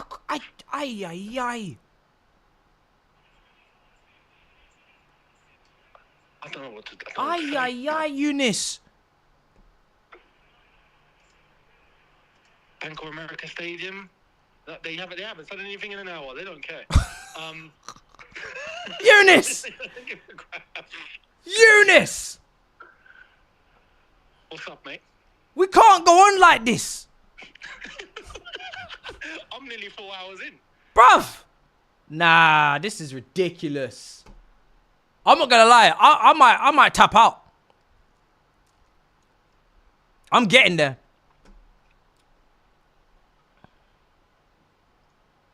Chelsea have posted a new photo from the dressing room. Goalkeepers are doing keepy-uppies. Oh, Skullfuggery's replied. Let's see what he has to say.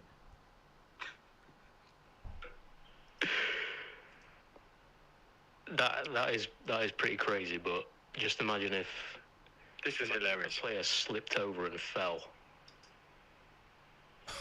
Yeah.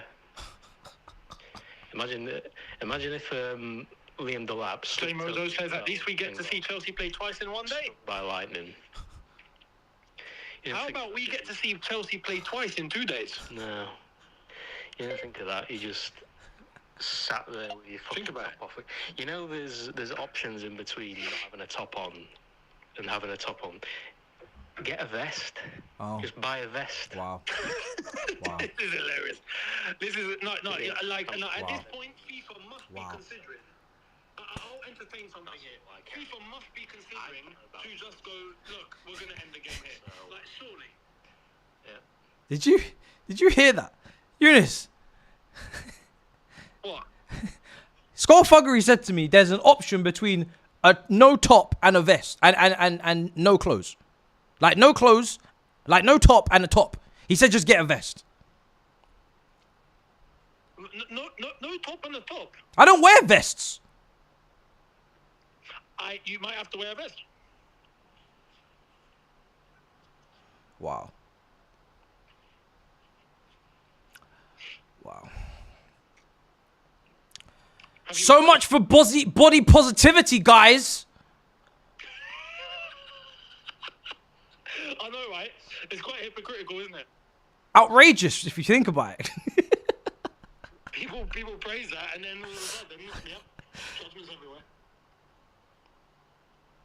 Yeah, by the way, that 7:30 restart, that's not happening. The players were meant to already be out warming up. They're not doing that. So I'm very close to crashing out, and I'm very close to leaving. And I don't know if I wake up in the morning, you're still here streaming, but we have an update. Further delay. New timings. TBC. It's not even 30 minutes. TBC. Goodbye. La la la la la la la la. Hey, goodbye. La la la la la la la la. Hey, goodbye.